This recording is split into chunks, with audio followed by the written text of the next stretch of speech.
I know that after school, the saint is more than just noble. Volume 3 by Tozuka Riku. Translated by Niaskai Translations. Text editing and audiobook by Masquerade. Chapter 1. Summer vacation begins with a stormy start. I lost again. On a night in late July, just before summer vacation, Yamato muttered to himself in front of a machine in a game center. It was past 10 at night. His opponent sitting across from him was, of course, Sailor. This was his last game.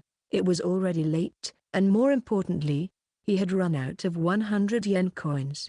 Yamato had no choice but to leave, biting his teeth. We're done already? Sailor asked with a puzzled look on her face. It didn't sound like she was trying to provoke him. Yeah, we should go home. Okay. Sailor also got up from her seat and they left the game center together. Outside, the streetlights illuminated the night streets. Unlike the air-conditioned indoor space, the hot and humid outside air was still present even at this time of the day. Yamato naturally walked quickly through the air. He was walking with large strides with each step to relieve his frustrated and miserable mood after another day of total defeat. Sailor, who was following behind him, was in such a good mood that she was skipping. This was what being a winner does to you. You seem to be in a very good mood. That's because I won and got away with it. However, Yamato seems to be in a bad mood. I've been on a losing streak. Or rather, I haven't won a single game yet. Eventually, you were a little close at the end. It was close, but she only lost about half of her HP gauge. But Yamato had played against the same opponent for months, so he learned some of her habits and learned to deal with them. The more important problem was that he has played so many games and still hasn't won a single one. Thanks for your concern. Speaking of which, it's almost summer vacation. Sailor abruptly switched the subject. However, she wasn't considering the bad atmosphere. To Yamato, it seems that she simply turned her mind to the topic at hand. Now that Sailor commented on it, Yamato saw the point. They had made it through the end of the semester, and now there were only a handful of school days left. Is there anything Yamato wants to do during summer vacation? This was the first time Yamato was asked that, so he was at a loss for an answer because it was the first time spending his summer vacation with his classmates. What I want to do? I haven't really thought about it yet. I guess, it's a long vacation, and I think it would be nice to go away somewhere. Does away mean you want to travel? Yes, even if it's just a day trip. I'd like to go to the beach or the mountains or someplace like that. But I think that would require a lot of preparation. We certainly need to prepare for that. Well, let's just say that we have decided to travel for now. As usual, Sailor was a woman of quick decisions and action, but her power of immediate action was only used in the matters that Sailor was interested in. Yamato was relieved to know that he would not have to worry about his summer vacation plans. Then, first of all, we have to decide where we are going and make a plan. By the way, Shirase, do you have any preference for the ocean or the mountains? Ring.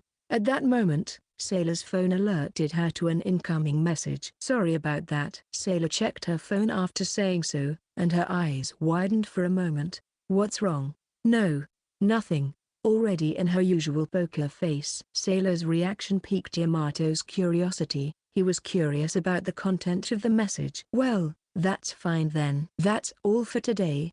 Thanks a lot. I'll think about my summer vacation plans again after the closing ceremony. Yeah, okay, bye-bye. With a small wave of her hand, Sailor strode away. I guess there was something wrong, Yamato muttered to himself. However, he felt that it was not right to pry into the matter, so he quietly headed home.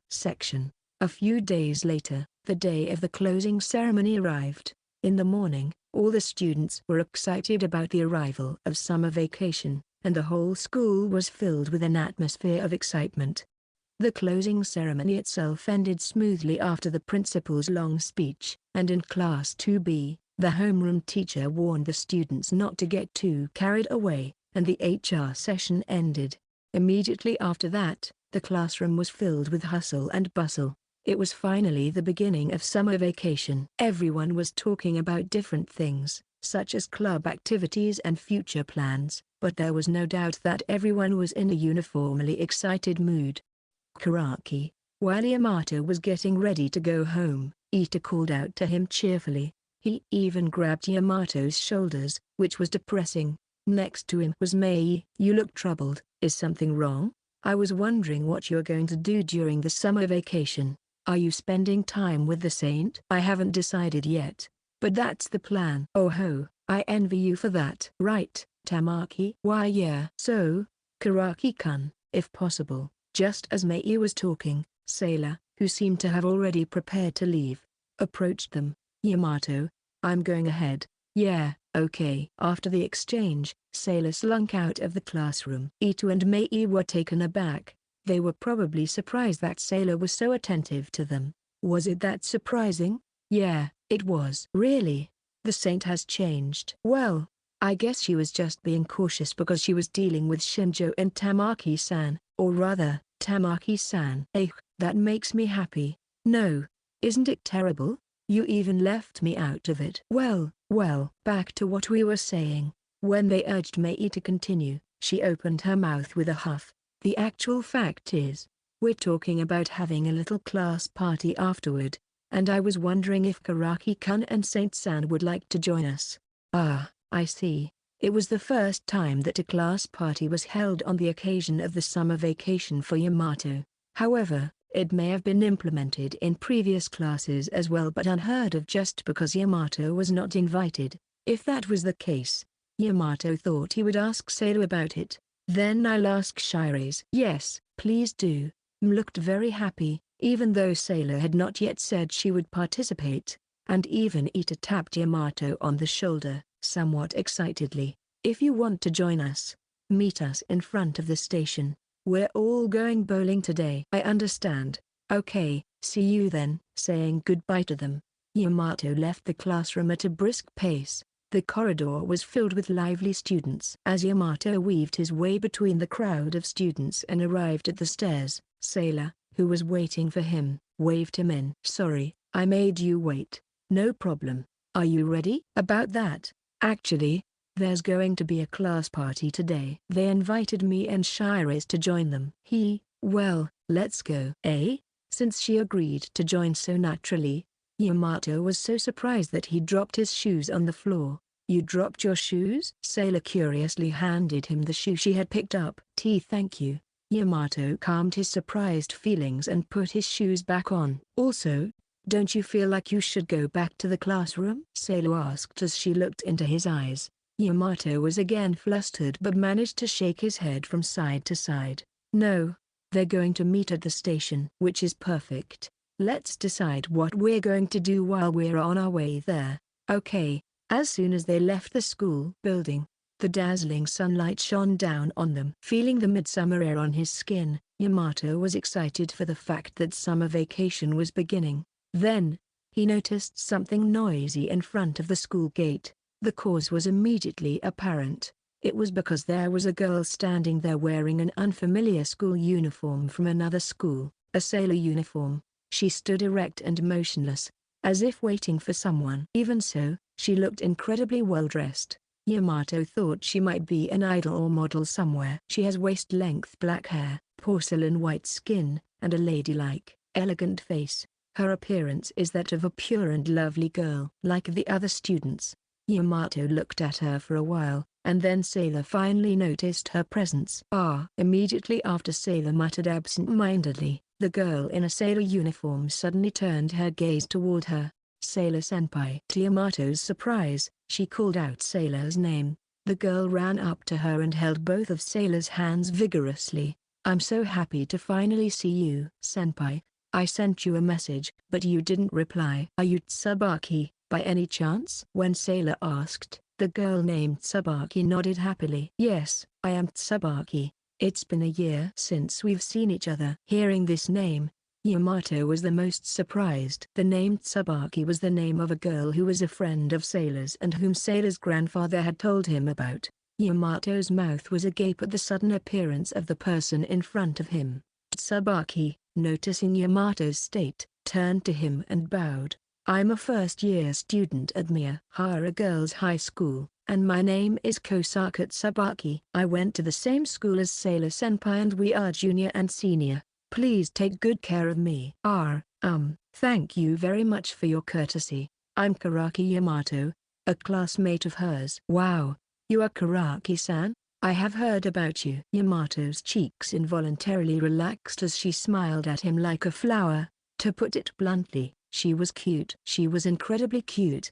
Unlike Sailor, who has a charm that was somewhat out of this world, Tsubaki was an authentic beauty that fitted the world more. Just by having these two together, the place became more colorful. Every student passing through the school gate was transfixed, and probably no one's eyes would have caught sight of Yamato. So, thanks to this, they were still able to avoid unnecessary animosity. What bothered Yamato a little was the fact that Tsubaki spoke as if she had known Yamato for some time.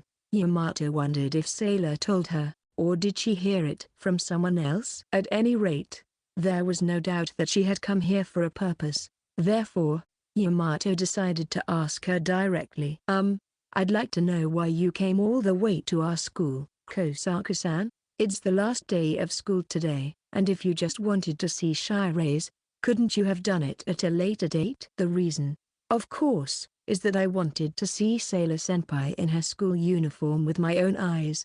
Isn't that reason enough?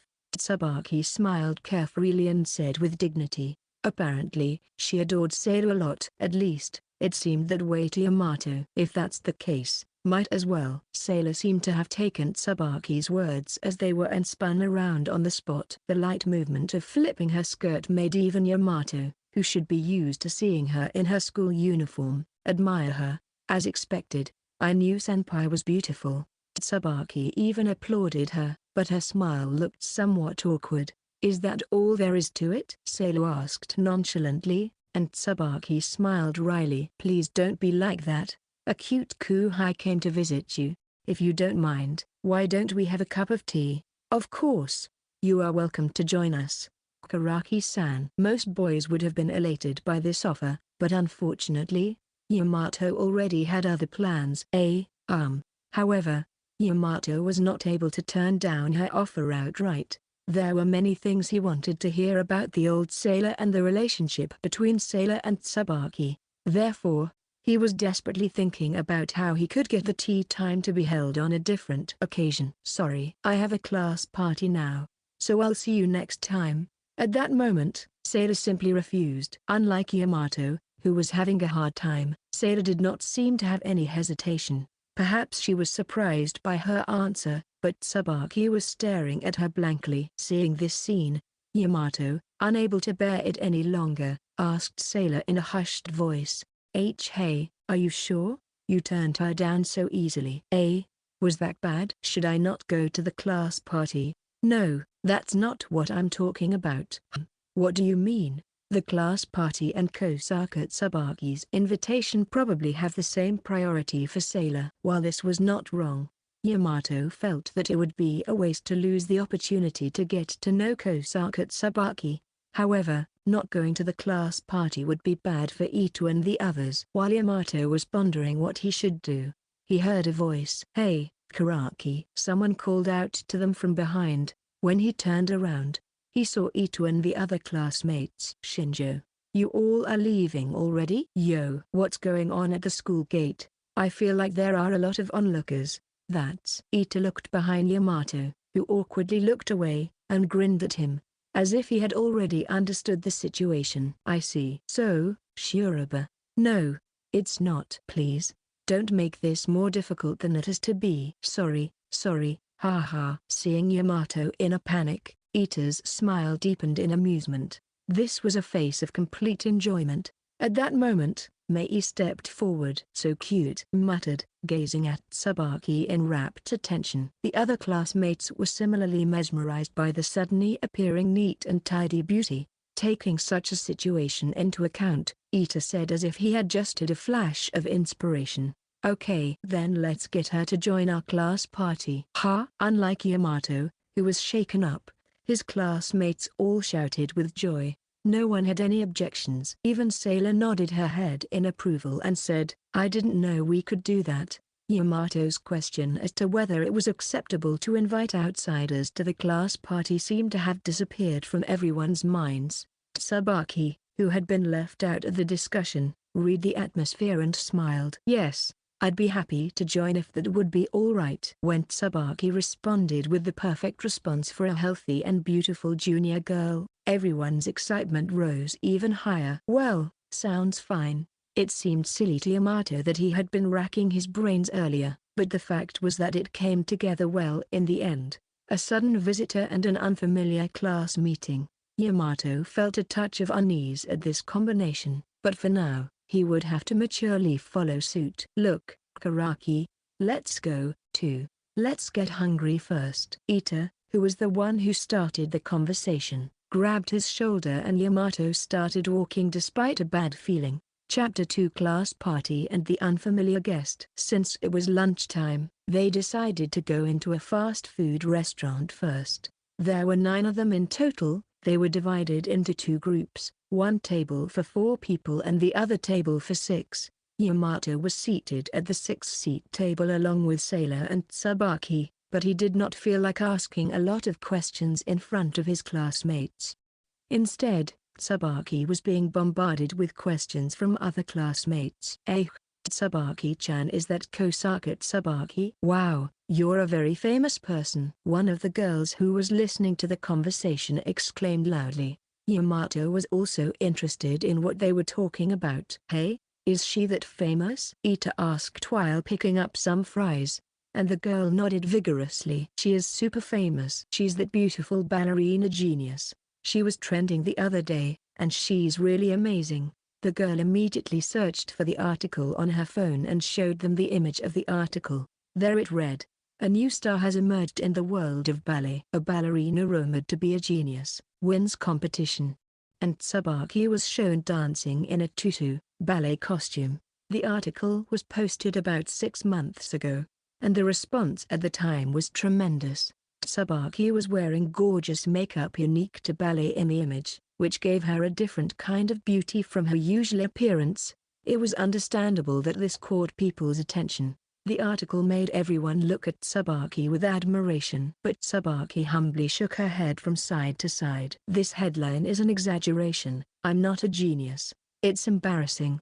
Tsubaki blushed and softly denied it, but she was aware of the fact that she is a beautiful girl. "Wow, how small the world is." When Ita said this, everyone around agreed with him. Yamato was surprised to learn that Tsubaki was a ballerina, but he had no idea that she was so famous that her name was even mentioned on social networking sites, with titles such as Genius and Beautiful Girl. It really made him realize how small the world was. However, when Yamato heard the word ballet, he felt somewhat caught up. "Speaking of ballet, Shirase used to do it too, right?" He had heard from Sailor's older sister, Ruka, that ballet used to be one of Sailor's lessons. He wondered if this was a coincidence. Yamato glanced over at Sailor, who was engrossed in her hamburger. By the looks of it, she probably didn't have the content of the conversation in her head. Yamato wanted to ask Tsubaki about it, but he was a bit reserved in the presence of everyone else. Then, Tsubaki turned to Sailor. "If that's the case, Sailor used to be a ballet dancer as well. We belong to different schools, but I still admire her." Tsubaki did not appear to be being sarcastic. In other words, Tsubaki was being honest. Yamato was also interested in Sailor's ballet figure, which was admired by a genius ballerina. Yamato imagined that the sight of Sailor dancing in a tutu must have been truly glamorous. "What?" was the first to catch on. She screamed so loudly that it echoed throughout the restaurant, knocking over a drink container and splashing the contents all over the table, forcing her to wipe the table in a panic. After wiping the table, Mei turned to Sailor and closed the distance. "Is what she just said true?" Masked. But Sailor was puzzled. What is?" "Shirase, did you really not hear anything?" Yamato was stunned, but quickly explained the content of the conversation. "Kosaka-san told us that Shirase was also a great ballerina. We were just talking about that now." "Hey, I don't do it anymore, though." "Yeah, Kosaka-san told us that too. And I prefer ballet dancer to ballerina. I like the sound of it more." Oh. Yamato was at the mercy of Sailor's unique pace. Everyone was looking at these two as if they were looking at something unusual. Honestly, it was awkward. I guess Karaki-san is good friends with Sailor Senpai. Tsubaki's directness in this situation made Yamato feel even more uncomfortable. Well, we've known each other for a good while. It has been 5 years since I was able to talk to my senpai properly, and more than 10 years since we first met, but we still don't get along with each other well. Hey, that's quite a long time to have known each other. But we haven't even had a chance to meet for the past year. Tsubaki was smiling, but it felt cold. In other words, it was kind of scary for Yamato. At that moment, Ita stood up with what could be called salvation timing. All right, is everyone almost done eating?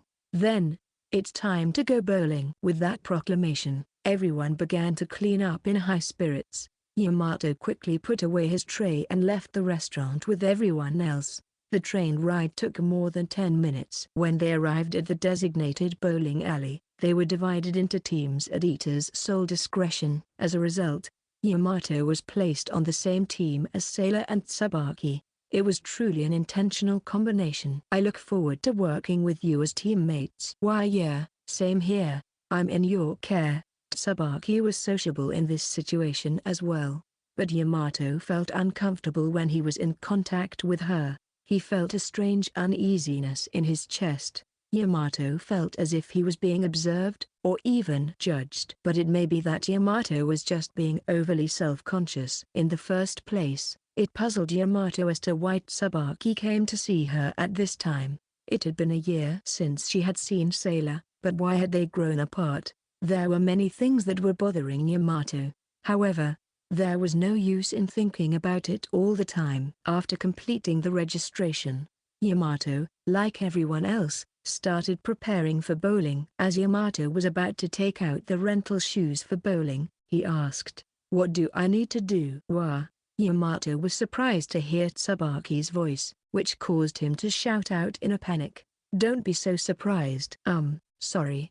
Tsubaki stared at the rental shoes with interest. Perhaps this was her first time bowling. "Is this your first time bowling, by any chance?" "Yes." "I see. I think you can rent special shoes here first, and then choose a ball of the right weight for you." "I don't come to places like this very often, so I'm not used to it either." "I see. Thank you very much for your kindness."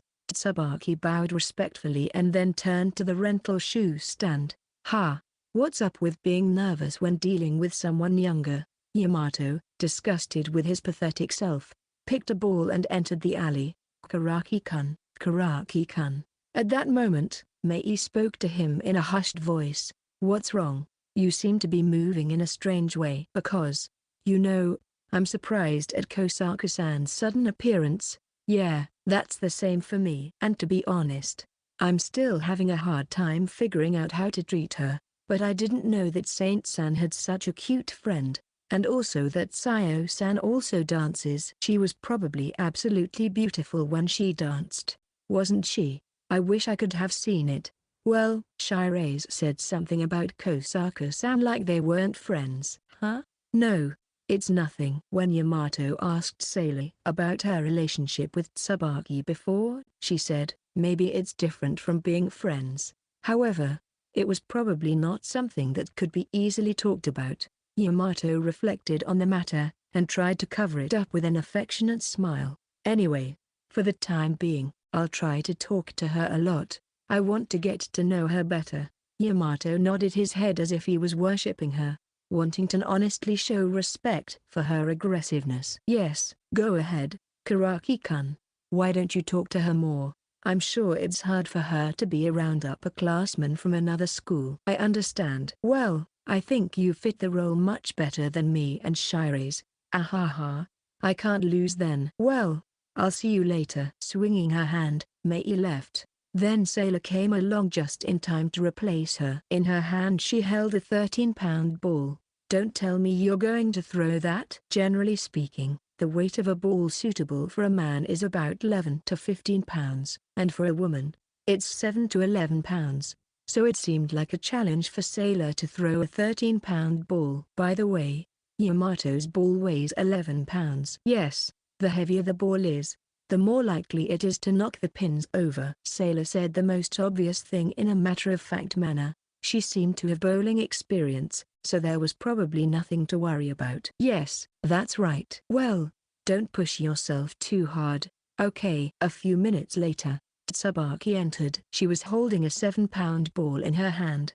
It seemed she was able to choose the right one for her. Immediately after, when she checked Sailor's ball, Tsubaki turned on her heel and immediately replaced hers with a 14-pound ball. Just holding its weight was enough to bring sweat to her forehead. Throwing it would clearly be reckless. Kosaku-san? No matter how much you look at it, it looks like the ball is too much for Kosaku-san, right? No. I'm fine with this. Thank you for your concern. This was clearly due to her rivalry with Sailor. When Sailor saw this, instead of stopping her, she was impressed. It seemed futile to expect Sailor to stop her. Once everyone was in the room, Ita, the organizer of the event, gave a brief explanation of the rules. The game was a 3-group competition. The groups were divided into lanes and competed for a total score over 2 games. The person that comes in last buys ice cream for everyone in the group. This was a battle that Yamato could not afford to lose at any cost, mainly for financial reasons. Then it was time to decide the order. All right, let's play rock paper scissors to decide in the order of whoever wins. After saying that, Sailor was immediately ready to play. I don't care what number I'm in. I don't care either. The two of them also took up the rock paper scissors position. Rock, paper, scissors. The result was that Sailor won overall. Second place was Yamato, and the players were Sailor, Yamato, and Tsubaki, in that order. And so the first game began. First it's me, Sailor said calmly, and then she set up the ball.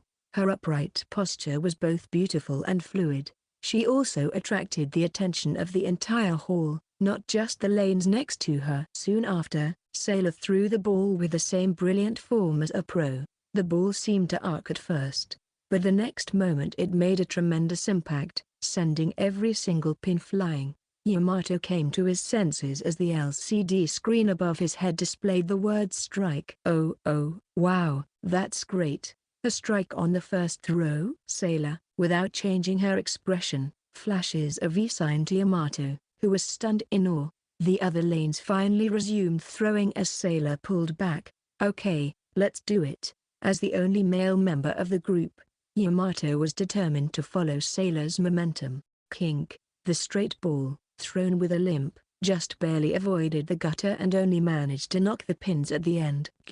I should have aimed for the middle. It's not as good as Shiraze's. Unconvinced, Yamato went in for the next throw.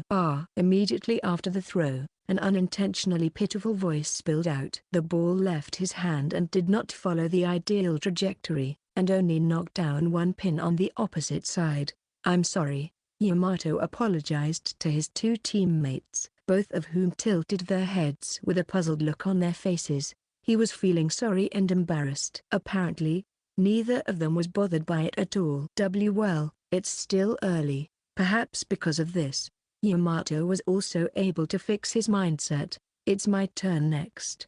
Tsubaki's expression was somewhat interesting as she stood up quickly. For her first time, she didn't show any of the anxiety she had shown in the beginning. The hall's anticipation was rather high. She grabbed the 14-pound ball with her white, slender arms, shook her black hair, and dutifully stepped out into the approach. She was indeed a ballerina genius. Perhaps it was because of her firm torso, but even with the heavy ball in her hands, she maintained her beautiful posture. She then entered into a brilliant throwing form. Done. And immediately after, the ball fell to the floor with a dull thud. It rolled across the floor and fell into the gutter, stopping in the process. Dink. The place fell silent. The ball was immediately removed by an attendant who was summoned. In the meantime, Tsubaki maturely brought the 7-pound ball. Well, it's still early. Tsubaki uttered the same words that they heard just a few minutes ago, and smiled to cover up the awkwardness. From Yamato's point of view, he didn't want them to be doing the same. Tsubaki's next throw also sank into the gutter, probably because she hasn't gotten used to it yet. The first frame ended on an extreme start, with Sailor getting a strike and the other two getting scattered results. However, it seemed that not all of the other classmates were good at bowling. The only one who was doing well so far Besides, Sailor was probably eater. I can't be too relieved. We might lose because of me. It was no wonder that the inexperienced Tsubaki couldn't do well, but this was not Yamato's first time, and he was the only male on the team. If they lost because of him, Yamato would not be able to show his face to Sailor. That was what he thought. Back on. All right, another strike. Easily, Sailor got her second strike. This was her second strike in a row. Thanks to this, Yamato's turn came around without time to think of countermeasures. Even if Yamato continues to drag his feet, Sailor alone might win the game, but that would not satisfy Yamato. Shirase-san, what's the matter? Also, why did you call me with a san? No, I wanted you to give me a lecture on how to throw it. That's right. Yamato decided that this was not the time to be showy, so he decided to shamelessly ask for help. Then, Sailor stood right behind Yamato and got close to his body. Wah! Tsubaki shouted in astonishment behind him. She was so surprised that she froze with her eyes wide open. However, Yamato was surprised as well. Something ridiculously soft was hitting his back, and there was no way he could afford to be concerned about anything else. Shirase, look forward. The form of your throw is important, but your sight is the most important thing. Sight? That's right. Especially if you're throwing straight. Do you see the triangle in the middle of the lane? It's called a spat, and you need to keep your eyes on the center of the spat and imagine that you are throwing the ball straight. As Sailor told Yamato, he threw the ball while keeping his eyes on the triangle in the middle of the lane. To his surprise, the ball went straight. The ball hit the center pin and succeeded in knocking down the 7 pins. Ooh, that's great. It really went straight. Yes, I think it would be more stable if you could link not only your arms but also your legs and hips. I think the last one is basically impossible though. I got it for now, thanks for the help. Yamato was deeply relieved that he would not have to drag his feet now. He tried the next throw by himself, and the ball went right through the middle. Although he could not knock down all the pins, he finally got the hang of it. Next, it was Tsubaki's turn. Tsubaki took a deep breath, readied the ball, looked forward with good posture, and slowly moved into her throwing form. Boom! It was a strike. Perhaps Tsubaki had heard Sailor's lesson earlier. Even so, she learned very quickly. She even managed to link her legs and hips, something Yamato had not been able to do. I see. It certainly seems that sight is important. It's the same with the center of gravity of the body, but it also stabilizes the timing of releasing the ball. Although she tried to appear nonchalant, it was obvious that Tsubaki was pleased with her performance. Kosaka-san is a very quick learner. I can't believe you've already taken Shirase's advice. No, it's just that the advice she just gave was right on the money. I'm sure we can finally have a decent match now. Tsubaki's eyes were lit up with a clear fighting spirit, but Yamato had a feeling that it was not directed at the other team. Yeah, I've got the hang of it, too. I think I'm going to be able to take first place. Yes, right. As if to cover something up, Tsubaki smiled. Does she think she is playing a game against Shirase? Even if that was the case, it wouldn't be a problem, because if the two of them scored high, it would lead to the team's victory. Bakum. At that moment, a tremendous impact sound was heard. That sound was the third strike in a row by Sailor, a turkey. I looked at Tsubaki without thinking, and she was frozen with her mouth wide open. TSK, TSK. Then Yamato received a poke on the shoulder from Sailor. When he turned around, Sailor raised her hands and said, "Let's high five, it's a turkey after all." Oh. As Yamato was urged, he high-fived Sailor. Yamato's hands were touched more forcefully than expected, and they went numb with a tingling sensation. "You hit me too hard." "Ahaha, sorry. I was throwing a heavy ball, so I used too much force." Saying so casually, Sailor took her seat. Apparently, she did not want to high-five Tsubaki. Yamato, wondering why, approached Sailor's side and asked in a whisper, "Hey, why didn't you high-five Kosaka-san?" Tsubaki wouldn't want to do that kind of thing. "Is that so?" When Yamato looked next to her, he saw that Tsubaki was fiddling with her phone.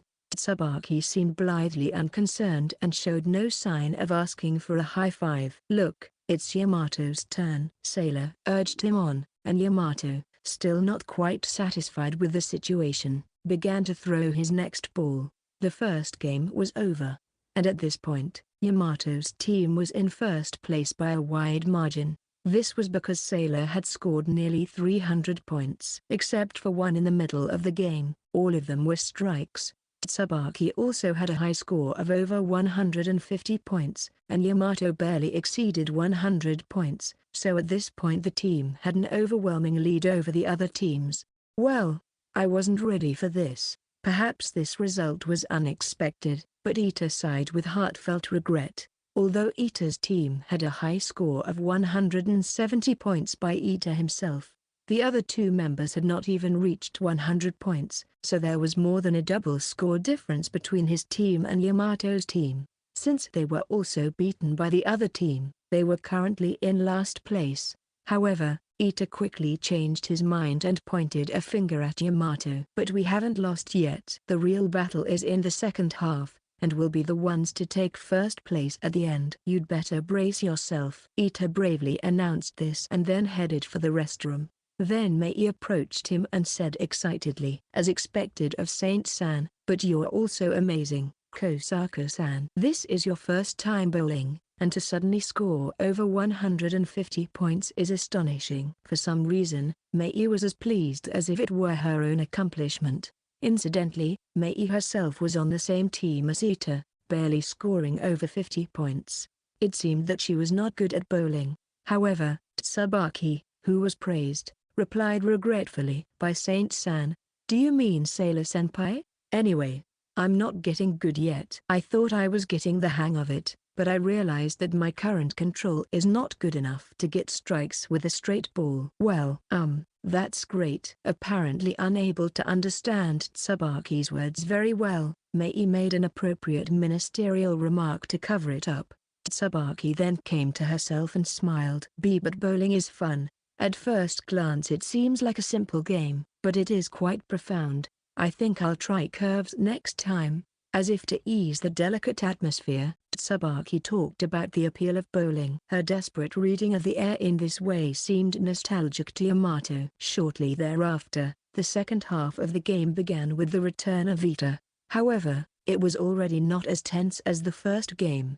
This was probably because the winner had basically been decided already. Everyone was also moderately tired, and the exciting mood of the start of summer vacation was beginning to settle down. Besides, except for Ita, the other classmates seemed to be concerned about whether Sailor would be able to score 300 points by getting strikes on all of her throws, or what was called a perfect score.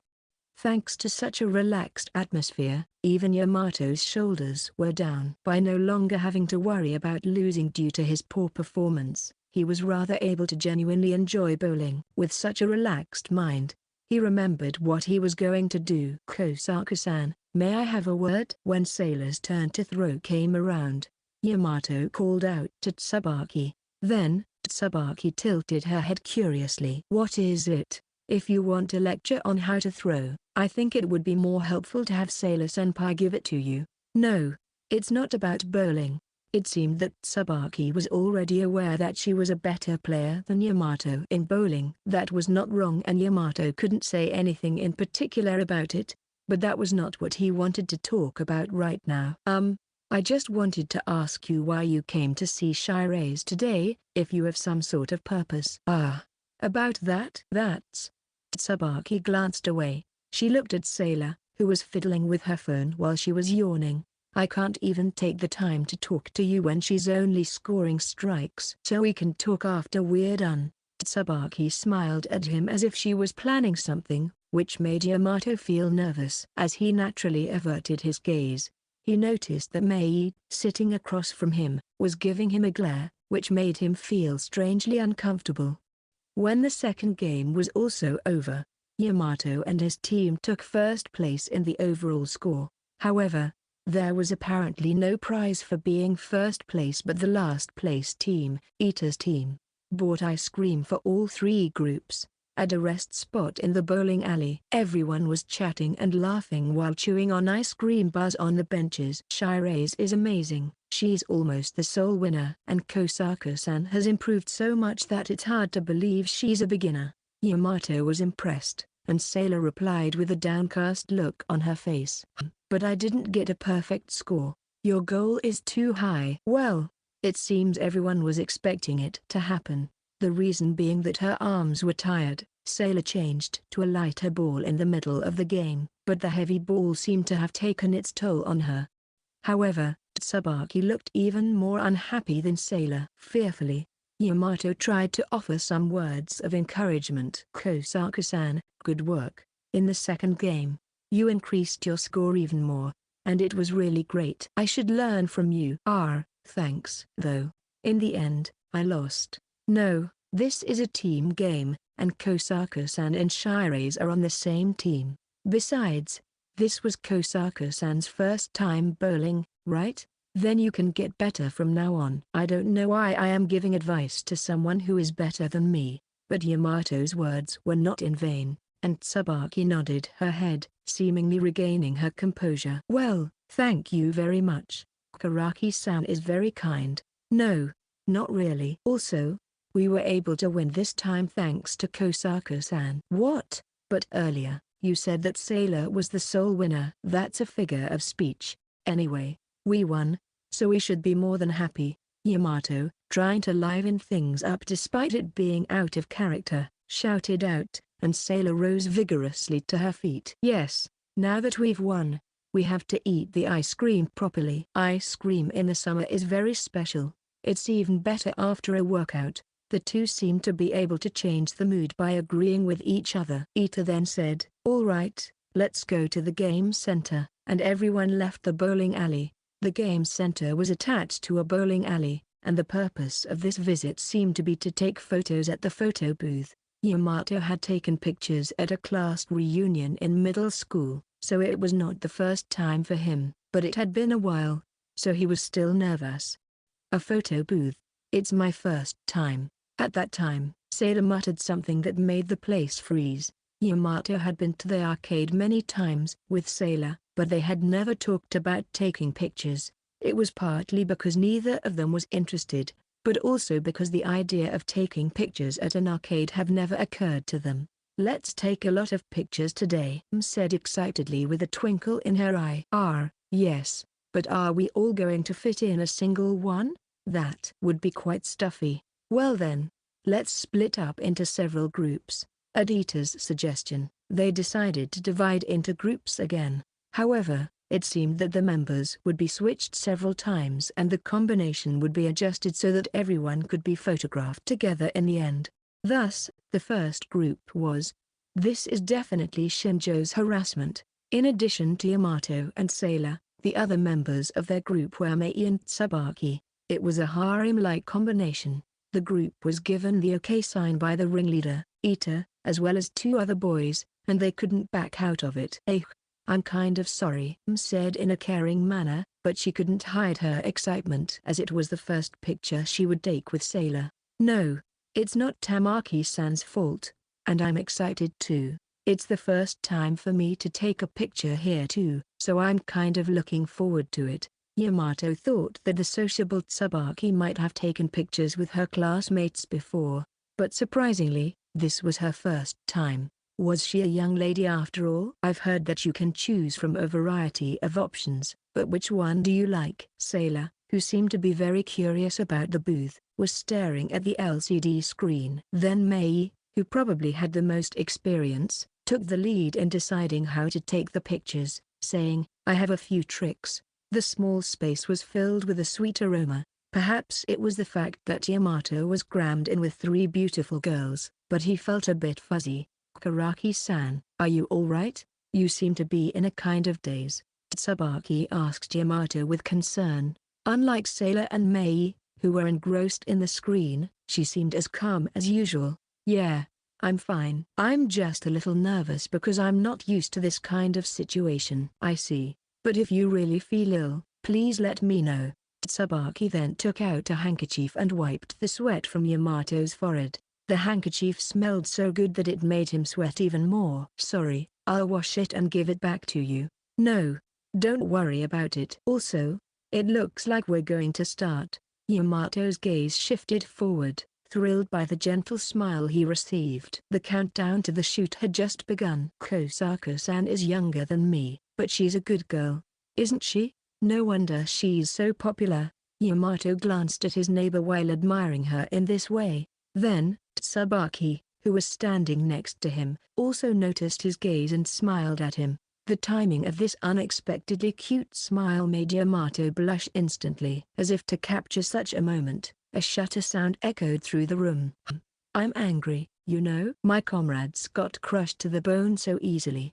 The lineup changed, and Mei, Ita, Yamato, and another classmate were in the middle of a photoshoot. At this time, Yamato was being lectured by Mei.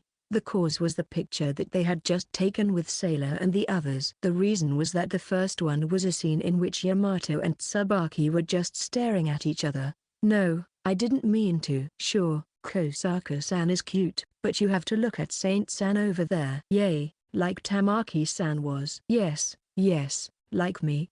But don't worry about me now. Blushed and pouted. In the picture they took, Mei was so entranced and smitten with Sailor that she was probably too embarrassed to remember. Well, let's leave the lovers' quarrel at that, Ita said teasingly, and then he just kept on bumping shoulders with Yamato. Wow, you're too close. That's creepy. Creepy? Come on. Click. At that time, the shutter sound echoed. And so, their moment of black history was cemented. The sun was beginning to set. After taking pictures, the class party came to an end. See you, everyone. Let's hang out again, Kosaka-san. Yes, by all means, please join us again sometime. Tsubaki exchanged friendly greetings with Mei and the rest of her classmates. It seemed that they had already become completely comfortable with each other. In comparison, Yamato still has some difficulty in talking to his classmates, which made him feel a little miserable. In fact, the only other person among the boys that he could talk to properly was Ita. Karaki, too. I'll be in touch. Yeah, I'll call you when I have some free time. Yep. By the time they arrived at the nearest station, it was just the three of them. Yamato, Sailor, and Tsubaki. I'm a little tired. Sailor stretched out and said, Right. It's been a while since I've played bowling, but it's still tiring. It was a good experience for me, Tsubaki said with a smile. It seems that it was a fulfilling day for her as well. Now, what are we going to do? After Sailor said that, she then turned to Yamato and Tsubaki. Yamato tried to interpret the meaning of those words in his own way. Finally, we can have a proper talk. Yes? Yamato guessed that she meant it was time to talk to Tsubaki, but he was wrong. Sailor opened her mouth, not seeming to understand. I'm pretty tired, and I was wondering if we should go home and rest, or if we should just keep playing around some more. Eh? Tsubaki looked confused. In other words, do we continue to play until the night, or do we go home, get some rest, and then meet up and play all night? Which do you want? Yamato asked her, and Sailor nodded her head delightedly. That sort of thing. On a personal note, I'd like to go home and take a shower. Yes? Tsubaki looked as if she didn't understand what was being said. It was not unreasonable because what Sailor was saying was not the normal behavior of an average high school student. I've told you before, Shires, that's not allowed, but it's already summer vacation. It's okay to get a little wild. Sailor said bad things with her innocent eyes straight into his eyes. The gap in her attitude was instinctively attractive to him, but he managed to muster up the strength of reason. Today, Kosaka-san is here. Don't tell me you're going to make me go out with her too? I'll stop if Tsubaki doesn't want to go. How about that? Sailor seemed to be planning to take Tsubaki out for a late-night journey. This was a surprise to Yamato, because Sailor had previously said that Tsubaki was not really a friend of hers. Tsubaki tightened her expression and responded to the question. I don't want to, or rather, I am just confused right now. Senpai, in other words, you are about to start a night out? Sailor nodded in response to the question. Do you understand the consequences, Senpai? If I tell your family about it, he will immediately call you back to your house. If you do that, I'll be troubled. If that is the case, why are you asking me? Tsubaki's eyes were shaken in confusion. The same was now true for Yamato, who did not understand Sailor's intentions. Sailor tilted her head and said, I guess it was because I wanted to hang out with Tsubaki-san properly. Not because of the class party or anything like that. Isn't that a good reason? With an innocent smile like a child, Sailor spoke her mind as it was, without making any attempt to make things sound better. In front of her, Tsubaki squeezed out her voice. It's not fair, senpai. You're always so selfish. I'm sorry. I always move at my own pace. Sailor's expression as she said this was refreshing. And just looking at her gave Yamato a strange feeling as if his heart was being cleansed. I'm sorry to you too, Yamato. I always push you around. Goodness. It's a little late for that. It's really not fair. It was strange how, when Yamato was faced with a fresh smile, he no longer cared about anything else. Yamato did not know how to describe it other than calling it unfair. At that moment, Tsubaki nodded in agreement with Yamato with a sigh. Fine. If this is the case, I'll go with you. Yay. And interrupting the delighted Sailor, Tsubaki continued with a serious look on his face. I'll be honest, the real purpose of my visit to Sailor-senpai was to find out what you were doing. To put it simply, it's to see if you're going astray or not. To Tsubaki, who was stoutly saying so, Sailor replied with a face that was devoid of any tension. I see. So you came here at the behest of my parents? Well, that's about it. Are you scared of them? No, I don't care about them. Sailor, who answered in this way, did not seem to really care. Tsubaki, apparently not pleased with this attitude, told her with a sigh. I said before, but today I'm going to be with senpai as much as I can. Once again, please take care of me, okay? Yes, I'll do that. Sailor lightly agreed, but from Yamato's point of view, he felt that this was a story that should not be easily put to rest. After all, Tsubaki was basically a watchdog sent by Sailor's parents. They were about to spend the whole night with such a partner, so he could only see a bad future for himself. Hey, why don't we just call it a night? Since we are now on summer vacation, I think we can have a more meaningful time if we get together during the daytime. Yamato, out of a sense of urgency, suggested this, but Sailor and Tsubaki both shook their heads. I'm still in the mood for more fun. I don't know when I'll be able to free up my schedule next time either. I've prepared myself now. I see. The two of them seemed determined, and reluctantly, Yamato decided to give in. So, were we going to go home once and get together again at night? When Yamato reluctantly asked, Sailor nodded with a smile. Yes, we will do that. I'll message you later. You should change into your casual clothes. Yes, yes. Are you going home too, Kosaku-san?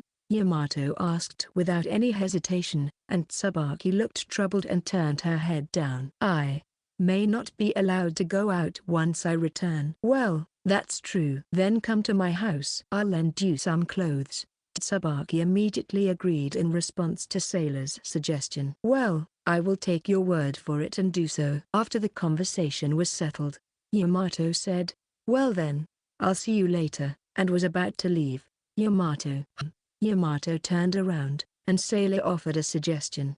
Let's go to the photo booth together sometime. Yamato was surprised and froze. The same was true for Tsubaki, who was also surprised, and only Sailor seemed satisfied as she left. Oh, Yamato replied in a whisper, aware that he was blushing. Around the time Yamato arrived home, his phone received a new message. The sender was Sailor, and it was a simple sentence, meet me in front of the station at 9 o'clock. That's an early time to go all out at karaoke. Was she going to kill time at the arcade like before? In any case, Yamato had to finish dinner and take a bath while he was at it. Although Yamato said that much to Sailor, the idea of playing all out from the first day of summer vacation was something to get excited about. Summer vacation has begun. After muttering to himself in his room, Yamato immediately started to get ready. Chapter 3: The Ocean and the Saint in Swimsuit. It was past 9 p.m. The downtown area was still busy at night, and a few students could be seen here and there. Not here yet, although the meeting time had already passed. Sailor and Tsubaki still hadn't shown up. Yamato was so excited that he had arrived 20 minutes before the meeting time, But thanks to this, his excitement was beginning to settle down. After another 20 minutes or so had passed, he spotted them running toward him from a distance. Sailor was wearing a long blue one-piece dress and Tsubaki was wearing a long white one-piece dress of a different color, so they were easily recognizable even from a distance. Seeing that both of them had their hair braided and arranged carefully, they might have taken some time to get ready. "So you're finally here. If you were going to be late, you could at least call." Wow! As soon as they joined, Sailor grabbed Yamato's hands, and for some reason, they began to run. Yamato, not fully grasping the situation, instantly turned his head and made a guess. "Perhaps someone is chasing us?" "What are you talking about?" Sailor denied it nonchalantly while running. It was Yamato's fault for saying it half-jokingly, but even so, it was a terribly cold response. "Then, what's the reason?" "Because we won't make it to the train. We're trying to catch a train. The last train is leaving already." Tsubaki, who couldn't bear to look at him, interrupted. Apparently, they were not going to karaoke in front of the station, but to some other place. However, Yamato thought it was too early for it to be the last train at this time of the day. "Last train? It's only 9:30 p.m. Isn't that the wrong time?" "Where the heck are we going?" "Don't ask. It's the ocean, senpai. Did you not tell Karaki-san about this?" "Ah. I guess he found out." "I thought it would be more surprising if I didn't tell Yamato." The two of them were not understanding each other at all. "Rather, first of all, the ocean?" "Now?" When Yamato, surprised, shouted loudly, Tsubaki smiled wryly. Sailor-senpai suddenly wanted to go. "I thought Karaki-san had already been informed." No, I haven't heard of it." Shiraise sometimes likes to keep secrets for some reason. They certainly talked about how they wanted to go to the beach for summer vacation, but it was too sudden. In the meantime, they arrived at the station platform and went through the ticket gate. They went up the stairs and managed to get on the train. The train was quite crowded at this time of the day, but there were just 3 seats available, so they sat down in line. They sat down in a hurry, so Yamato ended up in the middle. "Phew, we made it in time." Sailor sighed in relief. "So, would you be able to explain to me which ocean we're going to?" Yamato, are you mad at me?" "No, I'm not mad at you." Rather, Yamato was feeling excited right now. The sense of excitement that had been deflated has returned all at once. "I'm glad. I think it will take about 3 hours to get there by train." "That's quite a long time, so that's why this is the last train. But if all you wanted to do was go to the beach, you could have done it closer to home." "That is, well, true." Sailor slurred her words and looked away in a huff. Yamato looked at Tsubaki with the intention of asking her about the rest of the story, and Tsubaki smiled and opened her mouth. "The place we are going to is a private beach owned by the Shiraise family. I wouldn't have minded going somewhere closer." I see. The ocean is the ocean. But Yamato never thought it would be a private beach. The rich are scary, but I didn't bring my swimsuit. "Ah, I see." "Well, you can get it locally." "I'll pay for it." "No, I'll buy that much myself." Shiraise and Tsubaki brought their own, right? "Yes. I borrowed one from senpai." This was not the first time this had happened, so Yamato had begun to calm down for the time being. However, Yamato has other things on his mind than that. "But why at this hour? Couldn't you have waited until tomorrow?" "That's..." As Tsubaki was about to tell him, Sailor quickly covered her mouth. However, Sailor had leaned forward across Yamato to do so, and his heart pounded while Sailor was in front of him. The only reason they would go that far was that they didn't want it to be discovered. Yamato decided to refrain from pursuing the matter any further, since Sailor's secret was only to surprise Yamato and not to really trouble him. More than anything, Yamato thought he'd enjoy this more. "I get it. I won't ask any more. So please go back to your seat for the time being." Yamato was relieved when Sailor returned to her seat as she had been told. "However, have Kosaka-san show us the way. She seems to know where it is." "Well, I don't mind." Mew. Sailor stared at him with a pouty look on her face. She was cute, like a child who was being teased. Getting lost in other prefectures would be really bad. "I'm not going to get lost. I'll call a taxi." "That's a relief. It kind of frustrates me. But whatever." Tsubaki, who was watching the exchange, said with interest. "You two are very close. Are you sure you two aren't dating?" This should be the first time that Tsubaki asked Yamato if he and Sailor were dating or not. However, from the way she was asking, she may have already asked Sailor. Since this was a good opportunity, Yamato decided to answer clearly. "Sure, we're good friends, but we're just friends. Nothing more, nothing less." Yamato intended to answer clearly, but he ended up saying it in a muddled way. For some reason, he could not bring himself to say, "We are not dating," but the meaning should be the same. In fact, Sailor said to Tsubaki, "See, I told you so." But Tsubaki didn't seem to take his words as they were. She smiled with some kind of implication and agitated Yamato with just her gaze. Hey, you're younger than me. Don't tease your senpai too much." "No, technically I don't remember being Karaki-san's junior yet. What criteria do you use to determine that?" "If I were to say so, it would be whether or not you're worthy of respect." In other words, Tsubaki does not respect Yamato at the moment. Yamato flinched at the straightforwardness of the statement. Next to Yamato and Tsubaki's quiet battle, Sailor was absent-mindedly yawning. The tension in the train suddenly relaxed because of this. The next thing they knew, there was not a soul in their vicinity, and the number of customers sitting had dwindled to a few. "I'm afraid I'm going to exhaust myself, so I'll stop for the time being." "I would appreciate it if you would do so." They continued to travel for a while without conversation, changing trains several times. By the time they finally arrived at their destination, the date had changed. "It's dark." Yamato sighed as he passed through the deserted platform. The only lights other than the street lamps were the signboard of an izakaya, Japanese pub, and the lights of a convenience store standing alone in the distance. The taxi that Sailor had called had not yet arrived, which, combined with the unfamiliar scenery around them, made them feel strangely uneasy. The sound of waves could be heard in the distance. The ocean seemed to be close by, but the fact that she took the trouble to call a taxi suggested that the private beach was not within walking distance. They had no choice but to wait for the cab to arrive. "The taxi should be here soon, right?" Sailor looked at her phone and nodded. "It should be, I think, about 5 more minutes.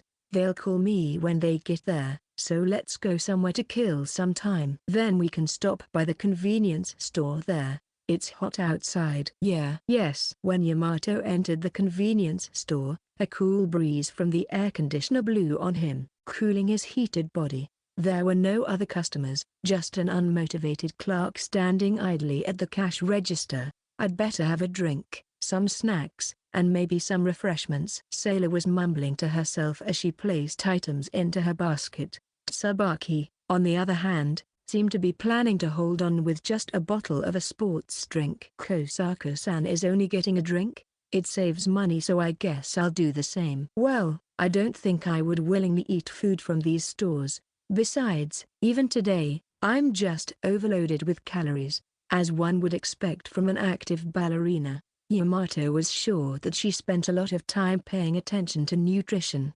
It was very different from Sailor, who eats nothing but ramen every day. "I see. You must be going through a lot of hardship." Saying this, Yamato puts a pair of swimming trunks in his basket from the general merchandise section. This was a necessary expense. Sailor hummed along to the cheap background music playing in the store as she added ice cream in her basket. Yamato and Tsubaki watched her and sighed a little, but they decided to hold back their comments. Yamato resented it, but he knew that Sailor was not at fault. "We should go pay the bill." Yes. Yamato and Tsubaki went ahead and purchased their items at the cash register and walked out of the store. They sat down on a bench set up in front of the store and sipped their drinks. Phew. With their thirst quenched, they both took a small breath. "It's really dark around here. It's eerie indeed when there's no light like this. I've never experienced being outside at this late hour with someone my own age, so it kind of makes me a little nervous." Tsubaki was smiling, but Yamato could still sense that she was as anxious as her words. Her appearance overlapped with Yamato's when he first went out into the night. Yamato still vividly remembers the feeling of being filled with anxiety at that time. However, he would be lying if he said that even now he was not anxious. This was not a familiar town, and it was thrilling to be in a strange place in the middle of the night. Really, I don't know how this happened. Kosaka-san knows what Shirase is hiding, right? Well, but since we've come all this way already, I won't spoil it. Well, of course not. After finishing the conversation in this way, Sailor still did not come out. Frankly speaking, the current situation was awkward. Sailor was in the store, and Yamato couldn't think of anything to talk about immediately to break the silence between them. Yamato thought about asking Tsubaki about her relationship with Sailor, but since he didn't know when Sailor would come back, he didn't feel comfortable doing so. While Yamato was thinking about this and that, Tsubaki spoke up first. Do Karaki-san participate in any club activities? No, not particularly. I see. The conversation ended. Yamato had let the conversation end without expanding on the topic, even though Tsubaki had taken the trouble to broach the subject. Realizing that this was not the way to go, Yamato quickly returned with a question. Well, Kosaka-san, you have done ballet for a long time, right? How long have you been learning it? I started when I was in the lower grades of elementary school, so I've been doing it for almost 10 years. So you've been a ballet dancer all your life? No. In the beginning I took various other lessons besides ballet. I also studied piano, calligraphy, flower arrangement, and martial arts. I didn't know that. You sound like Shirase. Yamato wondered if all children of wealthy families were like that from childhood. But he thought it was not good to lump them all together. But Yamato wondered if their circumstances were the same, and Tsubaki shook her head from side to side. We are totally different. In my case, I quit everything while I was still in elementary school. Is that because you loved ballet the most? Tsubaki turned her head down and answered, No, it is not for such a noble reason. It's simply that ballet is what I am best at, and I still had a chance to win. What do you mean by a chance to win? To Yamato's bewilderment, Tsubaki replied with a self-mocking smile. Yes, it was against Sailor-senpai. However, even that was a poor decision. It seemed that the person to whom she was comparing herself was Sailor after all. In other words, Tsubaki seemed to have seen Sailor as a rival since childhood. I see. So that's the relationship between you two. For Yamato, who has never been devoted to anything or competed with anyone at all, this kind of story seemed somewhat distant. Therefore, not knowing how to respond, he could only reply with a simple "I'm sorry." Perhaps sensing Yamato's concern, Tsubaki smiled gently at him. But that was a long time ago.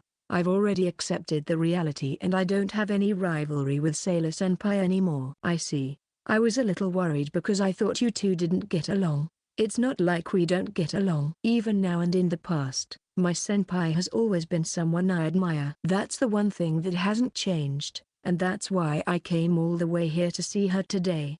Her implied words made Yamato feel a little uncomfortable.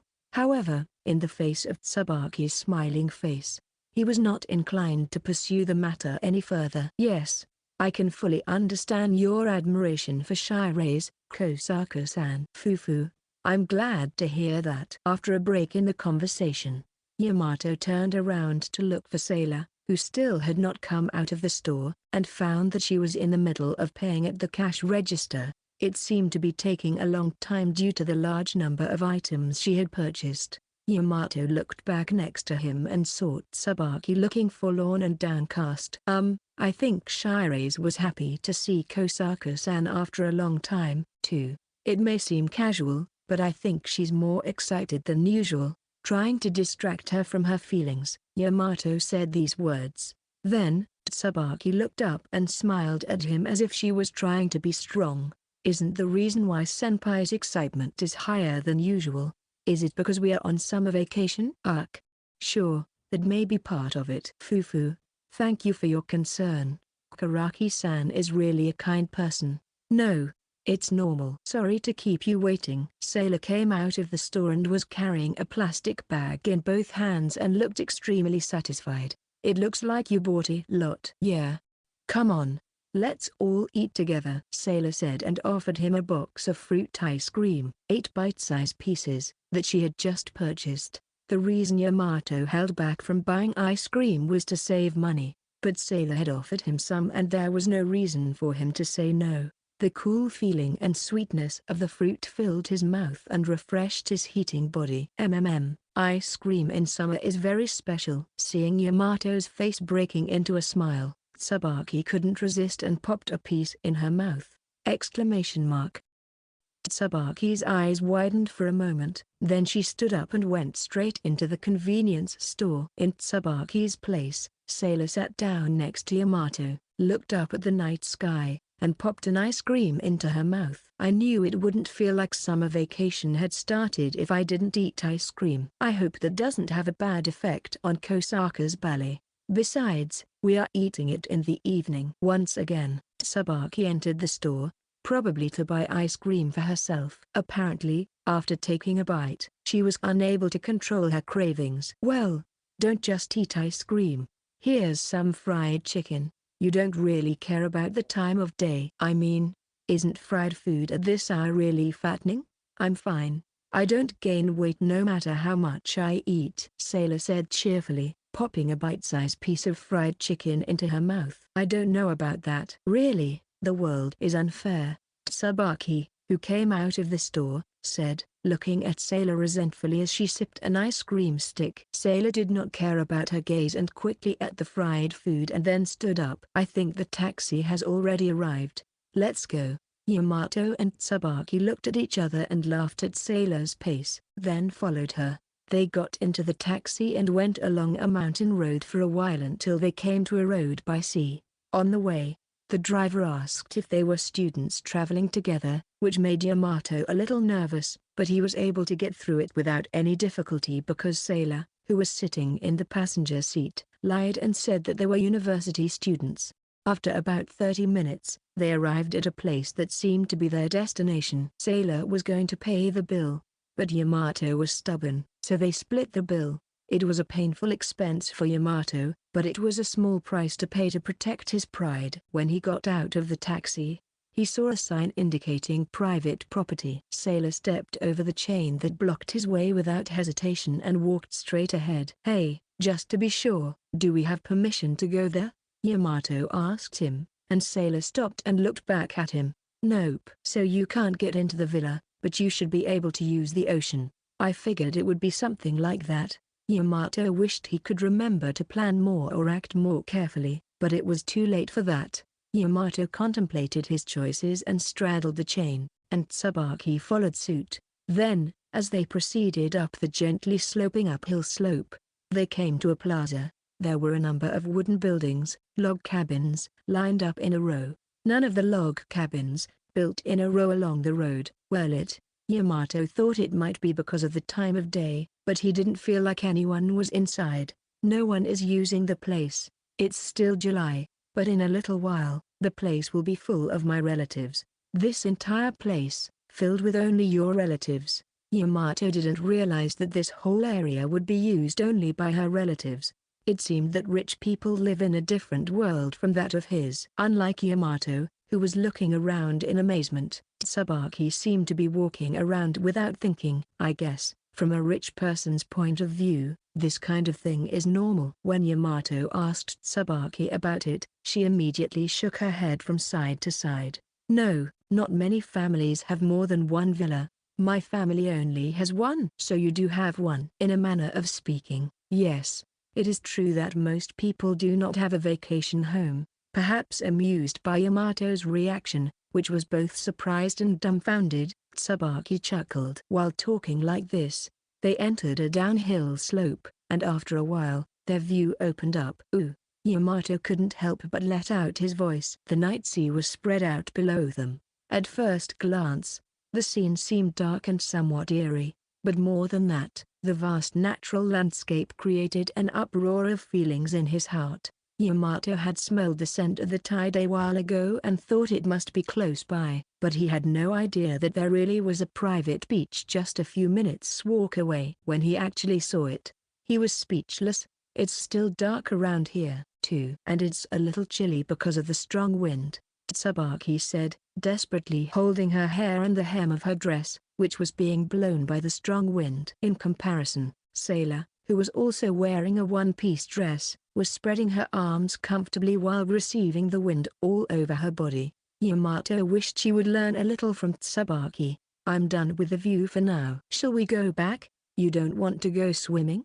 It's still dark, so it's not safe to swim. Maybe we can take a nap at the log house for a while. Huh? Then why did we come here so late? Secret. Even after all this time, Sailor apparently has no intention of telling Yamato her purpose. Tsubaki, on the other hand, looked at Yamato as if to say, haven't you noticed yet? I'm really being pushed around all the time. Yamato followed the two walking ahead, pondering the situation. So they returned again to the square where the villa was located and then took a nap on a bench. Then, good night. Sailor laid down on the bench and fell asleep. I hope you wake up in 2 hours, too, Karaki-san. Good night. Then, Yamato felt as if he finally understood Sailor's purpose when Tsubaki told him that good night. I'll make sure I don't oversleep at best. After saying this, Yamato lay down on a bench located some distance away from the two of them. However, he did not feel like he could sleep under such special circumstances. Bing!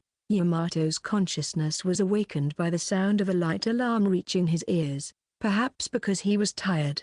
He had fallen asleep without realizing it. Prying open his heavy eyelids, he found that the area was a little brighter. He sat up and looked towards Sailor, and saw Tsubaki getting up, but apparently Sailor was not yet awake.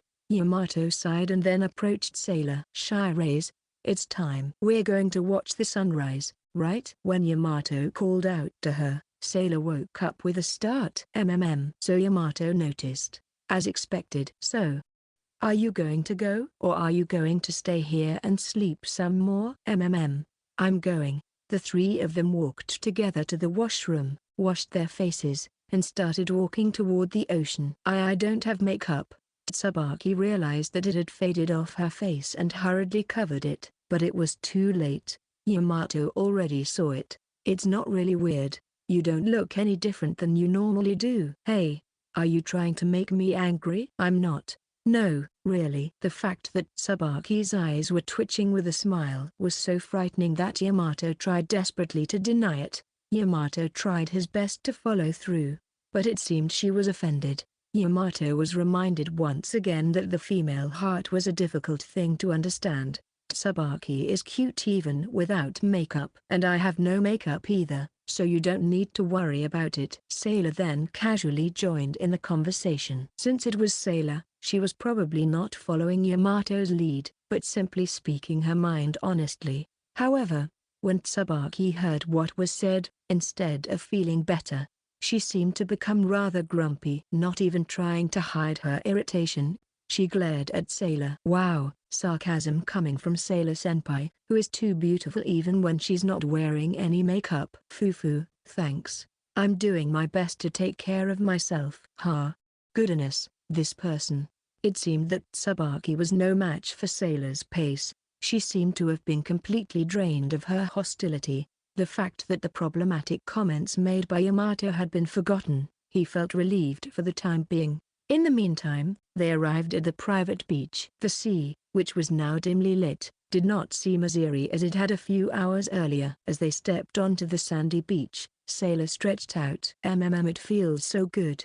The wind is as strong as ever, but the temperature is getting warmer. The scenery changes depending on the time of day. Shiraise, have you checked the time of sunrise? Sailor checked her phone and then nodded. About 5 more minutes, I think. Almost there. The three of them sat side by side on the beach and waited in silence for the sun to rise. A few minutes passed. The three of them shouted in unison, and then stood up at once. The distant horizon seemed to brighten, and a dazzling light filled their field of vision. It was the sunrise. It's beautiful. Yeah. Immediately the sunlight illuminated the entire area, changing the scenery of the sea. By this time, Yamato and the others' eyes had begun to adjust to the dazzle of the sunrise. How do you like it? Isn't it amazing? Sailor said smugly to the two awestruck people next to her. It was as if she herself had brought the sun to them. I don't know why Shiraise is acting so high and mighty. That's because, well, somehow, I am grateful to Shiraise for bringing me here to see the sunrise. I'm glad I got to see the sunrise, too. Thank you. You're welcome. Fwa, I'm going to get some more sleep. Sailor, apparently completely satisfied with the gratitude of the two, turned back the way they had come. Yamato was about to follow when he noticed that Tsubaki was still gazing at the horizon. Kosaka-san? Is this also called the first sunrise of the year? Hey? Yamato was puzzled when Tsubaki started to say such a thing. The term first sunrise was supposed to refer to the sunrise seen on New Year's Day. Turning around, Tsubaki looked aghast and added to the story, "No, Sailor-senpai told me something like that before I came here. It's the sunrise you see on the first morning of summer vacation. So it's called the first sunrise." Hey, I'm not the one who started it. Haha, I get it. And it sounds like something Shirase would say. It was kind of funny to see Tsubaki in such a hurry, and Yamato couldn't help but laugh. Tsubaki, apparently not pleased with this, turned round on her heel with her cheeks puffed out. "Do you not need to see it anymore? The first sunrise? Don't make fun of a junior too much." "Well, shall we go back?" "Yes." When they returned to the square where the log cabin was located, Sailor was already lying down on the bench. "Shirase is really going at her own pace." "Geez, it must be difficult for you to be friends with such a person." "Karaki-san, guess so, but if you say it like that, it must be hard for Kosaka-san, too." "I'm a friend of hers. I may not be able to speak for her though." For some reason, Yamato felt uncomfortable when he saw Tsubaki smiling sadly. Sailor had once said about Tsubaki, "I don't know if I would call her a friend." Was this related to that? But now was not the time to ask, so Yamato decided to sleep peacefully. Then, "Good night." "Yes, good night." After exchanging such greetings again, he lay down on the original bench. Perhaps it was because he had just seen a beautiful sunrise, but this time he fell asleep immediately. "Yamato, wake up." Yamato heard Sailor's voice. He opened his heavy eyelids and saw Sailor's face reflected in his blurry vision. "NN, it's already noon. We're all ready to go." Sailor's face, as she said, was indeed beautifully colored with natural makeup, and her bright blue bikini accentuated her white skin. A swimsuit. Recognizing Sailor in her swimsuit, Yamato's consciousness was instantly awakened. He jumped up and fell down from the bench, and the bikini-clad Sailor held out her hand to him. "Hi," Sailor said to Yamato, who stood up while looking at her with a puzzled look on his face. "We're going swimming now, so it's only natural that I'm wearing a swimsuit. Yamato, you should eat quickly and change into your swimsuit." Sailor pointed to a table on which were bread and rice balls prepared beforehand. Apparently, she had bought them while Yamato was sleeping. "I can't believe you said that. It's too much stimulation for a man who is just waking up." "What is it?" "No, it's nothing. Where is Kosaka-san?" "She was there just now." "Well, that's all right." "Well, just put this on for now." When Yamato handed Sailor the t-shirt he had taken off, she tilted her head. "Even though we're about to go swimming? At least keep it on until we get to the beach. Otherwise, I'll be in trouble." "That's weird." "Well, that's okay." Sailor put on Yamato's t-shirt as she was told, and started the preparatory exercise as it was. Yamato made her put it on, but the glimpse of Sailor's bikini from the hem of his t-shirt was so stimulating that he was fidgety and restless since he woke up. Leaving his upper body naked, Yamato used the toothbrush set and face washing cream that had been prepared for him, and after finishing his portion of the bread and rice balls, he changed into his swim trunks in a corner of the building. In addition, he took off his shoes and went barefoot. "Thanks for waiting. I'm ready to go, too." "All right, let's go." Tsubaki seemed to have gone ahead of me. Sailor, as if she was tired of waiting, pulled Yamato's hand and started to walk away. As usual, Sailor's skinship was so natural and so spontaneous that it made him nervous. Also, the way they were dressed now was too stimulating. Since both of them had a lot of exposed skin, Yamato couldn't help but be aware of it just by touching each other's hands. And just as Yamato was agonizing over it, his vision suddenly brightened. They were on the beach, and the sun was shining directly on them. So bright, it feels like summer. Tsubaki. Yamato managed to look toward the beach and saw Tsubaki sitting on the beach. Tsubaki was wearing a jersey over her swimsuit. She seemed to have noticed them and was looking at them suspiciously. Oi! Sailor ran to the beach, waving her hand. However, her other hand firmly grasped Yamato's hand and would not let go, so they had to run together. The white sandy beach has a unique feel, like a cushion. One careless step would tip their balance. Hey, shy rays, don't run on the beach. I'm fine. Even if I fall, it won't hurt on the sand.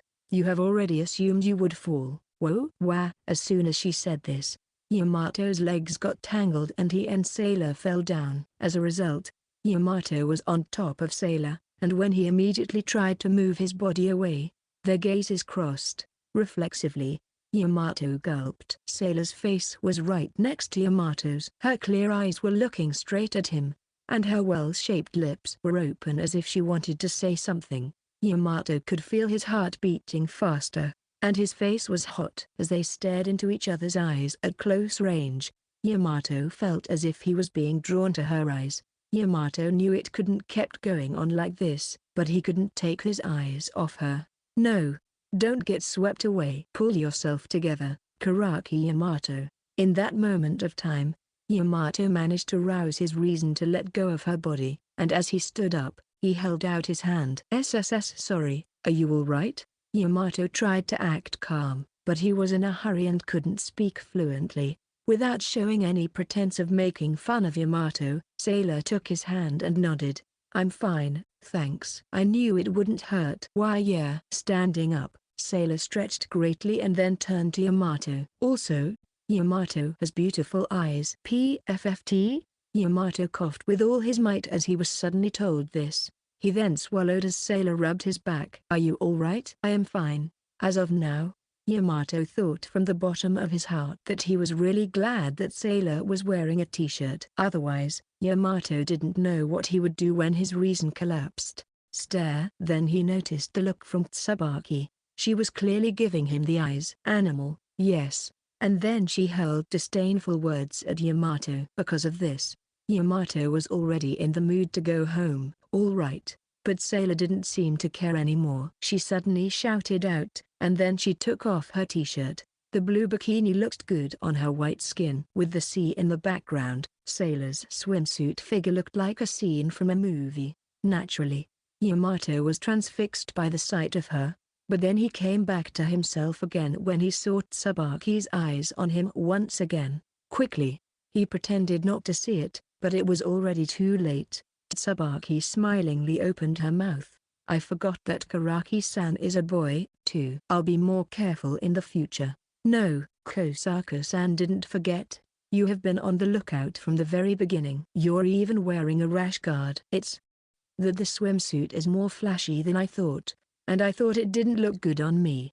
Tsubaki, perhaps not expecting to be counterattacked, muttered. Seeing Tsubaki like that, Sailor ran up to Tsubaki. Yes. She vigorously unzipped the zipper and took off Tsubaki's rash guard. Then, her polka-dot red bikini was revealed. Kaiawa, what are you doing, senpai? Tsubaki frantically protested. Her face flushed with embarrassment. Even though Yamato knew he shouldn't be looking, his eyes were glued to Tsubaki's swimsuit. And you, Karaki-san, don't stare at me so much. Sorry. Yamato hurriedly turned away, but then he suddenly became calm. But this is the ocean, and it's normal to look at swimsuits, isn't it? Yuge. Still, I need to be prepared.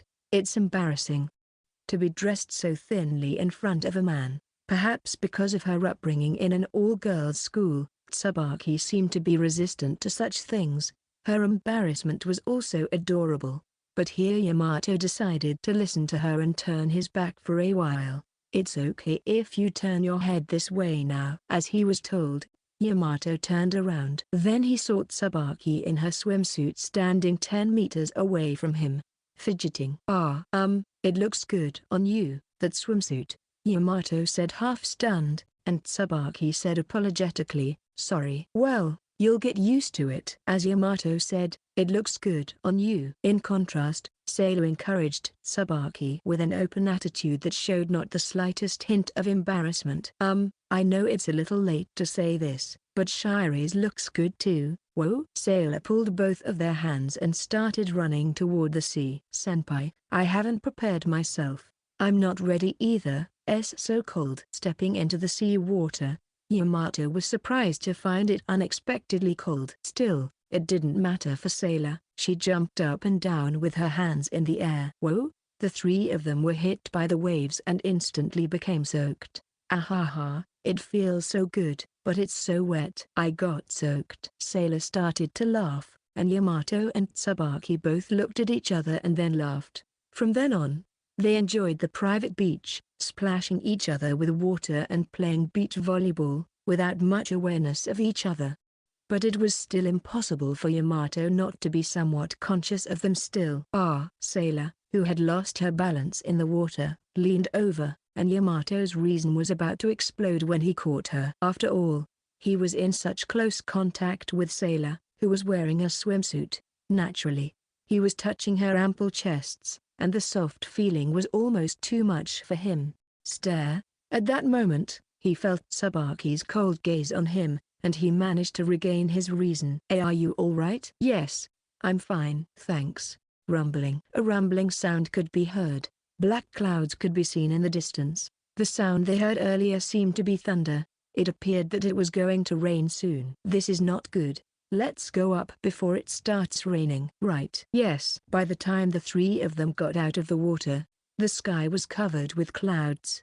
As they hurried back to the log cabin square, a few raindrops hit them on the bridge of their noses. Then, in the blink of an eye, it turned into a torrential downpour. Fortunately, there was a pavilion where they could shelter from the rain, so they decided to spend some time there until it stopped. But then, wow, a shower. The reason being that she was sticky from the seawater. Sailor started to take a shower in the rain instead of a normal shower. Senpai, just how free-spirited are you? If you aren't careful, you'll catch a cold. Yamato and Tsubaki watched the scene from afar in exasperation. There were installed showers available at the beach. Therefore, they could have waited for the rain to stop, but it seemed that in Sailor's case, mood took precedence over rationality. Hey! Sailor called out to them as she was being drenched by the rain. When they tilted their heads, Sailor smiled innocently. You two should come too. It feels so good. She said it in such a happy way that they were naturally drawn to her. Can't help it. I want to wash my sticky body as soon as possible. With that excuse, the two of them excitedly went outside. Then, the downpour was indeed like a shower, perfect for washing their bodies sticky with seawater. Not bad, huh? I know. But isn't it a little too strong? Well, that's what a strong shower is like. Is that how it is? That's right. While they were in an idle conversation, the rain began to slow down. It was over. Is it over already? Don't look so disappointed.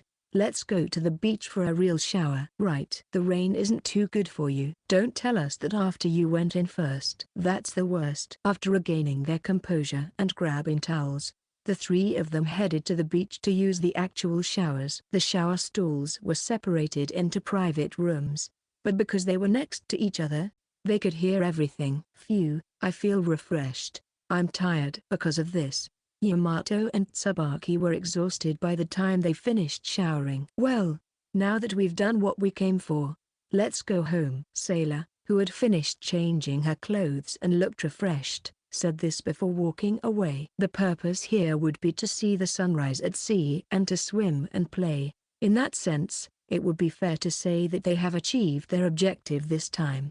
But what about Tsubaki's objective?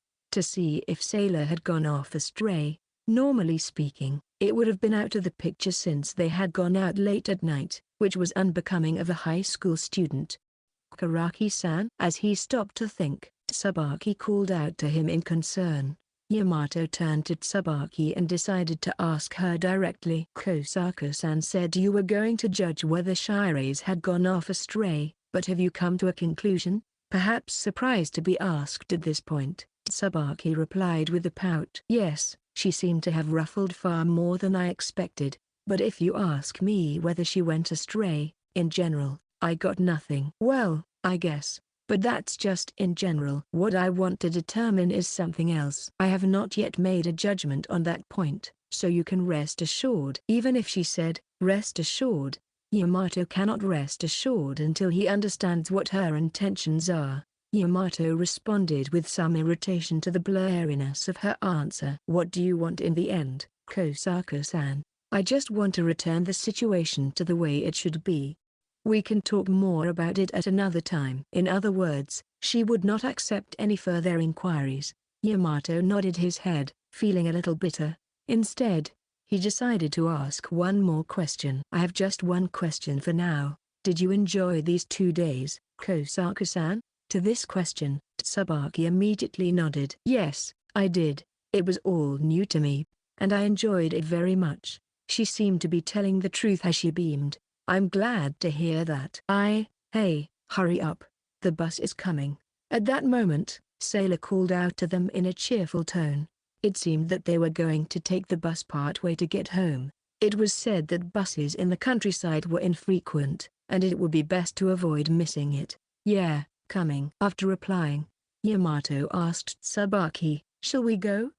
And she immediately went along. The bus arrived just as they reached the bus stop, which was located just past the Shire's family's private property. The bus was empty and sparse, so they sat side by side in the very back. Sometime after getting on the bus, just as Yamato was about to fall asleep from exhaustion, Tsubaki poked him on the shoulder. What's wrong? When Yamato forced himself awake and replied, Tsubaki said apologetically, I'm sorry. Did I wake you up? No, you're fine. I'm glad.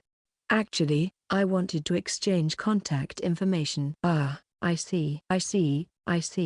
Yamato nodded repeatedly and put his hand in his pocket, but because his hands were shaking, he couldn't get the phone out properly. Quite simply, he was surprised that a beautiful girl asked him for his contact information.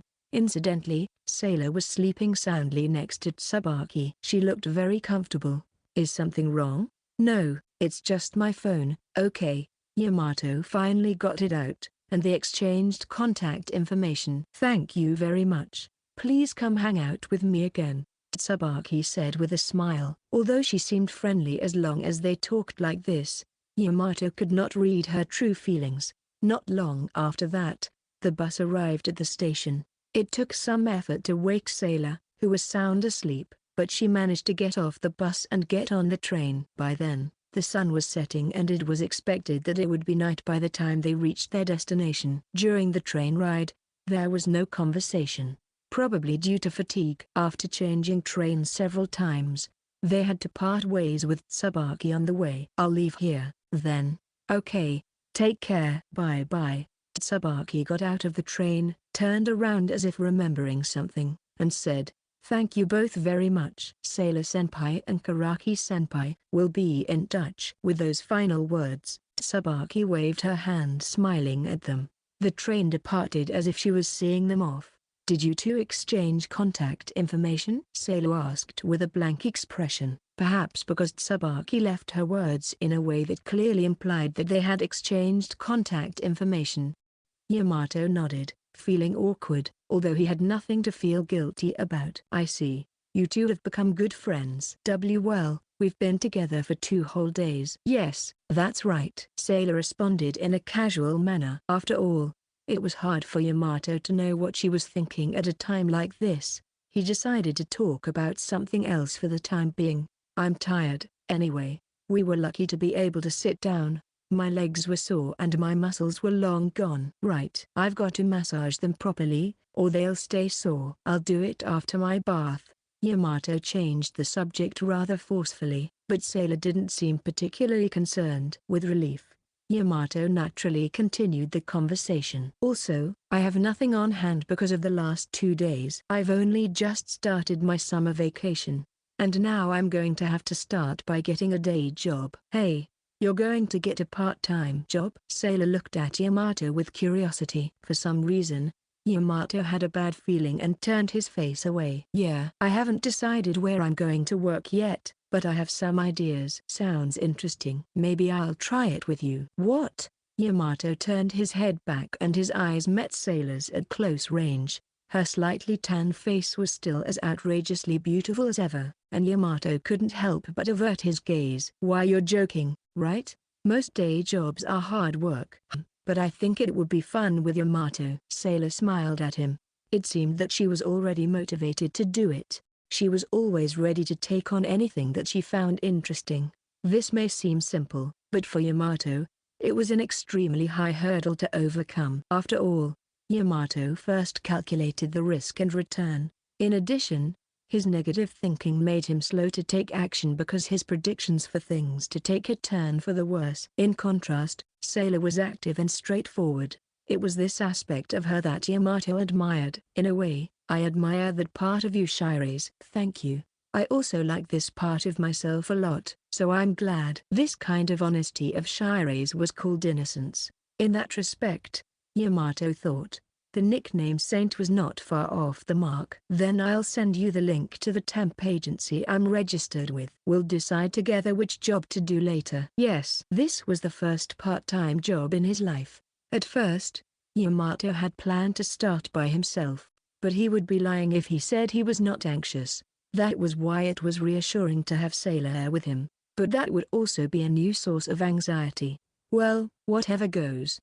"No, I'm talking to myself." Until a few minutes ago, Yamato was worrying about Tsubaki, but now he found himself thinking about the future. It was strange, Yamato thought sincerely, because talking with Sailor made him look forward to tomorrow's arrival. Chapter 4: The Saint and Part-Time Job.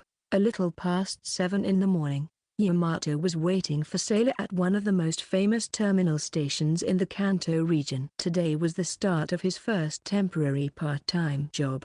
He was supposed to meet her at the station closest to his house, but Sailor overslept, so Yamato arrived at the nearest station ahead of her. "She's late." The time was already around 7:30, although the meeting time had originally been set earlier.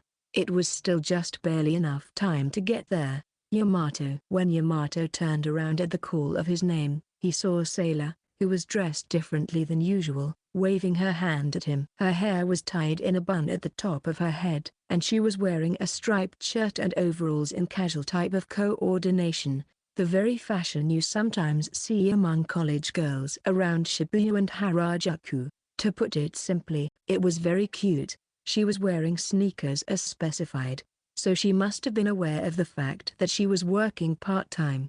But even so, her outfit was too fashionable for Yamato's eyes.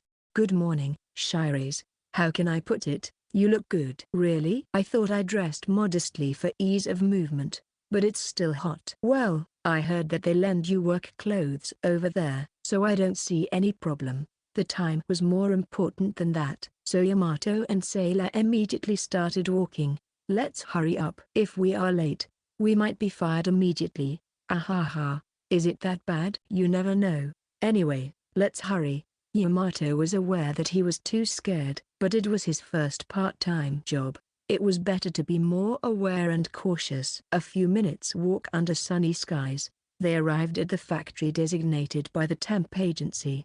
The factory was filled with sweltering heat, and a number of workers were already there. They were all wearing matching blue polo shirts and beige pants. These must be work clothes. Yamato immediately thought to ask someone for an overview of the job. Hey, what are you doing?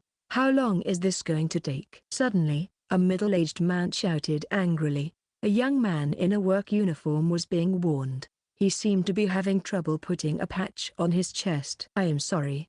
You guys, get yourselves in gear, too. How long are you going to keep on dicking around?" He began yelling at the other male employees, taking out his anger on everyone around him. To put it bluntly, he had a bad mouth and attitude. Yamato was surprised that there were such uncivilized members of society nowadays. "Yamato, I think you can get your work clothes over here." At that time, Sailor approached Yamato in a light tone of voice. She was not scared in this air, but seemed not to mind at all. Naturally, the eyes of those around them gathered. Since there are only a few women, Sailor was completely the center of attention. The middle-aged man who had been yelling also looked at them, but he turned away without swearing, so Yamato patted his chest in relief. For a moment, The man handing out work clothes seemed very mild-mannered, unlike the middle-aged man they saw earlier. He even kindly helped them choose a size. "Yes, a medium for both top and bottom." "Thanks, Yamato. I'll see you later." Sailor called to him in the distance, waving her hand. She even seemed to be slightly excited. See you later." Yamato also entered the locker room and found a number of men in the lockers lined up in a row. All of the men were well built and had a rather gruff appearance. "I guess this is a hell of a place to come to." Yamato knew it was too late to regret this now, but he was already feeling deflated. It seemed that stuff was kept in lockers, so after a quick change of clothes, Yamato put his various belongings along with his clothes into the locker and locked it. "Okay, time to go." Yamato quickly left the locker room fearing that he might get yelled at if he was too late. Many people had already gathered in the factory and they were lining up. This was a sight to behold. Yamato hurried to join the line and looked around, but he could not see Sailor. Then, Sailor arrived. Immediately, there was a commotion in the surrounding area. Surprisingly, Sailor was dressed in work clothes. The plain blue polo shirt and beige trousers were supposed to be of a modest design, just like work clothes, but just by wearing them, Sailor gave off a healthy and boyish atmosphere, so much so that only her surroundings seemed to shine. Sailor lined up a little distance from Yamato, but when she noticed Yamato's eyes on her, she waved her hand to him. Because of this, the gazes of the people around her turned toward Yamato as well. Therefore, Yamato had no choice but to turn his head and look down with a shrinking feeling. Gohan. At that moment, he was freed from the surrounding gazes when they heard a coughing sound in front of them. The person who coughed was a mild-mannered man who had just been handing out work clothes. The man opened his mouth. "Well, good morning, everyone. My name is Murata, and I am the coordinator here." The man, who introduced himself as Murata, gave a standard greeting, to which everyone sparsely returned nods and greetings. Yamato had thought that the middle-aged man who had yelled at them at the beginning had the highest position in the group, but it seemed that was not the case.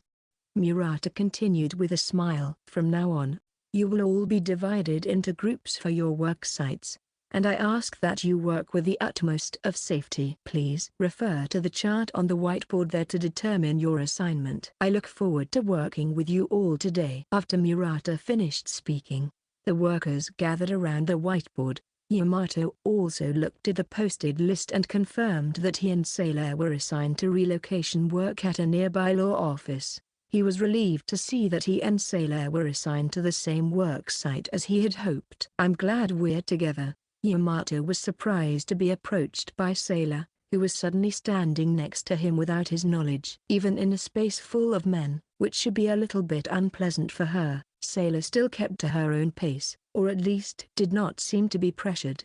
Thanks to this, Yamato's nervousness was somewhat eased. "Working at a law firm? I wonder what kind of tasks we are going to do there. Probably something normal." "Well, we'll find out when we get there. It looks like we should follow that guy." Sailor pointed to a tall, thin man standing in front of them. He looked like a college student. He was holding a sign that read Law Firm Group and looked strangely frightened. "I didn't know there were people like that. He doesn't seem to normally work in places like this. We can't speak for others, though." "Ahaha, indeed." They got in line in front of the man, and he slightly bowed to them. The next several workers lined up behind them and they left the factory with a total of 11 people. "At first I thought I was going to work in that factory, but a law firm is more exciting." Sailor spoke to him on the way. They all left the factory at the same time, but the line was out of control and now there were only a few workers around them. "Well, it seems easier to do without that yelling man. How long do we work? Let's see, lunch break is at 12 o'clock. And the workday ends at 5 o'clock. That's a long time." "Yes." After about 10 minutes, they arrived in front of the office building that housed the law firm. Apparently, other contractors had already started work ahead of them, and the floor was already covered with blue sheets. The tall man leading the way seemed to be giving the instructions, and Yamato and the others were assigned to a room at the back of the second floor. The basic work was said to be sorting and boxing documents. moving bookshelves, and carrying out tables and other items. The work was described in detail in the instruction manual, which Yamato and the others used as a guide as they began their work.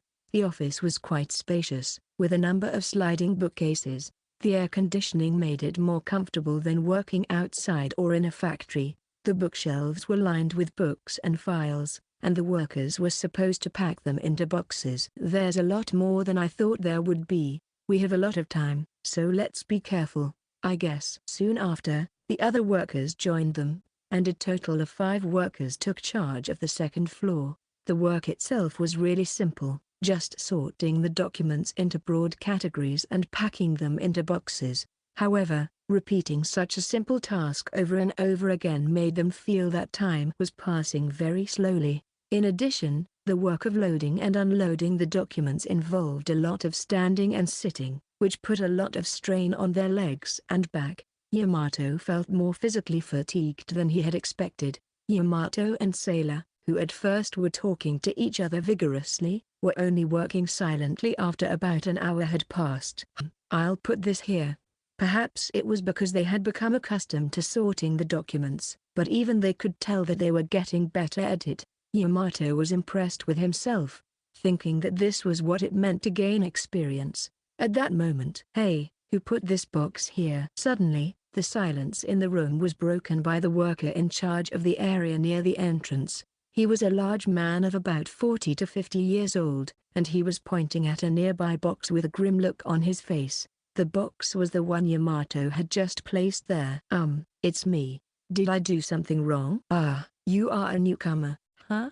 The box was not placed in the wrong place, but it was not labeled. "Please make sure to put a yellow label sticker on the box containing the filed items." "I'm sorry about that. I will be careful from now on." He was not as angry as Yamato thought he would be, but Yamato felt a twinge of remorse. "Don't mind it." Sailor, who was working nearby, called out to Yamato when he returned. He was glad that she was concerned about him, but at the same time, he was embarrassed that she had seen him being warned. "I needed to be more careful. I'd rather take it easy, wouldn't you? I'll keep the labels in mind." "Is that the way it's supposed to be?" "Maybe. In my case, I think I make more mistakes when I am tense." Yamato doesn't remember many occasions when Sailor made mistakes. The most common was when she was giving directions. "I understand.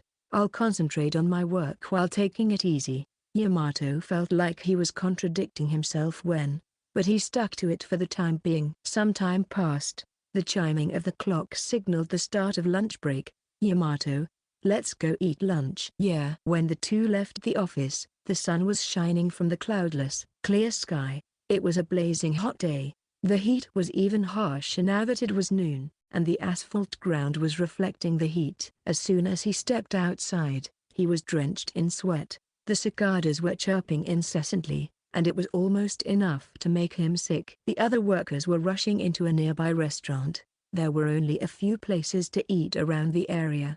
"There aren't many places to eat around here." "I guess so." "Where should we eat?" Yamato put his hand in his pocket to search for a place to eat on his smartphone. However, he realized that he had left not only his phone but also his wallet in his locker. Feeling the blood drain from his face, Yamato managed to smile and came out clean. "Sorry.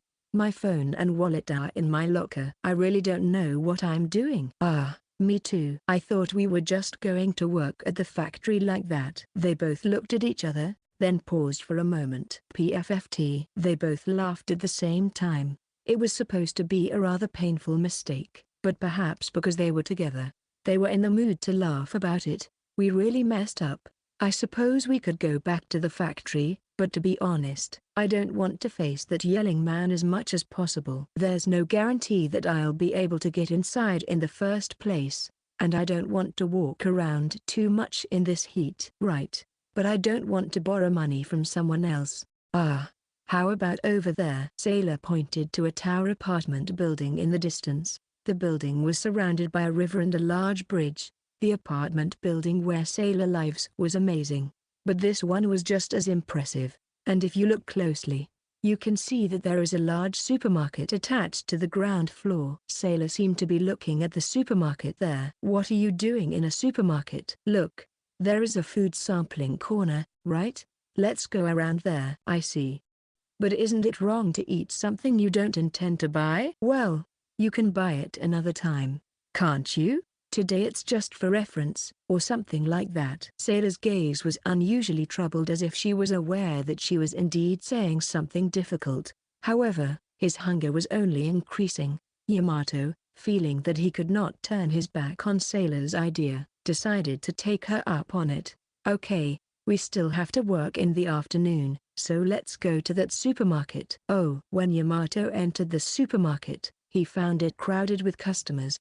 Probably because it was lunchtime, the air conditioning was working too well, and the difference in temperature between the outside and inside made him feel like he was going to get sick if he stayed there too long.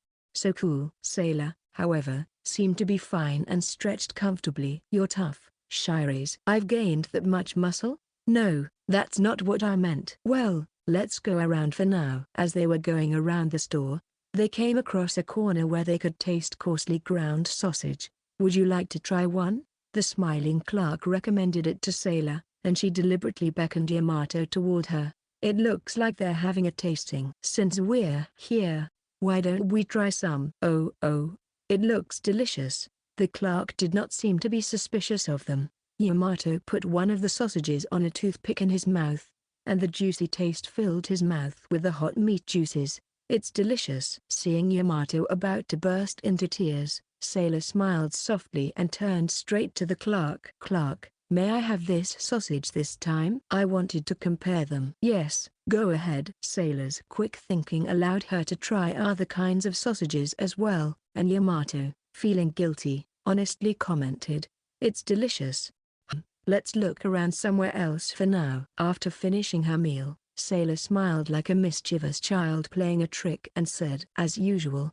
Yamato was as innocent as ever, but Yamato desperately tried to match her and said, "Well, yes, that's right. I'll definitely buy sausages one of these days," and decided to leave. The next stop was the pickles section. There were various kinds of pickles available, and Sailor once again tasted all of them, calling it a comparison. Maybe it's the guilt, but I feel like my hunger's already been drowned out. It's not your imagination. Look, they have a yakitori section. They're having a sampling as well. Hey, unlike the timid Yamato, Sailor seemed to have already made up her mind to enjoy the food. Yamato followed Sailor's lead, hoping to have at least some food. So after visiting the sampling sections throughout the store, they left the store. There was still time before the lunch break ended, so they sat down on benches set up around the tower apartments. The shade was just right for taking a break. We ate quite a lot. I think this will last me until the evening. Yay! I'm relieved that Shires didn't say anything about going for a second round. Ahaha. You're right. I wanted to do it, though. If I wasn't there, you'd probably go through with it. I'm telling you, I wouldn't. I'm not that hungry. And that was when Yamato's stomach rumbled. This was not the sound of hunger. It was a stomachache. I'm going to the bathroom. Yes, Yamato, feeling bad, used the restroom in the supermarket, and when he returned about 10 minutes later, he found Sailor sleeping peacefully on the bench. Her sleeping face was as cute as ever, so he sat down next to her while not waking her up. As he watched her sleeping face for a while, he heard it. Sailor woke up without warning. Yamato quickly pulled himself up and looked away, and Sailor said with a stretch, "Ah, welcome back. Is your stomach okay?" "Yeah, I'm fine now." "You were watching me sleep?" You noticed?" It seemed that she was aware that Yamato was observing her, and Yamato felt uncomfortable as Sailor stared at him. "The other day, Tsubaki told me that I should be careful about sleeping in front of Yamato because you would look at me strangely." That girl, so stingy. It was hard to argue with her because she was not exactly wrong. However, Sailor didn't seem to be comfortable with it. "Is it really that interesting?" "My sleeping face? No, it's not interesting, rather. It's cute." Yamato was carried along by Sailor's relentless pace, and he ended up speaking his true feelings. Then, Sailor turned toward Yamato, pulled her body closer, and closed both her eyes. "What are you? How do you like it?" "Cute." Sailor, who just closed her eyes, looked more like she was waiting for a kiss, rather than making a sleeping face. Yamato's chest was rapidly heaving because of her sudden action. Then, he closed the distance between him and Sailor. Thanks to this, those shapely lips were already in front of him. With a snap. Again, without warning, Sailor opened her eyes. At such a distance, Yamato frantically pinched both of Sailor's cheeks with his hands. NNGGGGHH, Yamato. If anything, Shirase is ugly now. Ha ha, Yamato said to cover it up and smiled briskly. Wasn't I about to do something outrageous just now? Flustered inwardly, he removed his hands from Sailor's cheeks as she glared at him resentfully. So mean. I think anyone would look ugly if they had their cheeks pinched. I'm sorry. I'll correct myself. Ugly was an exaggeration. Even when I pinched it, you were still very charming. As Yamato turned his back, apologetic and embarrassed, Sailor poked him in the back. What? Hey, look at me. Why, MNNH? The moment Yamato turned around, both of his cheeks were pinched vigorously. Through the look on Sailor's face, he could tell he looked bad now. This was an attempt to get back at him. Ahaha.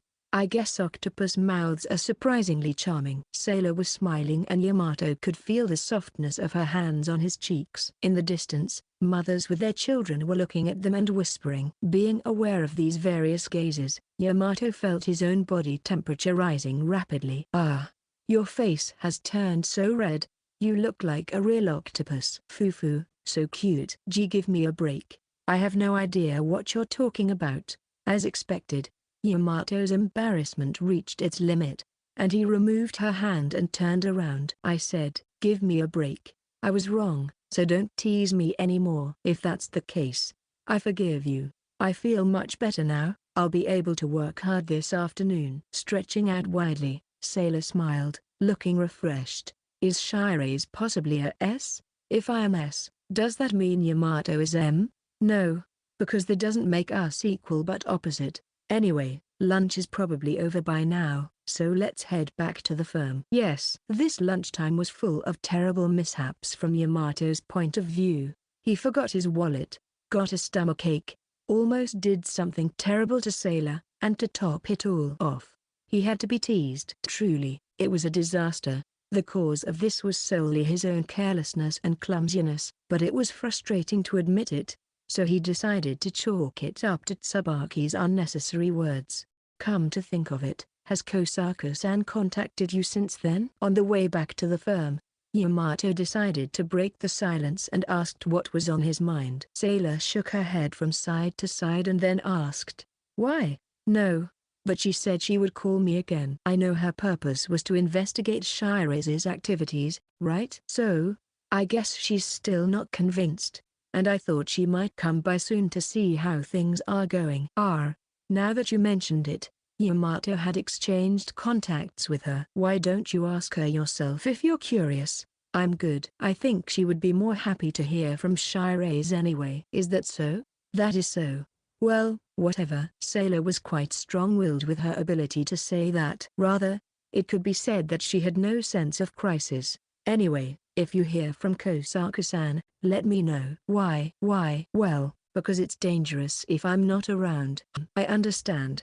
In the meantime, they arrived at the front of the firm. The other workers had just come out of the restaurant, and they bumped into each other. The other workers noticed them and all looked at them coldly. Regardless of the situation, Yamato knew that he was at fault for coming to work with a girl, so he entered the firm quietly. Then the afternoon work began, but as usual, the work of sorting documents continued. Good.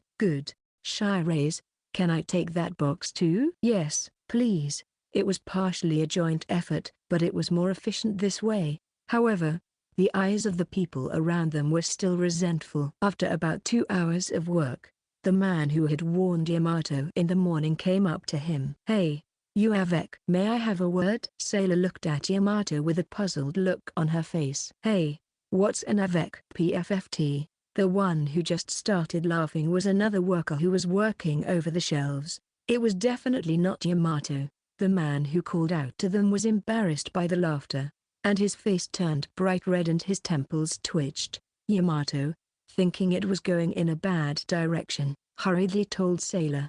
I think it means a couple, or lovers, maybe. Then why didn't you just say so?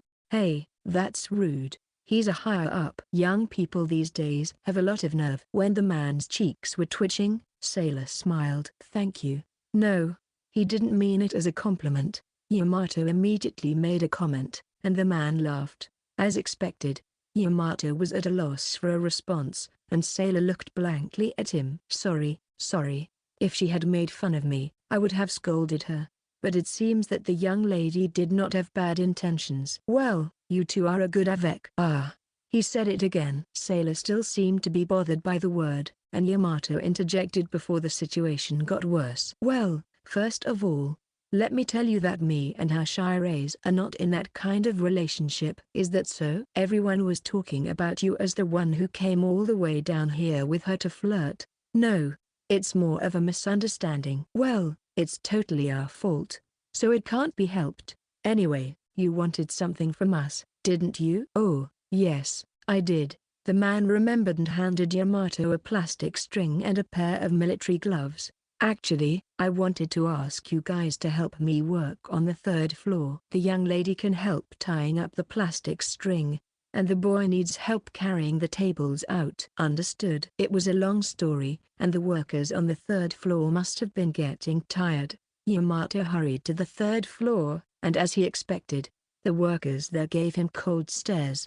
I'm sorry I'm late, I'll join you. After saying so, Yamato joined in the work of carrying out the tables. Unlike the sorting work that had just been done, this time it was completely manual labor. Taking care not to injure himself, he and the other workers proceeded to carry out the tables and shelves. Meanwhile, Sailor was using plastic string to secure contents of the boxes so that they would not fall out. In this way, the difficult time for Yamato passed in the blink of an eye. When the time passed 6 o'clock, the work was finished. The work was unexpectedly slow, and it seemed to have taken longer than planned. By the time he left the law firm, the sun was beginning to set. My arms and my legs. Yamato walked slowly, his legs and feet wobbling like a newborn fawn. Are you all right? Do you want to take a break? The other workers were already on their way to the factory, so Yamato shook his head. I'll be fine. I don't know what they'll say if I'm late. Then, do you want me to lend you a shoulder or something? No, that would be too embarrassing indeed. In fact, while they were working on the removal, other workers asked him about his relationship with Sailor. Besides, Yamato didn't want to borrow her shoulder for the simple reason of male pride. So, although a little behind the group, he returned to the factory and was told by the tall man who had been showing him the way to and from the factory to change in the locker room. When Yamato entered the locker room, the air was sweltering hotter than in the morning, and he felt sick with hunger and fatigue. He managed to get to his locker and changed as quickly as possible. Good night. You've been a big help. On the way there, Yamato was approached by a man who called them avec. He seemed to be in a very good mood and had a big smile on his face. Hello. I'm sorry if I've dragged you all down. No, you're not. Sometimes we get students like you, but most of them are cocky and don't work very hard. You, on the other hand, have been doing a good job. I'm glad to hear you say that. It was worth the sore muscles. Ha ha ha. It's a sign of youth that your muscles ache. Also, with this, you should treat your girl to some good food today. Saying this, the man offered Yamato 2 1,000 yen bills. No, I can't take this. Don't be shy. It's just the whim of an elder. No, really. It's fine. Perhaps because Yamato had refused with all his might, the man pulled back the bill with a puzzled look on his face. I see. Young people these days have a sense of humility or modesty. Well, good night. Okay, goodbye. The man who called them avec looked a little sad and quietly left the locker room. After bowing to his back, Yamato patted his chest in relief. And now the tall man who was leading the way approached Yamato. What a disaster. That man is always like that.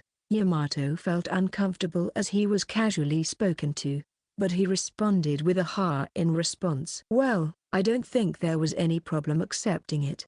Ahaha, I guess. Yamato tried to give a reasonable response, but it was still awkward. Like the man Yamato mentioned earlier and this man, There was a sense of unity in the locker room after the work had been completed, or at any rate, such a feeling could be sensed. The attitude and atmosphere of the workers around him seemed to have become more relaxed.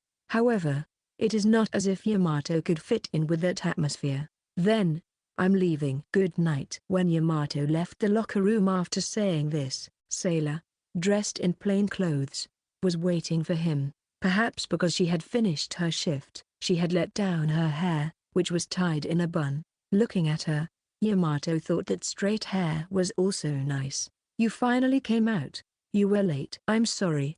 I guess I made you wait. I was quick now because unlike the morning, I didn't have to worry about my bun. I just untied it and ran a comb through it." "I see." Yamato's misplaced opinion that the fashionable situation of girls was also tough came to mind. Being around Sailor, he could smell the fresh scent of antiperspirant, and compared to the hot and humid locker room, it was truly heaven. "Speaking of which, I heard we can go home now."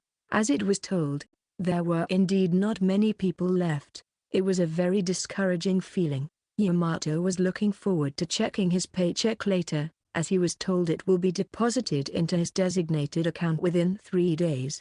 "I guess we won't be getting together like we did in the morning." "Well, that's better." "Right. Shall we go?" As they left the factory, the night wind blew against them, and Yamato felt chilly, probably because his sweat had not yet dried. The main street on the way to the station was very busy. The lights of the buildings illuminate the area, and as they walked through the crowd, Yamato felt dizzy, partly due to hunger and fatigue. "I'm hungry." "Should we go into a restaurant somewhere?" "Let's do that." "Do you want some ramen? Is that okay?" "Yeah." "Also, I'll buy you a drink today. You went out with me for the part-time job." Not because the man who called them Avec told Yamato to treat her to something, but out of gratitude, he offered her, and Sailor smiled. "No." Her response was immediate. Why?" Sailor leaned closer to Yamato, who was puzzled, and answered. "One of the reasons is that I worked for the first time today, and I want to taste the ramen noodles that I bought with my own money." Apparently, today was the first part-time job for Sailor as well. Yamato felt bad that her first part-time job was more physical labor-oriented. She would have been better suited to work as a waitress in a cafe where young people gather. Then what about the other reason? "In the first place, you started today's part-time job because you wanted money to have fun. But if you bought me a drink, it would be a complete opposite of what you wanted. That is another reason." "Well, that's certainly true." "One more thing." "There is more?" Sailor held up her index finger with a straight face. "Because I don't like people buying me drinks." Yamato remembered that she had said the same thing to him when they went to karaoke. "I understand. Then, let's both eat delicious ramen on our own." "I know it's not my place to say this, but to be honest, the tasting at the supermarket wasn't enough for me." "That's the way it should be." "Then let's go there." Sailor pointed to a ramen restaurant that claimed to specialize in tonkatsu ramen. "Should be fine." There are no customers lined up, it's decided. Then, the two passed through the store's curtain with great anticipation. "Here, enjoy." In contrast to the bustle of the city, the interior of the restaurant was deserted, and the ramen was delivered in the blink of an eye after they placed their order. Yamato involuntarily gulped down the thick aroma of tonkatsu ramen with shiny thin noodles, topped with green onions, wood ear mushroom, boiled egg, and roasted pork. "Itadaki monsieur." After that, they quickly take a sip of the soup! The two looked at each other and nodded excitedly. As soon as they took a mouthful of the soup, the aroma and richness of the thick tonkatsu filled their mouths, and they felt the delicious taste running through their bodies. Next, he took a bite of the noodles. The two nodded to each other again. This was what ramen tasted like after a day's work. For the first time in their lives, both Yamato and Sailor felt as if all of today's fatigue had been swept away by the exquisite sensation they had just experienced. After that, they couldn't stop chewing on the roasted pork with the firm, thin noodles, sometimes with wood ear mushrooms, and sometimes with boiled egg. They ate and savored the taste, refreshed their body with water, and went back to the ramen again. Yamato thought the taste was almost addictive, combined with a feeling of hunger and fatigue. He had the strange sensation that all of this had been converted into a sense of accomplishment at the end of the workday. While Yamato was eating, Sailor's hand spontaneously went to the jar of garlic. However, she must have noticed Yamato's gaze. She stopped her hand and pulled it away. Then, as if to cover up her uncontrollable urge, she took a sip of her soup. After all, Sailor was probably still concerned about the peculiar smell of garlic. It was an unusual problem for Sailor, but Yamato could not bear to see her put up with it. Hence, he said to her, "It's okay now. You don't have to put up with it." When hearing that, Sailor was troubled and responded with a no. Yamato thought that he should press her further and continued in a calm tone. "Eating what you like, as you like, shouldn't be a bad thing, isn't it?" Then, Sailor, who seemed to have given up on the idea, turned to Yamato. "Then, Yamato put garlic in it too. That way, even if it smells a little, I think it can be covered." Oh. Her unexpectedly cute request made Yamato tense up, but he quickly complied. Well, he was not certain if that could be covered or not. The garlic in this restaurant also seemed to be of the self-crushing type, and in turn, the garlic was crushed with a special tool to mush it down before being thrown into the ramen. Then, Sailor took a bite of the newly garlic-flavored ramen. Sailor was speechless and fainted with happiness. Yamato followed her lead and took a big gulp of his ramen. Ooh, it was good, and it was thick, it was intense. The combination of the tonkatsu ramen and garlic was so good together that it could even be called devilish. The saint who was fascinated by the devil ate at such a rapid pace that she lifted up the whole bowl and drank the soup in one sitting. Even the waiter was taken aback by this. "Phew, thanks for the food." She finished the meal. It was a magnificent meal. Yamato was fascinated by Sailor's straightforwardness, but then, realizing that she was ahead of him again, he hurriedly shoveled the rest of the soup into his mouth. As expected, Yamato was reluctant to drink all the soup, but his male pride would not allow him to not do so. Yamato soon finished his meal too, and the waiter called out, "Thank you for finishing." Thus, the Sailor eating ramen with garlic moment that Yamato had been waiting for so long returned. As soon as he left the restaurant, Sailor immediately covered her mouth with both hands. It seemed that she was still bothered by it. She was looking somewhat downcast, and there was no sign of her earlier vigorous appearance. "The ramen here is delicious." "Yes." For all that, there weren't many customers. "I wonder why." "How would I know? You see, there's a long line of people waiting for ramen over there." "Maybe it's a location thing." Finally, she didn't even answer me. Since Yamato felt a little lonely at this point, he decided to speak his true feelings. "I was happy." "Shiraise hasn't put garlic in your food for a long time." Even without a reply from Sailor, Yamato continued, "It's cool to see Shiraise eat so rapidly, and I simply admire the way you eat what you want to eat, as if by instinct." "Of course, I mean that in a good way." There was still no response, but Yamato nevertheless spoke his mind. "I know I like it, the way Shiraise eats ramen with garlic." After all, there was still no response from Sailor, but she stopped walking. "Shiraise," Yamato, curious, stopped and turned around. Then Sailor looked up, red to the ears, and glared at him. "Dummy," she muttered to Yamato's face. During the train ride home, they were completely silent. This was because Yamato felt strangely embarrassed by their earlier exchange, and since Sailor did not seem to be interested in talking at all, they fell into silence. Moreover, because Sailor, who was concerned about the smell of garlic, sat far from Yamato, the situation remained difficult for them to talk. Having given up on trying to resolve the situation for the time being, Yamato decided to check out the reviews of the ramen restaurant he had just entered. Yamato thought that the restaurant would be highly rated, but his prediction turned out to be wrong. The reviews were all over the place, with some describing it as ordinary, mediocre taste, just another ramen shop, and still others calling it average. It was a ramen store that could be found anywhere. So why did Yamato find it so delicious? There are several possible reasons, but the biggest one was that he ate it after his part-time job when he was tired and hungry.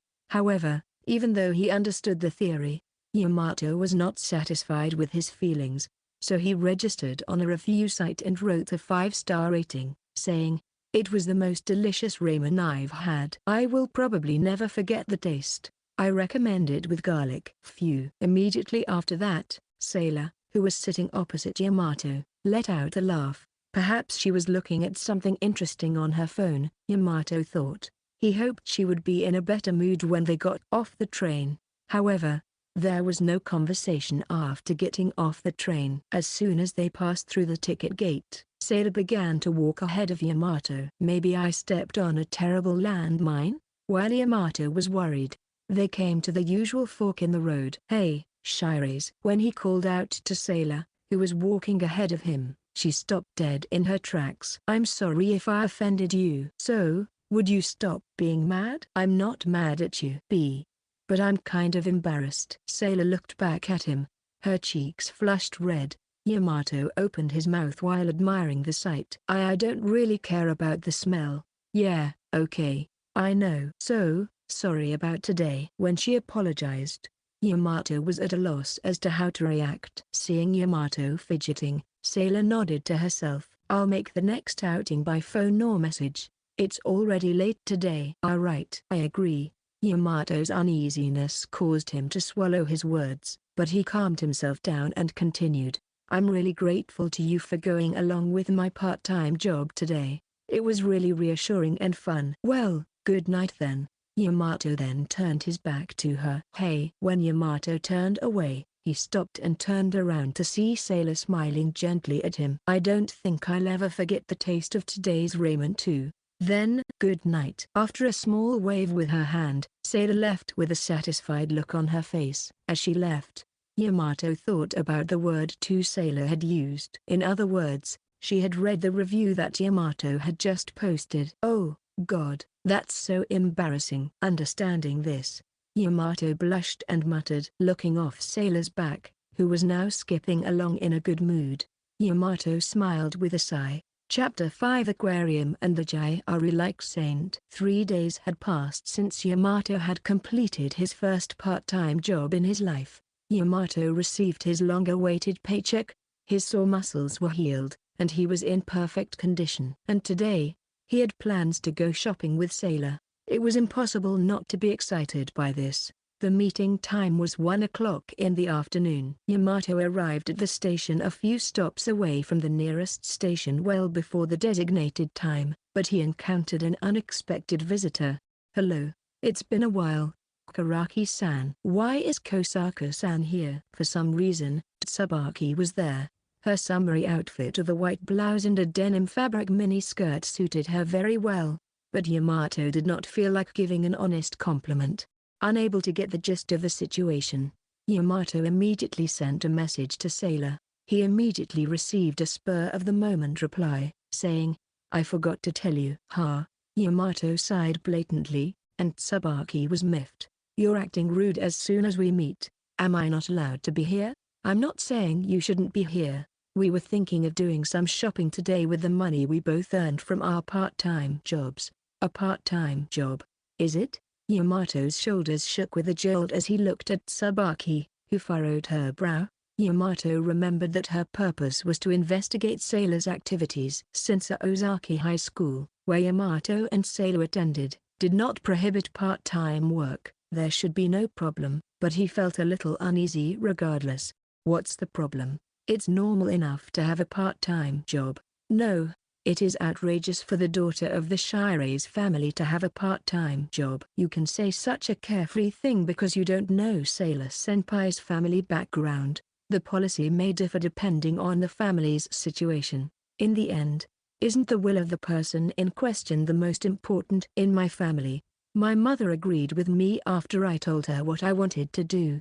Tsubaki sighed blandly this time. It was as if to say, as expected of a commoner. "What now?" "I'm just stunned that you really don't get it." "What did you do for your part-time job?" "You two didn't work at some restaurant that you can't tell people about, did you?" "No, of course not. It was a regular part-time job." "Well, it's still questionable." It was no longer a sales pitch, but more of an argument. Tsubaki may have a bad image of high school students' part-time jobs, but she never lost her judgmental attitude. The quickest way to solve this would be to dispel her misunderstanding first. However, no matter how much Yamato explained that he was just working in a law firm, he had a feeling that she wouldn't believe it. If only Sailor were here, he could get her to explain and clear up the misunderstanding in one shot. "Sorry to keep you waiting." When Yamato was pondering his next action, he heard Sailor's voice at just the right time.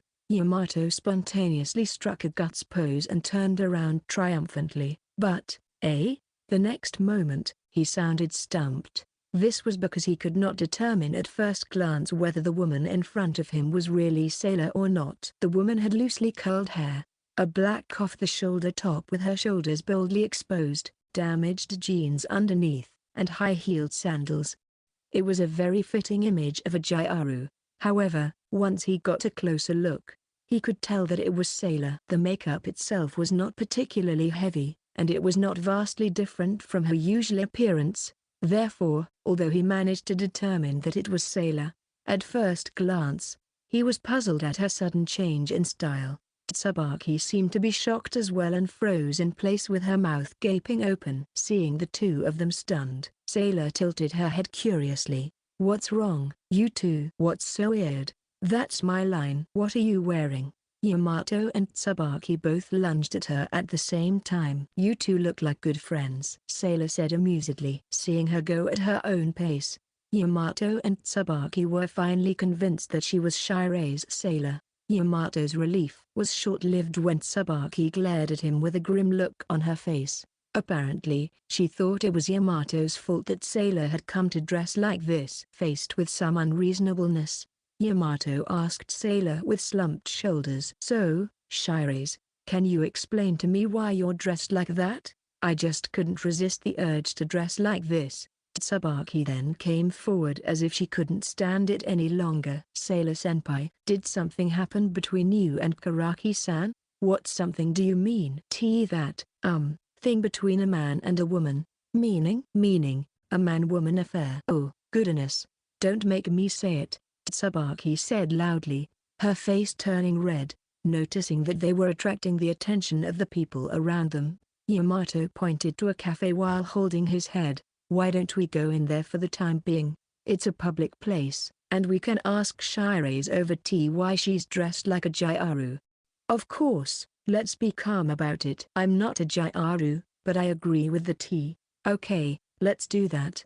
They then moved to a nearby cafe, where Sailor sat across from them at a table for four. It was like an interview, and Sailor's mouth twitched in dissatisfaction. "You two are still acting strange. Is something wrong?" Exclamation mark. Yamato opened his mouth, holding down Tsubaki, who reflexively tried to lean forward.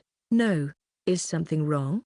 "Is my line." "I'll ask you again. Why did you dress like that? It's like you're a delinquent, a Gyaro, or something. I'm curious too." "Please explain." When they questioned her, Sailor replied with a sigh. "I told you, I did it because I wanted to. That's all there is to it." Sailor, sipping lazily from a plastic container of caramel-flavored shake, looked strangely like a gal model in a teenage magazine. Perhaps that was why Yamato was a bit overwhelmed, but continued with his line of questions. "Is that really all there is to it? Did you ever become aggressive out of dissatisfaction with your surroundings, rebellion against the corrupt world, or any other negative feelings?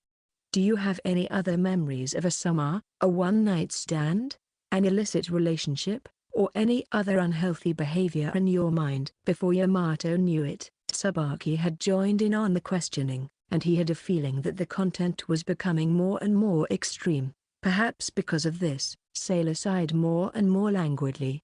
"The only complaint I have right now is that Yamato and Tsubaki are being a pain." "Well, what's with that attitude?" "Hey, you? Who are you calling you?" While they were having something like an interview, a strange switch seemed to have been flipped in Tsubaki, and Yamato calmly stopped her. Tsubaki blushed and apologized, saying, I'm sorry," and Yamato felt a strange embarrassment from her reaction. Sailor stared at the two of them and sighed for the nth time. "I'll leave if I'm intruding." Yamato and Tsubaki shook their heads at the same time. By this time, Yamato had begun to reconsider the situation. Since her answer did not change even after questioning her so far, he thought that perhaps Sailor really had come in Gyaro-style fashion just because she was in the mood to do so.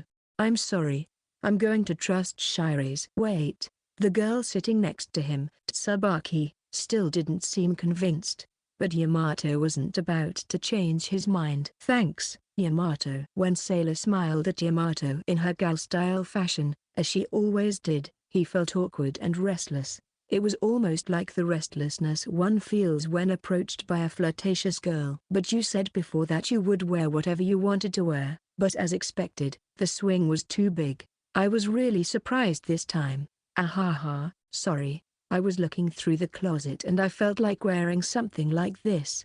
It doesn't look good on me? No, I think it looks good on you. I don't feel comfortable with you, you know. You're too flashy with that get-up. I see. Finally, just as the conversation was getting back to normal, Tsubaki interjected. I don't want to pursue the matter of your clothes any further either. I don't think it's in good taste. This is another matter. But I heard that Senpai got a part-time job. I don't think you have permission from your family, so what on earth are you intending to do? Before that, Yamato wanted to ask about Tsubaki's presence here, but for now, he maturely kept his mouth shut. When the conversation turned to another topic, Sailor answered with a listless demeanor. Sure, I needed a stamp, but I had no problem with the one we have at home. I don't think that's what we're talking about. Well, what about it? My school doesn't prohibit part-time jobs, and Yamato said he was going to do it and it sounded interesting, so I just joined in. My parents and Tsubaki are irrelevant to this.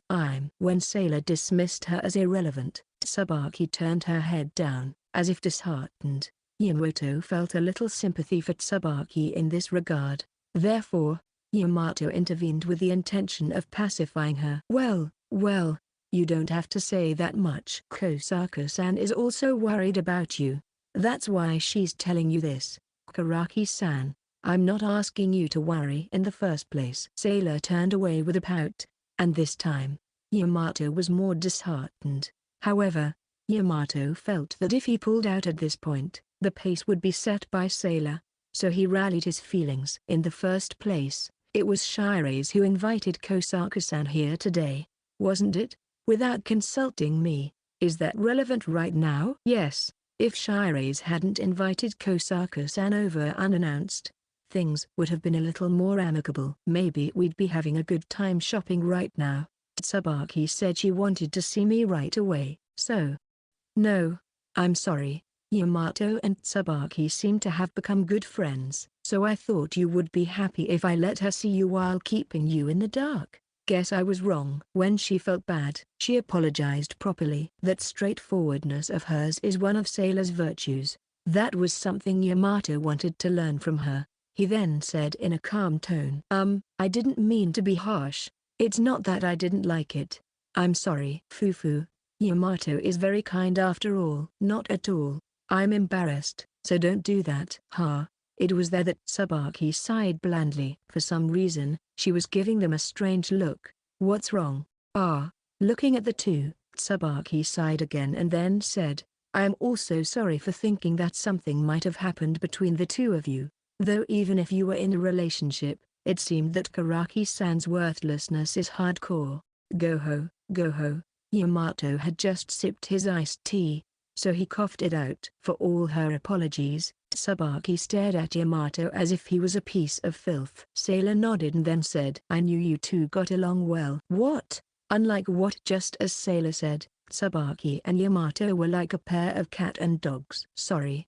Tsubaki cleared her throat as if to make up for it, then looked at Yamato and Sailor alternately. So, what's the plan now? Yamato thought that the topic had been changed rather forcefully, but Sailor turned the conversation over to him. Yamato thought that she was being very forceful and asked Sailor, well, we were supposed to do some shopping, right? Shirase said she wanted to look at clothes. Sailor said, oh, that's it. But there's been a change of plans. I wanted to go to a certain place today. A certain place? The two tilted at each other's direction, and Sailor smiled as she spoke.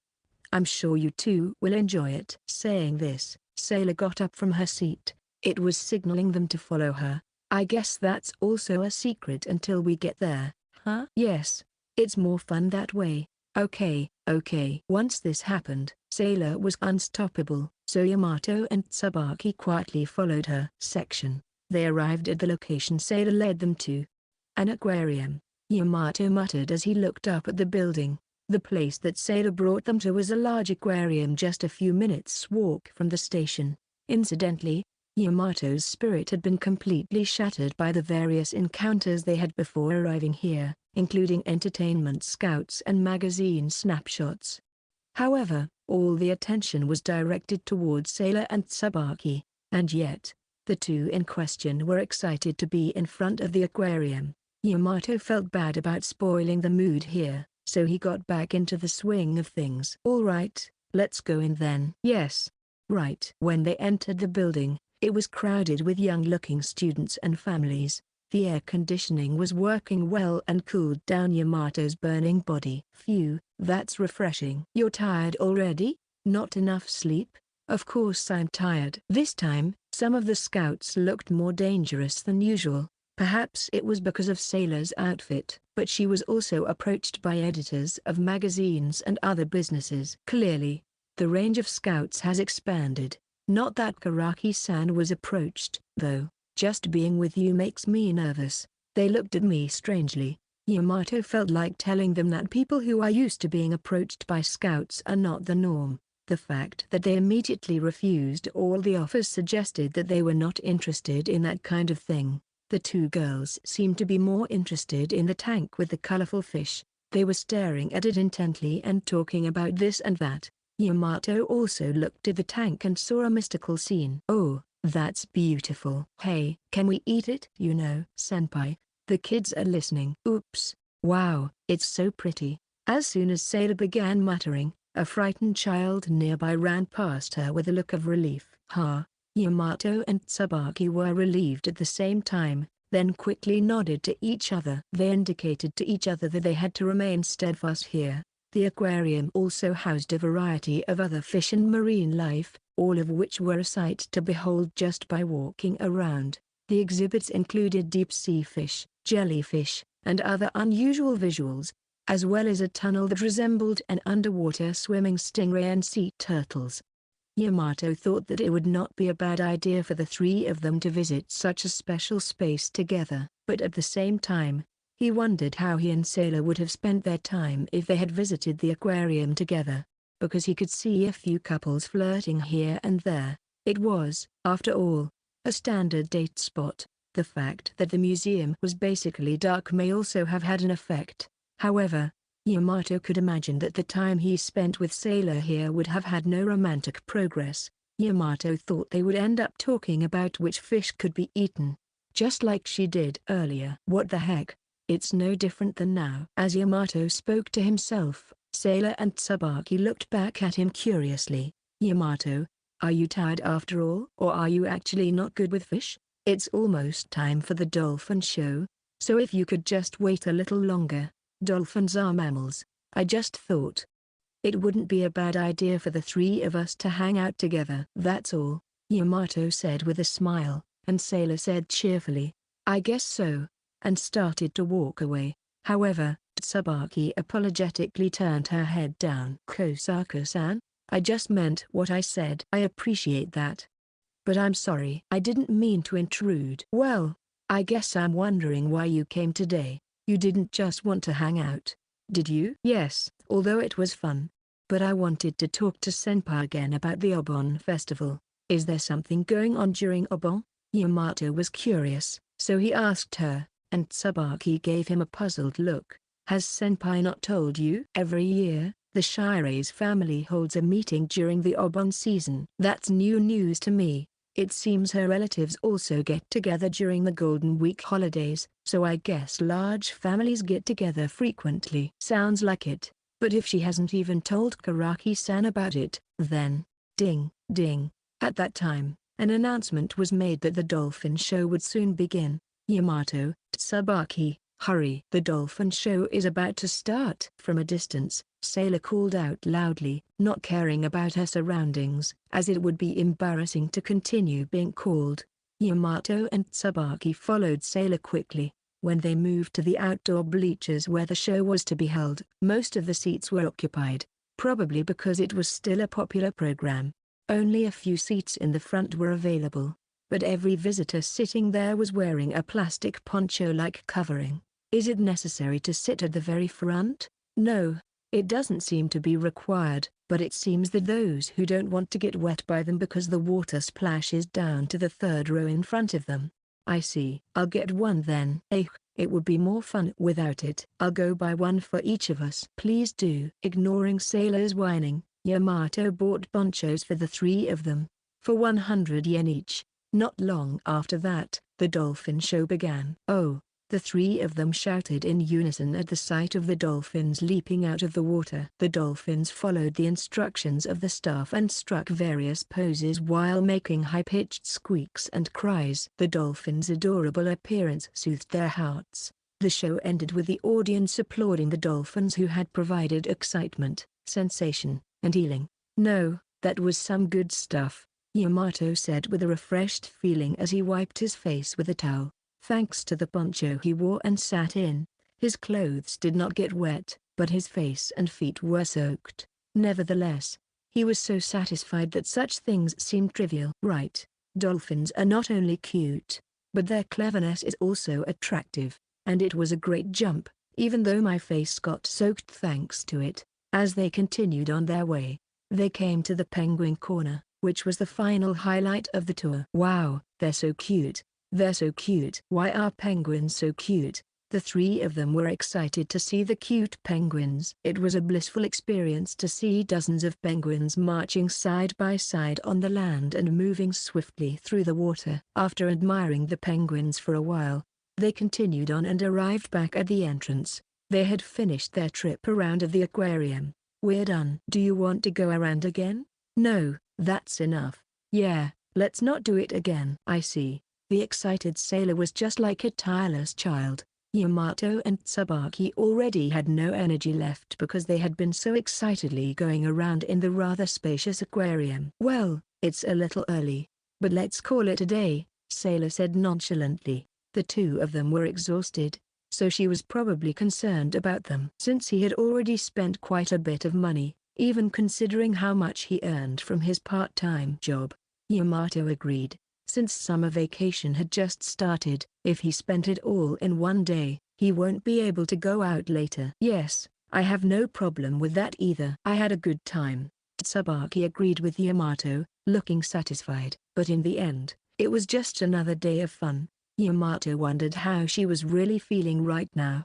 However, he had no intention of initiating anything himself. The Obon holiday was on his mind, but it was still some time away, and for now he decided to think only of the immediate pleasures. After leaving the aquarium, they headed to the station and parted ways with Tsubaki as they passed through the ticket gates. Despite their initial problems, Yamato was relieved that, for the time being, he had safely completed his day with Tsubaki. However, there was another uneasiness that was brewing in Yamato's mind. He was vaguely worried that he would not be able to spend much time alone with Sailor in the future. But he could not express such a feeling out loud. It was just a hunch that he shouldn't. Are you that tired? While they were being rocked by the train, Sailor, who was sitting next to Yamato, looked into his face with concern. Kind of. But that's okay. I had a lot of fun. I enjoyed the aquarium more than I thought I would. Where shall we go tomorrow? What, are we going to play every day at this rate? We can't? No, it's not that we can't. Are you doing your homework? Just a little bit. You definitely haven't done it. Ahaha, you caught me. The anxiety that Yamato had felt earlier seemed to fly away when he saw Sailor smiling innocently at him. However, in a different turn of events, Sailor looked out the window at the setting sun and said in a melancholy tone, "The sun is still high up in the sky. It's summer after all. It's still bright even after 6 o'clock these days. The days seem shorter in summer, and it makes me a little sad." Eh? You mean because it's brighter for longer in the summer? Yes, because the night comes late and the morning comes early. I feel like I have less time to move around. How much do you want to be a night owl? It's not that I want to be a night owl, it's that I already am one. Look at this. Sailor said so and suddenly brought her face close to his, and she continued to make eye contact with him at close range. Her eyes were large and the bridge of the nose was straight. Yamato was completely in love with her face, which was so well formed. So Shirase was the one who didn't get enough sleep. That's what I meant. Thank goodness for the foundation. With Sailor moving away, Yamato took a deep breath to calm his palpitations. As he did so, he managed to calm down. So, what time did you go to bed last night? 9 o'clock. That's surprisingly early. Wait, there's no way that you... In other words, Sailor went to bed at 9 o'clock in the morning. How could she have made it in time for the noon meeting? I was watching a foreign drama and wanted to watch it until the end. I thought about not going to bed, but that would have been a bad idea. I sometimes lose track of how Shirase operates. Ahaha. It's not something to laugh about. Nevertheless, it can be said that her reason for staying up late was foreign dramas, which was typical of high school girls in general. Yamato suspected for a moment that perhaps she had been wandering around the city at night, but his fears seemed to be unfounded. A few minutes later, the train arrived at the nearest station. Just as they passed through the ticket gate, Yamato's phone reported a new message. Who is it? J. Kosaka-san. The sender of the message was Tsubaki. The content of the message was her asking if the two of them could meet together sometime. Of course. Without telling Sailor. What's wrong? Sailor curiously asked Yamato, who was staring at his phone. No, it's nothing. Let's go, Yamato said, but replied with okay to Tsubaki on his phone and started walking with Sailor. Chapter 6 Meeting with the Distressed Junior. After parting with Sailor at the usual fork in the road, Yamato returned the way he came. When he entered the designated cafe in front of the station, Tsubaki was already seated at a table for two and called out, "Karaki-san. This way. Sorry for the wait." "No, thank you for coming. I was still in the area." "Yes, I'm sorry for calling you out in secret." She was well-mannered and courteous. She acted the same as she had been when Yamato had first met her. In other words, she was now putting on a front. "So what did you call me out for?" Yamato asked cautiously. Tsubaki, perhaps sensing his wariness, said with a wry smile. Well, don't be in such a hurry. Here, why don't you have something to drink?" "I'll pay for it.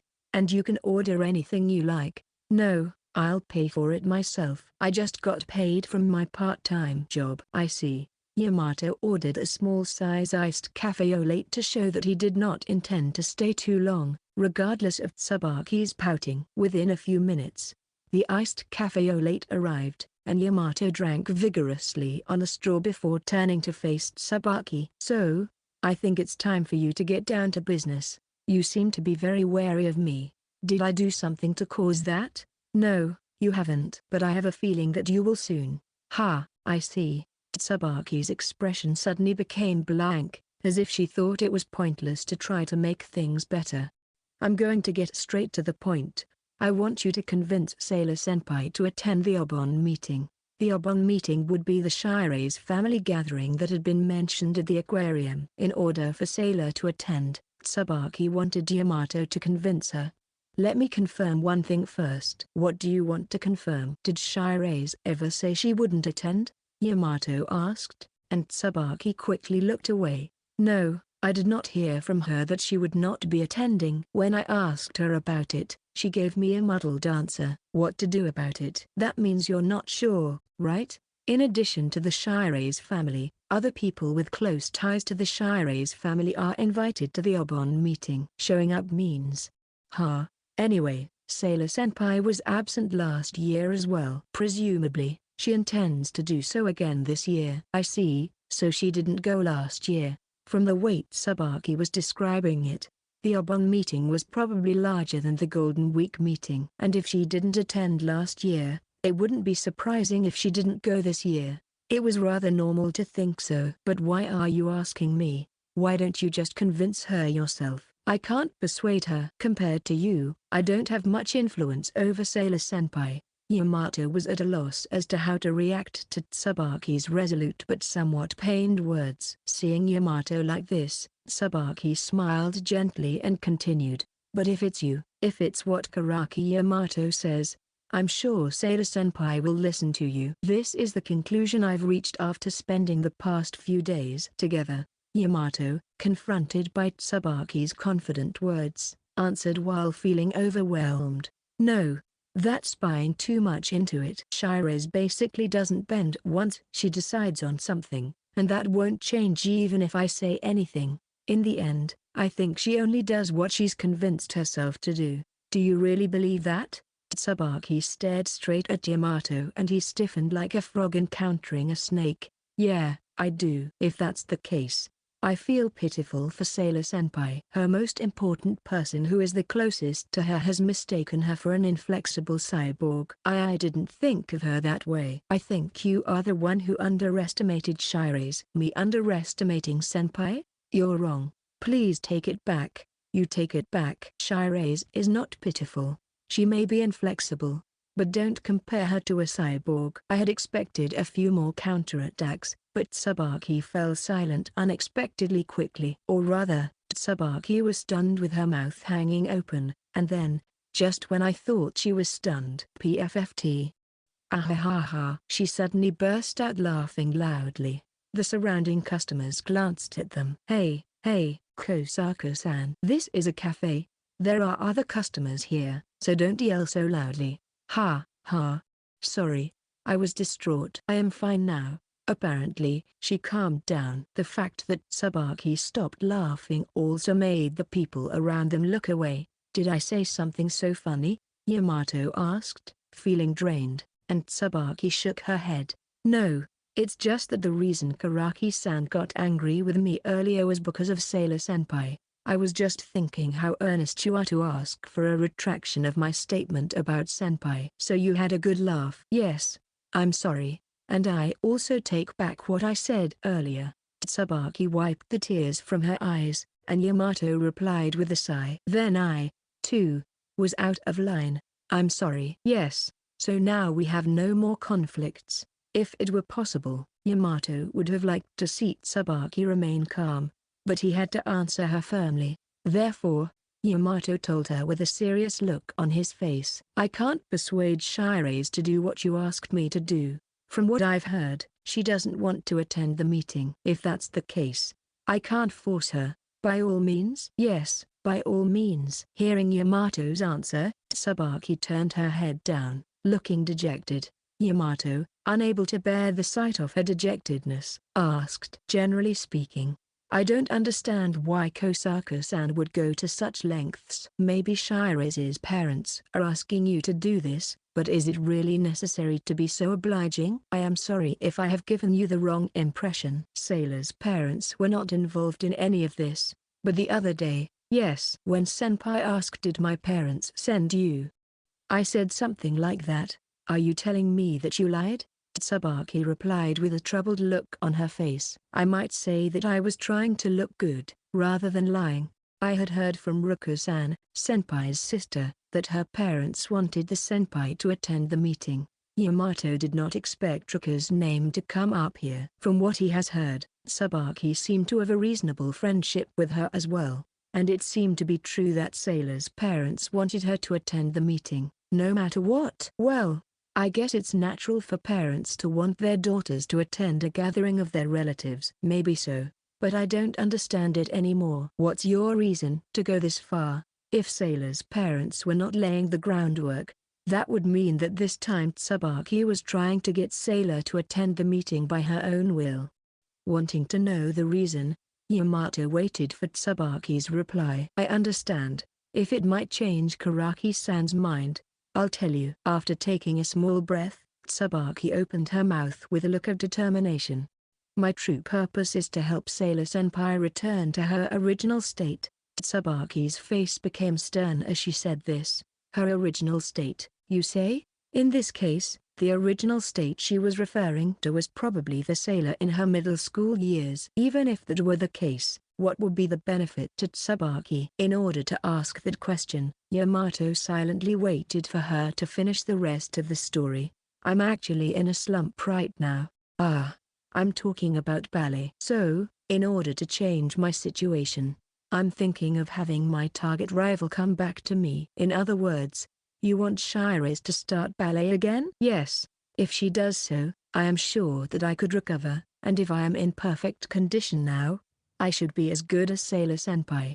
Tsubaki's eyes were filled with a fighting spirit akin to determination as she said this.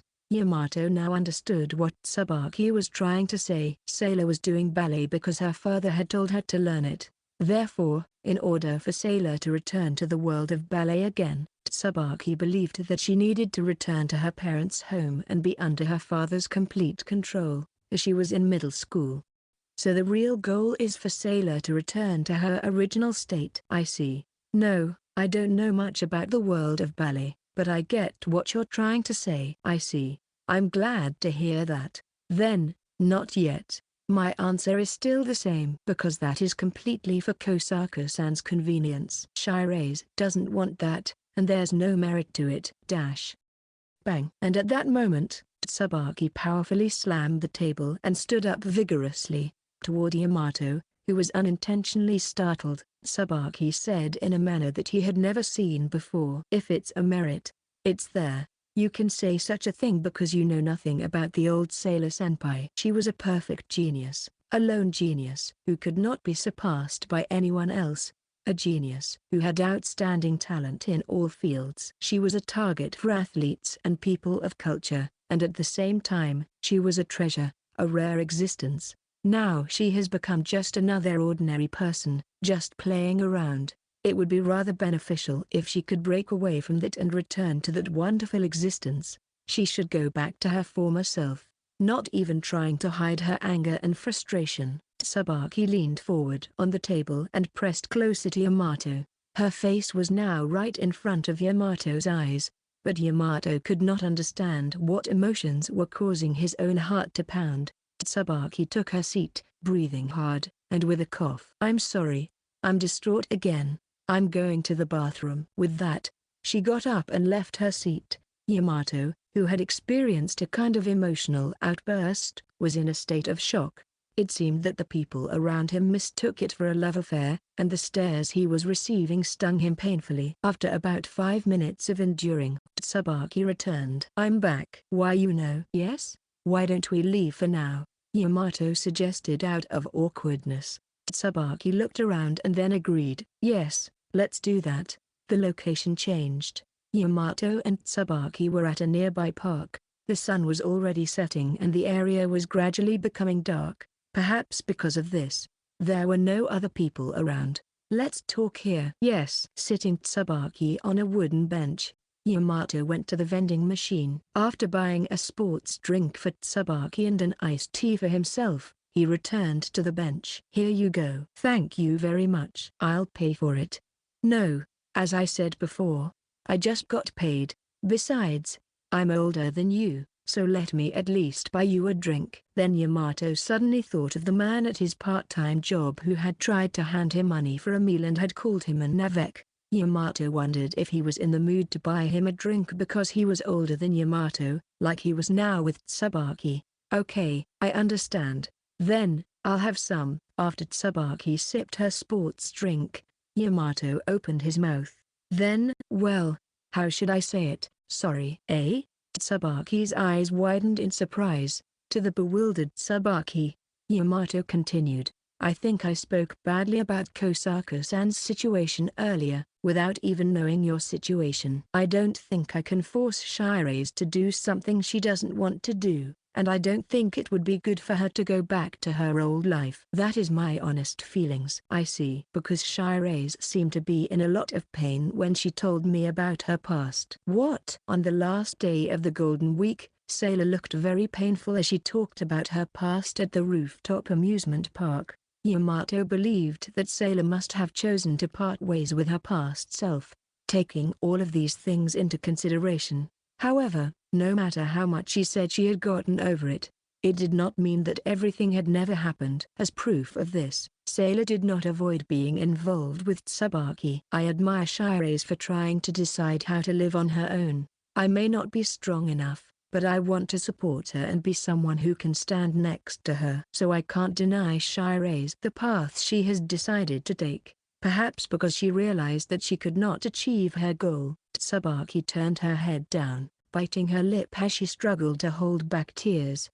Yamato turned straight to her. But that doesn't necessarily mean I won't cooperate with Kosaka-san. Eh?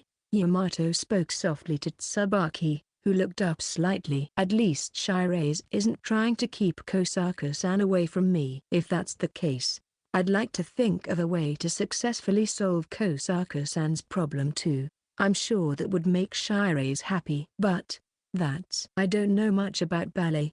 Of course, so I want you to tell me more. I want to think about how you can get out of this slump other than by beating Shirase. When Yamato told her this, Tsubaki's eyes widened for a moment. Sailor-senpai, you're right. What do you mean? No, not talking to you. Don't worry about it. Tsubaki smiled at him. Yamato told her that he wanted to have a heart-to-heart talk with her, but it had already ended, and it made him wonder if she understood what he was trying to say. However, Tsubaki seemed to have already changed her mind and began to talk. First of all, the reason for my slump is probably my sense of inferiority to Sailor-senpai. Inferiority? From what I'm hearing, it certainly sounds like that's the problem. Yes, that's right. Because for me, Sailor-senpai is an enemy. Enemy? Huh? It was a dangerous word. That was what he had thought. So you hate Shirase, Kosaka-san? No, not at all. I love her. Oh. Yamato was unexpectedly pressured by her voice. But regardless, Tsubaki continued, but sometimes I feel like I hate her. After all, she has everything I have and everything I don't. Ah, really? Well, I guess it is inevitable to have such feelings. Shirase Rika, Sailor's older sister, said that geniuses are supposed to be lonely. It was very natural to feel jealousy and backbiting when faced with an existence that was superior to oneself. Yamato was reminded once again of the meaning of this statement. But Kosaka-san is an amazing ballerina, too, right? I think that's amazing enough for an ordinary person like me. Yamato thought to himself that his vocabulary was not good enough, but it seemed that Tsubaki understood what he was trying to say. Yes. It is true that I am an amazing ballerina. Oh, she instantly got into it. To get to the bottom of this story, I need to go back to when I was a little girl. Yes, I'd like to hear it. It would be necessary to solve Tsubaki's problem, and Yamato was simply interested in their past. However, he felt a little guilty about asking her about it in Sailor's absence, but he had no choice. Tsubaki then began to talk happily, as if she were bragging about herself. The Kosaka and Shirase families have always had a close relationship, and because of that I have been invited to many of their parties. That's why I knew about Sailor as far back as I can remember. So you really have known each other for a long time, like what you call a childhood friend? Yes, we are. So, by the time I entered the elementary section of the integrated school, I had heard that Sailor-senpai, who was 1 year older than me, was achieving excellent results in various lessons. I was also learning various arts and crafts according to my parents' policy, so even as a child, I had a competitive spirit, thinking that I couldn't lose. Tsubaki's competitive spirit apparently began at an early age. She shared this with Sailor, but as soon as we actually competed in the same tournament, I realized that we were on different levels. I realized that she was a true genius, and I was just a mediocre talent who couldn't win a prize. So Shirase was already great from the time she was in the lower grades of elementary school. Yes, the first thing to do is to make sure that you have a good idea of what you want to do. Yes, I was not so much frustrated as I admired her because she was so far ahead of our time in every field. And I had the chance to talk to her several times, and even when I did, she had a casual attitude and I thought she was cool, even though I was a kid. It seemed that Sailor's curt attitude toward others has been present since she was a child. Up to the point where she thinks it was cool. Tsubaki also seemed to have changed a little since the past. From that moment on, Tsubaki must have recognized Sailor as an enemy, a rival.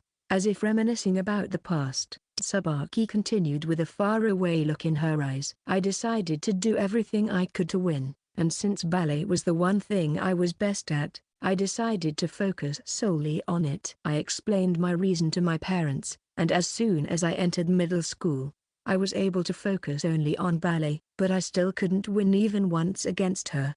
The topic of ballet was probably the most sensitive part. Therefore, Yamato silently waited for the rest of the story. As you know, I have a certain amount of skill when it comes to ballet. I have years and years of experience. I am unrivaled in my age group, and yet, I was always told by others that I was the second-ranked Traviato of all time. When she mentioned that name, Tsubaki bit her teeth in frustration.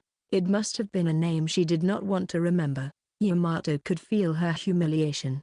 There are people who say terrible things, aren't there? Yes. I was so frustrated because of this that I almost broke down many times, but there was nothing left for me but ballet, and I couldn't give up on it. Then one day, Senpai was gone. The day she disappeared must be the day Sailor quit ballet. It was also the time when Sailor stepped forward to choose her own way of life. Did you not hate that at first? At first, I was relieved. I thought, she's finally gone. But in the end, I was still chasing the shadow of my senpai, and I couldn't believe that I could ever do anything as good as her performance. No matter how many competitions I won, how many scout offers I got, how famous I became, I could only think it was because she was not there. Tsubaki's face was contorted in pain as she spoke, and she was holding back tears. This was probably the very emotion that Tsubaki continued to carry and fight against. The weight of her expectations was immeasurable. Tsubaki then laughed at herself and looked up at the sky. But, well, of course. I later learned that she had been scouted by a famous junior ballet company overseas, and that she had also continued to achieve excellent results in other fields in which I had quit. I guess we were living in different worlds. After finishing, Tsubaki covered her face with her hands. I'm sorry, I did it again. I'm not even going to get anywhere by saying this. Tears spilled from the palms of her hands covering her face, and sobs of regret leaked out. She has always wanted to complain that the world was unfair, but now Yamato understood. Those who have talent have their own suffering. Yamato now knew this, and there was no way he could leave Tsubaki alone. You did your best. Yamato gently patted her head. Yoon, Tsubaki borrowed Yamato's chest and cried into it. Yamato stroked her head for the time being until she stopped crying. After crying for a while, Tsubaki finally seemed to have regained her composure. After a slight distance, she turned her face away in embarrassment. I'm sorry. I was distraught again. Don't worry about it. I'm the one who asked you to tell me. Karaki-san, you're much more dependable than I thought you would be. You're like a father figure, and you made me feel a little relieved. Well, that's Yamato was feeling a little embarrassed, but he was feeling incredibly complicated inside when a girl only 1 year younger than him told him he was like a father. However, he did not say that to Tsubaki now because it was not the right timing.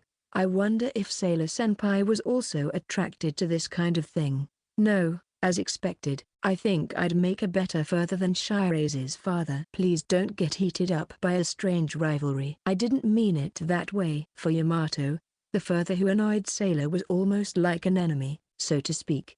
Thanks to this, Tsubaki was a bit taken back. Tsubaki immediately tightened her face and turned to face him. I myself know the truth. Even if Sailor came back to the ballet world now, she would not be the one I wanted to fight with. Besides, it would be meaningless to use the blank time of her absence to win. In fact, I don't even have a vision of winning now. Stop. When Tsubaki had spoken that much, Yamato interrupted her. And instead, Yamato made a suggestion. Why don't you talk to Shire's about all these feelings? Of course, it might be considered troublesome, and Kosaka-san might say something that would make her angry, but I am sure that Shire's will face you head-on. This was Yamato's own idea of a way out. Rather than just letting her thoughts smolder, he thought she should confront them head-on. I wonder if that's so. To Senpai, I'm probably not even anyone of significance, So she perhaps doesn't remember a thing about me. I haven't been idle these past few days, but I know how Shirase feels about Kosaka-san. Don't worry, Kosaka-san is someone Shirase cares about. Yamato couldn't say much for sure, because he couldn't really grasp Shirase's thoughts, but he could assure Tsubaki that Shirase did not think of Tsubaki as someone unimportant. This was because he had seen Sailor's reaction to people she actually doesn't care about compared to those she does. If you're wrong, I'll hold a grudge against you. You're fine with that, right? No, I'd rather you not hold a grudge against me. Fufu, I won't hold a grudge. Instead, I'll trust Karaki-san on this one. Yamato was unexpectedly struck by such a comment from a junior girl. Hence, he quickly averted his gaze and stood up. Well, since that's decided, we'll have to set a date and time to talk to Shirase. I'm kind of nervous. When should we do this? They say the first day of the month is the best day, so how about tomorrow? I can't. Give me a little more time to prepare myself. Yamato himself was the type of person who knows that the day the idea strikes him was a good day, but she couldn't quite match him, so he couldn't force her. What would you do then? I wish there was some kind of opportunity.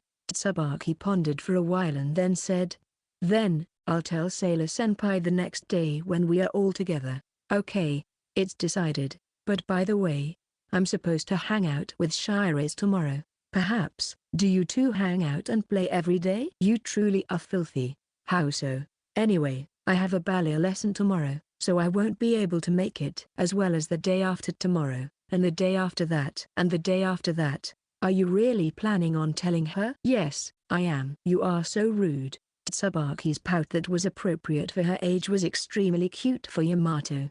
Having heard Tsubaki's true feelings, Yamato finally realized that she was 1 year younger than him. "Well, for now, let me know when you find a day when your schedule is free. It doesn't matter for me or Shirase." "I understand. I'll do that." When the conversation was over, they decided to go home. By this time, the sun had set and darkness had descended. After Yamato dropped her off in front of the station, Tsubaki turned to him. "Thank you very much for today. It's already dark, so be careful on your way home. You really are just like a father." "But thanks for your concern. I'm really hurt when you call me a father, so please don't do it." When Yamato asked her rather seriously, Tsubaki smiled softly. "I understand." "Then good night, Yamato-senpai." "What?" "That now." Without hearing Yamato's last words, Tsubaki disappeared behind the ticket gate. After seeing her off, Yamato, feeling embarrassed, started on his way home. When Yamato came home and got out of the bath, he found a new message on his phone. He immediately wondered if Tsubaki had made up her mind, but the sender was Ita. "Let's go to the fireworks show this weekend, Karaki, together." "Of course, you have to invite Saint-san too. The location is here." The arrow came with a map of the fireworks show. "A fireworks show, huh?" Yamato would be lying if he said he was not interested in it, and if he invited Sailor, he might be able to see her in her yukata. Yamato was just about to reply with a simple okay, when he came up with an idea. He sent a message to Ito saying, "Can I invite other people to that fireworks show?" Ito immediately replied, "Of course, but don't cheat on me, okay?" Yamato decided to ignore the second part of the message. Instead, he sent a message to another person. Seeing the reply that arrived immediately, a smile appeared on Yamato's face. Chapter 7 Fireworks Show and the Heart-to-Heart. It was the day of the fireworks show. It was 5:30 p.m. and Yamato was at the station nearest to the meeting place. The two people he was meeting were Sailor and Tsubaki. He thought it would be a good opportunity for Tsubaki to express her feelings to Sailor, so he asked both of them out. "Sorry to keep you waiting." Upon hearing a greeting, Yamato turned around. There stood Tsubaki. Her hair was tied up in a bun and she was wearing a yukata with polka dots on a navy blue background. The design of the yukata made Tsubaki look a little innocent, but it also accentuated her pure image. "That yukata looks good on you." "Thank you." The mood was somewhat strange, Perhaps because Yamato was unusually direct in his compliment. It was awkward for the two of them to be alone like this, so Yamato was hoping that Sailor would show up soon. Shiraise isn't here yet. Yeah. Yamato checked his phone and found no new messages from her. He tried calling her, but there was no answer. Incidentally, it seems that Ito and their other classmates have been setting up the fireworks viewing spot for a few hours now, and they were all supposed to meet up at the site. All because the fireworks display to be held today was one of the biggest in Tokyo, and it would definitely be crowded. There was still plenty of time before the fireworks went off, but he felt bad about making Ito hold a spot for them, so he wanted to head over before the crowds reached their peak. Shiraise, come on. Right here and there, he saw what appeared to be visitors dressed in yukatas. They were probably on their way to the station where the event would be held. Ding. Then, Yamato finally received a message from Sailor. Sorry, I'm going to be late, so go on ahead. However, the message was not what he expected. Yamato's shoulders slumped in disappointment, and then he asked, No, I'll be waiting for you. How soon can you come? He thought it would be impossible for Sailor to get there by herself, but Sailor replied, I don't know, so you go ahead. She was not willing to give up either. What did Sailor-senpai say? Shiraise said she was going to be late. We don't have any other choice, so I guess I'll go ahead. Well, is she going to be alright by herself? Don't worry, I'll tell her to call me when she arrives at the station nearest the fireworks site. It would be bad to make Shinjo and the others wait any longer. I understand. The main event for Tsubaki was to confide her feelings to Sailor. Therefore, a tinge of anxiety could be seen on her face. I want to see the fireworks with Shiraise, too. I'm going to make it happen. Yamato-senpai. As much as the trust she has placed in Yamato, he was still not used to being called that, and it itched at him. For now, he sent a message to Sailor saying, call me when you get to the nearest station, and decided to take the train with Tsubaki. The train to the fireworks site was already crowded, and the train was just about jammed. This caused Yamato to be in the form of guarding Tsubaki with her against the wall. Whoa. Ah. The train shook, and their bodies came into close contact with each other. The two blushed, which added to their embarrassment. Senpai, I'm sorry. No, it's me. Just bear with me a little longer. Yes, the girl in front of him smelled so good. Perhaps the scent of shampoo, that Yamato's heart was pulsing at a very fast pace. Hurry up and get there. As he was pleading to God from the bottom of his heart, the train finally arrived at the station nearest to the fireworks venue. Then, the passengers began getting off the train. Yamato and Tsubaki, not wanting to be left behind, followed the line and got off. So crowded. Yes, it is. The two were already exhausted from the crowded train. But even after exiting the station, they were still surprised. There were loads of people. A large number of people, who could be classified as a mob, were heading toward the venue of the fireworks display at a turtle-like speed under the illumination of the lanterns. Well, it may be impossible for Shiraise to come, but by the time Sailor-senpai comes, it might be a little more open. I hope so. For now, we need to meet up with Shinjo and the others. Yamato and Tsubaki relied on their intuition as they made their way through the crowd, but luckily, they were able to exit smoothly. Thanks to this, after 30 minutes had passed, they were able to cross the bridge and arrive at the viewing spot on the other side of the river where Ito and his friends were waiting for them. It seemed that they had laid out a number of picnic blankets in the shade of the trees along the river and were using them as viewing spots. This was certainly a great place to watch the fireworks. Oh, here they come. This way. This way. Ito waved to them as soon as Yamato and Tsubaki came into sight. There were about 10 other people in the group besides Ito, but it seemed that a higher percentage of them were girls. Sorry, I made you wait. It looks like Shiraise will be late. It's all right. Let's just have fun with those who are here. Kosaka-san, I'm glad you're here. You look so cute in your yukata. And the other girls gathered happily around Tsubaki. All but Tsubaki, including Mei, were not wearing yukatas. Perhaps that was why Tsubaki was blushing with embarrassment now. And when Yamato sat down on the seat, too, Ito grinned and squared his shoulders with Yamato. But still, Karaki, you got tanned. You went to the beach, didn't you? Out of all people, I don't want Shinjo to be the one who tells me that. Yamato had been wearing sunscreen when he went to the beach, so he was only lightly tanned. But Ita in front of him was so tanned that from afar, it was hard to tell who he was. It was as if he had been to a tanning salon. On top of that, Ita was wearing sunglasses and a replica uniform of the Japanese national soccer team, so Yamato did not know who he was until he came closer. At first glance, he looked like a suspicious old man. Well, I guess a summer man has to tan to look good. I was wearing oil and sunbathing, and here I am. Are you stupid? Ha ha ha, let's enjoy the fireworks tonight, all of us. I don't want to be treated like one of you. However, it seemed that Ita was not the only one in a festive mood. Some had bleached their hair to a dazzling blonde, and others were even dressed in cosplay-like outfits, leaving Yamato at a loss on how to react. On the blankets were snacks, bottled juices, and food that had probably been bought from food stalls, making it the perfect place to enjoy the evening's fireworks.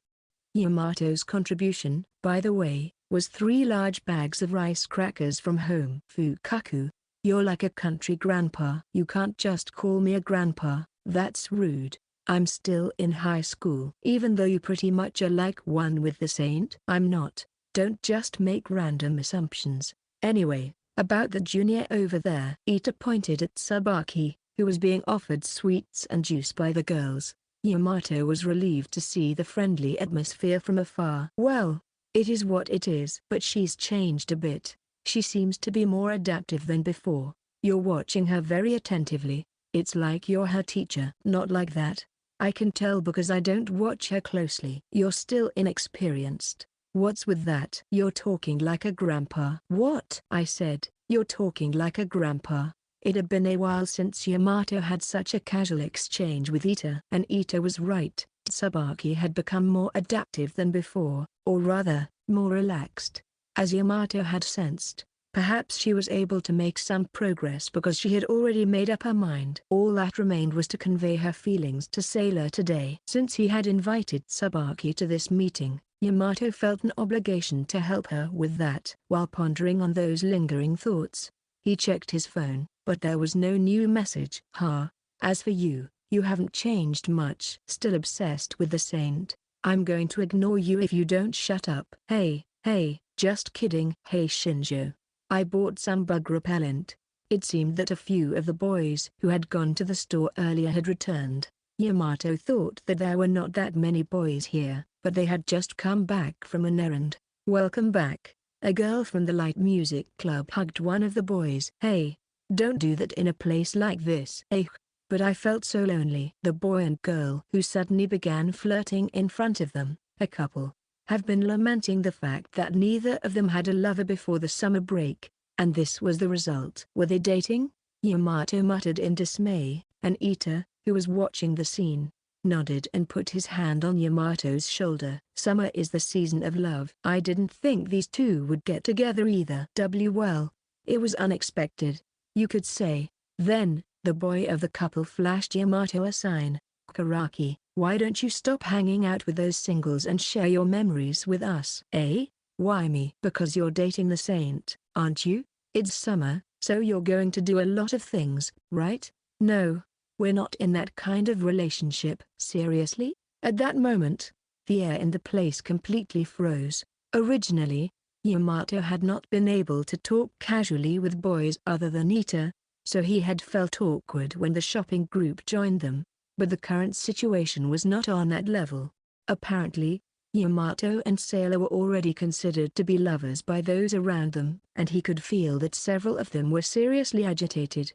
And that's when Ita suddenly stood up. Hey, who the hell bought this mosquito repellent? We obviously needed the spray one. His shout echoed through the air, and the lively conversation resumed. Among them, the boy from earlier said in a hushed voice, I'm sorry, I didn't read the air. I hope you don't mind what I said earlier. No worries, and congratulations. Yamato scratched his cheeks in shyness, and the boy happily said, thank you. The single people should get along with the other single people and watch fireworks together. Ita called out to Yamato again, and he nodded with a sigh. Thanks for your help earlier. Well, if Shinjo hadn't talked to me, I don't think the problem would have happened in the first place. You're not being honest, partner. Who's your partner? Don't take the liberty of making me your single partner. As they were bickering, another boy approached them and said, I'll have Karaki and Shinjo to take care of the next shopping trip, and he passed his role over without hesitation.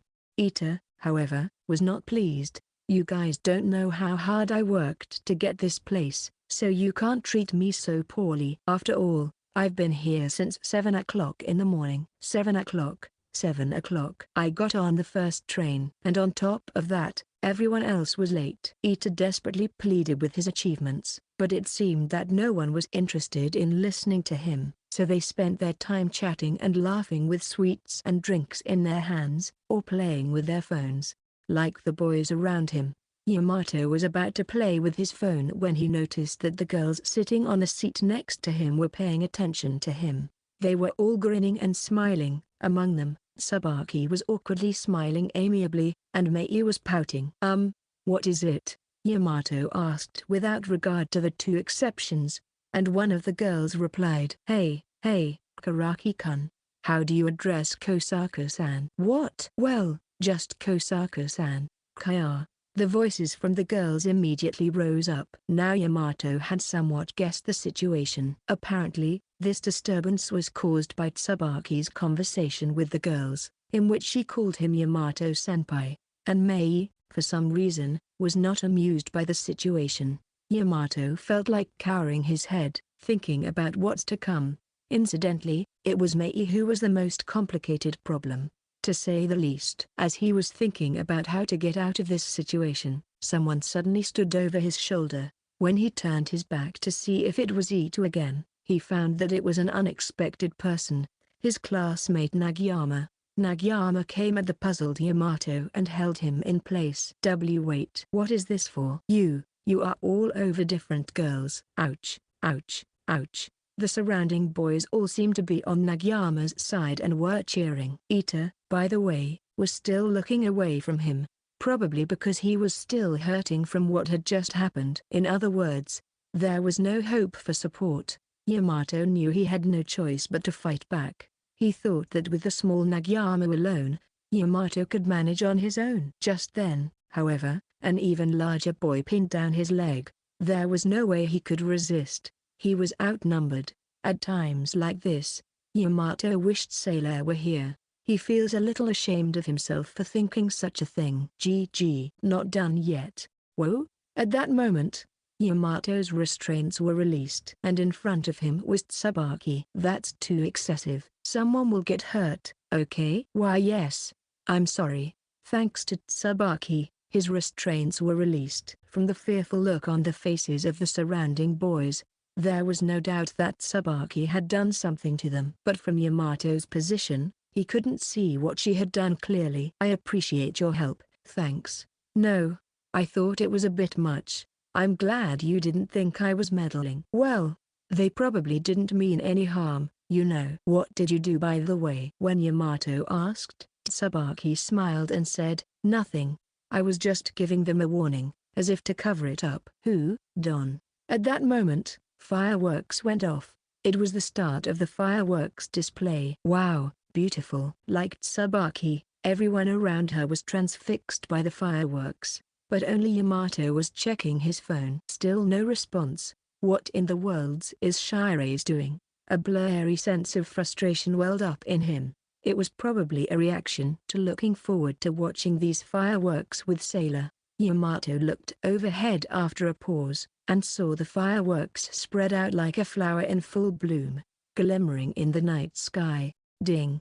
At that moment, the phone in his hand vibrated. He checked and found that he had received a message from Sailor. I'm here. There's a lot of people. As soon as Yamato read the message, he stood up with a start. Tsubaki, who was sitting beside him, was surprised, but asked, Sailor-senpai arrived? Yeah, I'm going to pick her up. Then can I go too? It's better than going alone. Sure, come with me. Yes. Tsubaki immediately grabbed Yamato's hand and stood up. After saying bye to Ita for the time being, Yamato and Tsubaki headed toward the station section. They walked on, keeping their eyes fixed on the fireworks that were shooting off one after another. Since the pace was faster on the way back than on the way there, they arrived at the station in about 15 minutes. However, no matter how much they looked around, there was no sign of Sailor. They checked their cell phones, but no messages had come in since then. Before heading to the station, Yamato sent a message saying, "I'm coming to pick you up, so wait for me in front of the station." But maybe she didn't see it. For the time being, Yamato asked, "Where are you now?" Sailor immediately replied, "At the bridge." "God." I told her to wait for me. Yamato sighed with his head in his hands. Tsubaki chuckled, but pulled back the hem of his t-shirt. "Let's go. If we hurry, we should be able to catch up." "I guess so. For now, I'll tell her not to move from the spot." And so the two of them headed toward the bridge. The other side of the river seemed to be crowded, and the line did not move fast. The line was also crowded due to the large number of people who were standing around. The sense of urgency naturally quickened his pace, and he made his way through the gaps between the people.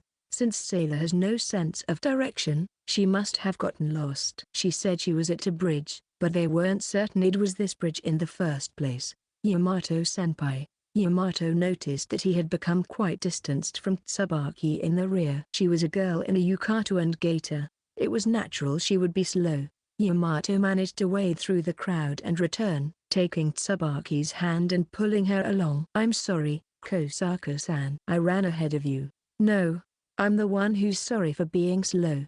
He noticed then that there was blood on the edges of Tsubaki's gaiter. Her attempt at walking fast caused it. "I'm really sorry. We won't get anywhere if we hurry, so I'll walk slowly from now on." "Oh, yes, that would be very helpful.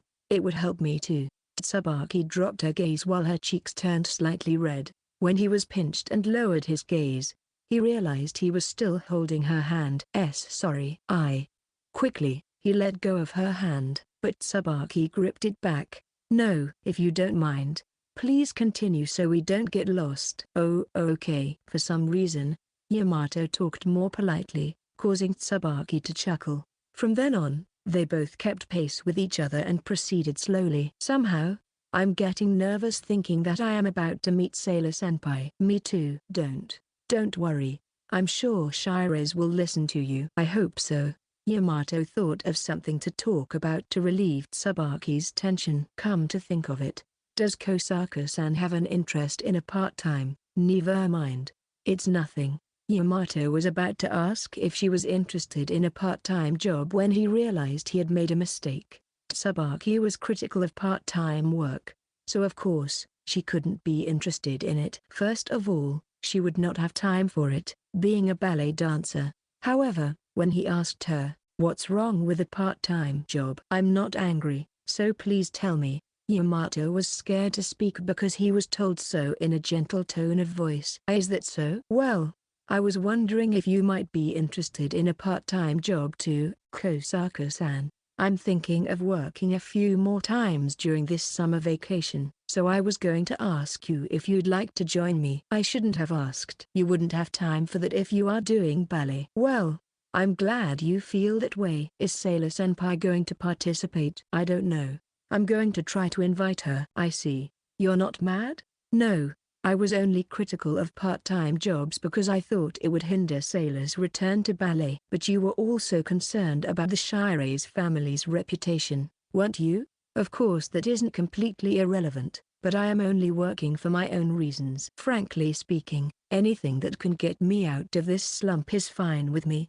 Her words were simple, but they were definitely her true feelings. Hence, Yamato was surprised. "I think Kosaka-san is really in love with ballet. I wonder, it's like I'm continuing to do this because of my rivalry with Sailor-senpai." "I don't know about that now, either." Looking at Tsubaki, who turned her head down as if she was troubled, Yamato regretted making another mistake. He had intended to distract her, but he felt solemnly sorry because he had caused this bad mood. "However," Tsubaki said with a smile to Yamato, who was wondering how he should follow up his blunder. "If I talk to Sailor-senpai about all of this, I'm sure something will change. For now, I just need that perfect and hateful senpai to take it all in." "This girl is strong. Yamato nodded his head vigorously, thinking so. Isn't that Sailor-senpai? After a while, Tsubaki pointed to the distance. Yamato looked in that direction and saw a beautiful girl, easily recognizable amongst the crowd. There was no doubt that it was Sailor. Her hair was pulled up in an updo and she was wearing a white kimono with a hydrangea pattern, which was elegant, pretty, and gorgeous. Just looking at her from afar stunned Yamato. He could not take his eyes off her. He wished her expression could remain the same. That's how beautiful she was. Yamato-senpai? At that moment, Tsubaki, who was standing next to him, called him, bringing him back to reality. Yamato had forgotten to breathe while he was looking at Sailor, so he took a deep breath in a hurry. Phew. Sorry. I was a little out of it. I see. Since she's here, would Yamato-senpai speak to her first? Tsubaki released her hand and nodded at Yamato with a straight face.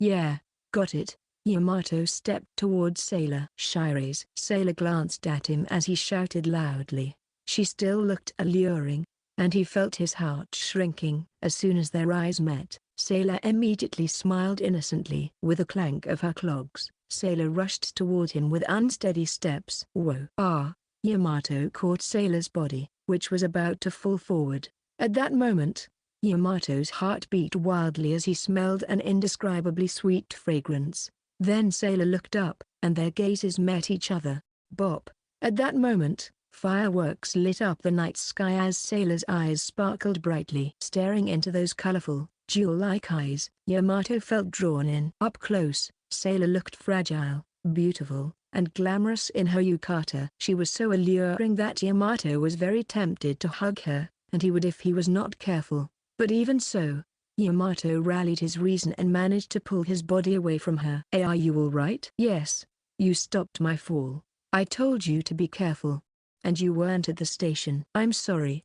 I just wanted to surprise you. Just from her smile, the irritation and frustration that Yamato had been feeling was taken away as if it were a lie to begin with. You're right. I was surprised. You look very beautiful in your yukata. Thank you. Then, the operation was a success. Let's go, Sailor said happily, then pulled Yamato's hand, but Yamato held her back. Wait, Kosaka-san is here too. Tsubaki. Sailor turned round and finally seemed to notice Tsubaki standing in the distance. She rushed over to her, clanking her clogs as she pulled Yamato's hand, and then grabbed Tsubaki's hand as well. Okay, now we're all good. What? The two of them are puzzled, but Sailor said with a carefree look on her face. This way, we won't get separated, right? Ouch. Yamato, by reflex, hit Sailor on her head. This was an imitation of the punishment that Sailor's older sister Rika had previously given her. He didn't think Sailor would be sorry for such a thing, but it proved to be effective enough to distract her. If anyone should get lost, it's Shires. Anyway, why were you late today? I couldn't decide on a yukata. I was trying on different ones at home until I found the right one. Wow. The reason was more girly than expected, so Yamato couldn't pursue the matter any further. It would be best not to mention that he thought she had just overslept from sleeping in twice. Perhaps it was because she was now in front of her rival. Tsubaki was nervous and kept a quiet expression on her face. Yamato, therefore, thought about following up and put his head in the game. Hey, Shires, are you hungry? Yes, I'm starving. Then let's buy some things at the food stalls. There's a good store across the bridge. Hey, sounds good. Yamato-senpai? Tsubaki tilted her head curiously. If it was food, Ito and his friends were waiting for them at the spot where they would be watching the show with enough food for everyone. Yamato immediately fiddled with his phone and sent a message to Tsubaki saying, let's move to a less crowded place and talk there. He thought that he would be able to enjoy the fireworks with everyone if he got things done first. Tsubaki checked her phone and nodded nervously. They moved to a bench by the river. This was the perfect place to rest, as there were only a few people around because the buildings were obstructing the view of the fireworks. He told Ita in a message that it would take a little more time to get there, so there was no problem there either. Sailor, who had purchased a variety of foods such as takoyaki, candied apples, cotton candy, and roasted corn at stalls along the way, sat on a bench and tucked into her food with satisfaction. A short distance from her, Yamato approached Tsubaki. "Should I sit out?" Tsubaki shook her head from side to side. "If you can, please be present." I know you're going to see something unflattering, but I'm anxious, so please stay." "I understand." Sailor Blanky gazed at the two of them from a distance as they secretly held a strategy meeting. Tsubaki, noticing this gaze, cleared her throat and then stood in front of Sailor. "Sailor-senpai, there is actually something I want to talk to you about," Tsubaki said in a serious tone, and Sailor swallowed what she had in her mouth. "Yeah? Well, I actually thought of senpai as a rival." Tsubaki shouted out loudly and expressed her feelings. Although it was sudden, direct and abstract, it should not be mistaken as what she wanted to convey. Sailor, who had received those words, tilted her head slightly. "In other words, you want to get into a fist fight now?" "No, that's not it." "That's not what I meant." Let's see. As a ballerina, I have been thinking of Sailor-senpai as a rival one-sidedly." Tsubaki was a bit hesitant, perhaps because she had a bad start. And in front of her, Sailor smiled at Tsubaki. Is that so? Is that so? Are my feelings even being conveyed properly?" "Yeah, I got the message." "And?" Yes, and?" Tsubaki then recounted how she had seen Sailor before, just as she had told Yamato. Sailor listened to her story while humming along nonchalantly. "Shirase is actually a good listener. I remember the first time I asked her to listen to my story about not going to school." Yamato, who was keeping his distance as an outsider, was watching the two of them and recalling fond memories. "I want you to go back to being a perfect senior like you used to be. And on top of that, I want to win." "I see." When Tsubaki finished speaking at one point, Sailor replied in a curt manner. Seeing Tsubaki's disappointment, Sailor smiled again and continued, "But I'm sorry, but I don't do ballet anymore. And other things, too. Unless I want to do it again." "Why not?" "You're so beautiful, so perfect, so well accepted by everyone around you. Don't you think it's a waste?" Tsubaki, in a state of emotional instability, asked that question with all her emotions. Sailor, on the other hand, answered without ceasing to smile. "I don't think so. It is enough for me if I am satisfied with it." "That's too much of a waste. I wish I could be satisfied with it myself." And recently I've been thinking that I want to do things that make Yamato happy." "I don't know. I feel like I can satisfy myself that way." Sailor smiled innocently and looked at Yamato. Since she said such a thing without embarrassment, Yamato blushed and looked away. "Senpai, do you like Yamato-senpai?" After hesitating for a moment, Tsubaki uttered that question. The hesitation was probably because she felt guilty for Yamato. The unexpected question from Tsubaki caused Yamato to freeze up, but Sailor would surely have answered this question in a matter-of-fact manner. "I won't answer that question. I think that kind of thing should be told to the person in question first." Tsubaki and Yamato were also surprised by this unexpected response. They had assumed that the answer would be something like, "It's normal," or "Yes, I like you," as a friend. But it seemed that she had a good understanding of what that meant.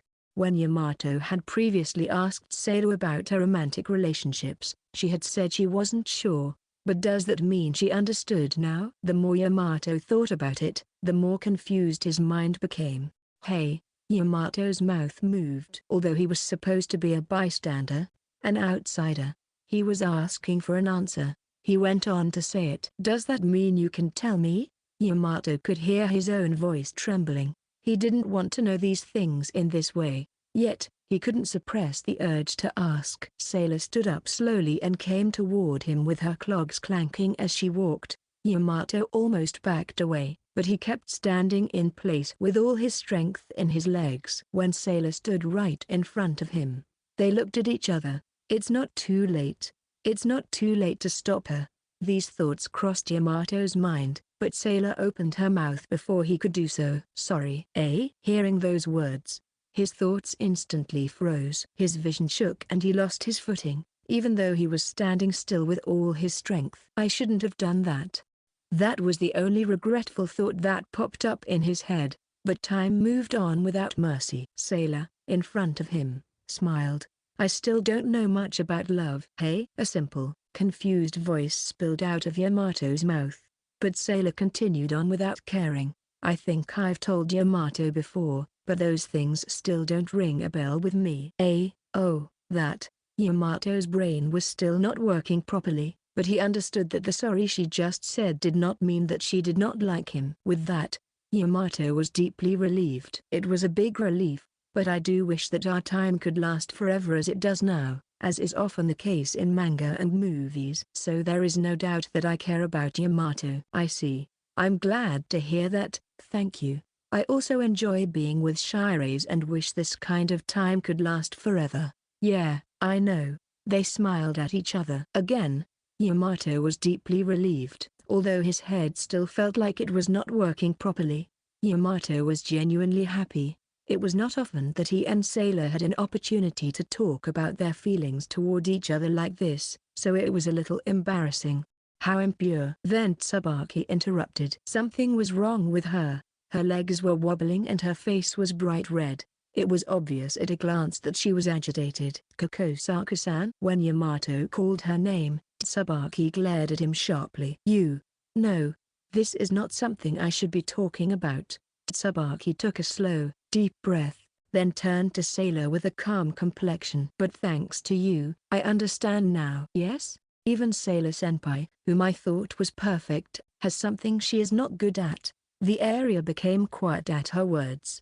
The reason was that, from Yamato's point of view, Sailor was never perfect. But for Tsubaki, it might have been her first realization. She gets lost easily, has a habit of slacking off, and is often crazy, going out late at night. And Sailor herself was puzzled. She seemed to have no idea what was going on. While the situation was getting strange, Tsubaki cleared her throat. I had no idea that Sailor-senpai was so unfamiliar with romantic feelings. I think I have the edge in that area. Hey, have you ever been in love, Kosaka? When Sailor asked seemingly intrigued, Tsubaki replied with a muffled voice.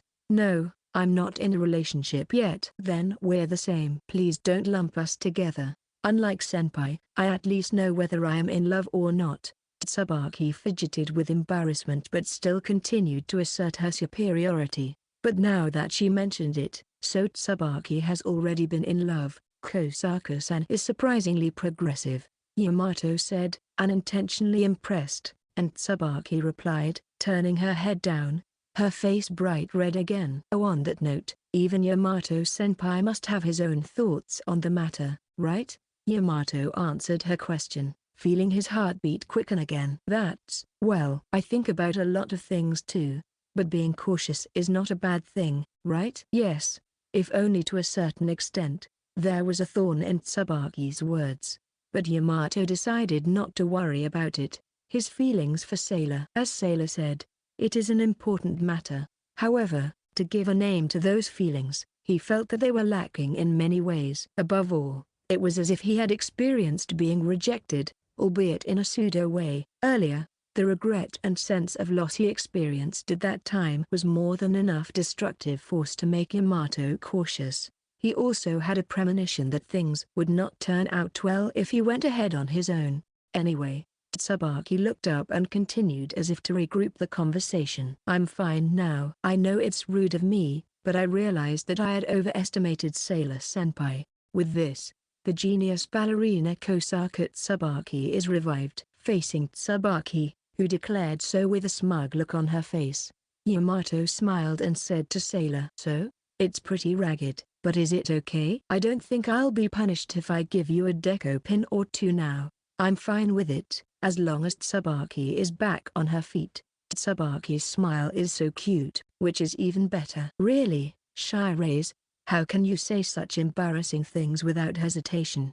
It looks like that one comment is already lethal enough, and if that was payback, it was strangely effective. As he said that, Tsubaki, who was looking so smug just a few minutes ago, was now stunned. Sailor, who seemed to be unconcerned about her, picked up the rest of the food. Are we done here? Tsubaki then asked, turning serious again. I just have one last thing. What did Sailor-senpai think of me when you were a ballerina? For example, were we friends? The latter part of her voice was muffled, Perhaps a sign of her lack of confidence. Sailor pondered for a few moments. Tsubaki is not what I would call a friend. I see. Even though she had worked so hard not to cry up to this point, the words she just said caused tears to well up in Tsubaki's eyes. Perhaps she was hoping that Sailor would consider her a friend, even if it was only a small possibility. Sailor's honesty does not seem to waver at all, as she gave a harsh answer even when asked face to face. Or so Yamato thought. Because Sailor told her with a straight face, "At the time, I thought Tsubaki was my rival." It was cold. The cold look in her eyes and the fighting spirit in her eyes made Yamato on edge. Not only Yamato, but Tsubaki as well, trembled in place. The fighting spirit in her face, which she showed only for a moment, was immediately replaced by her usual expressionless face. "So, we weren't friends after all, me and Tsubaki?" "Why yes." Tsubaki remained frozen in place, perhaps unable to shake off her nervousness. On the other side of the coin, Sailor's smile became softer. "But I've already stopped ballet, and from now on I want to be friends with Tsubaki. So I hope we can be friends, okay?" Tsubaki's face turned bright red as she nodded her head in response to Sailor's words. "I'm glad." It seemed like Tsubaki still saw me as a rival, so I didn't know what to do. "Senpai, you're not fair." "Goodness." Tsubaki started to run after saying that, and then jumped straight into Sailor's chest. Sailor accepted her and patted her head with a smile. "Then we'll be friends from now on." "Yes, I love you, Sailor-senpai." "Perhaps Kosaka-san's love is just like that." Yamato, who was watching the scene, was trying not to say anything about such a statement. "That settles the matter, I suppose," Yamato called out to them, as he couldn't stay here forever. "Yes, I'm sorry for making you stay. Tamaki-san and the others are waiting for you?" "Yeah, the fireworks will be short-lived, so let's get back soon." "Yes." "Oh." And so the three of them returned to their classmates to find that the situation was noisier than they had expected. The girls were talking about their love lives, and the boys seemed to be talking about a hodgepodge of topics, and it had already become more of a chatting session than a fireworks viewing. "Sorry I kept you waiting." "Good evening." "Wow, the saint is here." Who was excited from Sailor's presence, shouted. The other girls were all smiling uncomfortably as they looked at three who had just arrived. "You're late, popular guy. Thanks to you, I had to go shopping all by myself." Ita was bitter and resentful. For some reason, the other boys joined in and glared at Yamato. "Sorry, I'll go next time."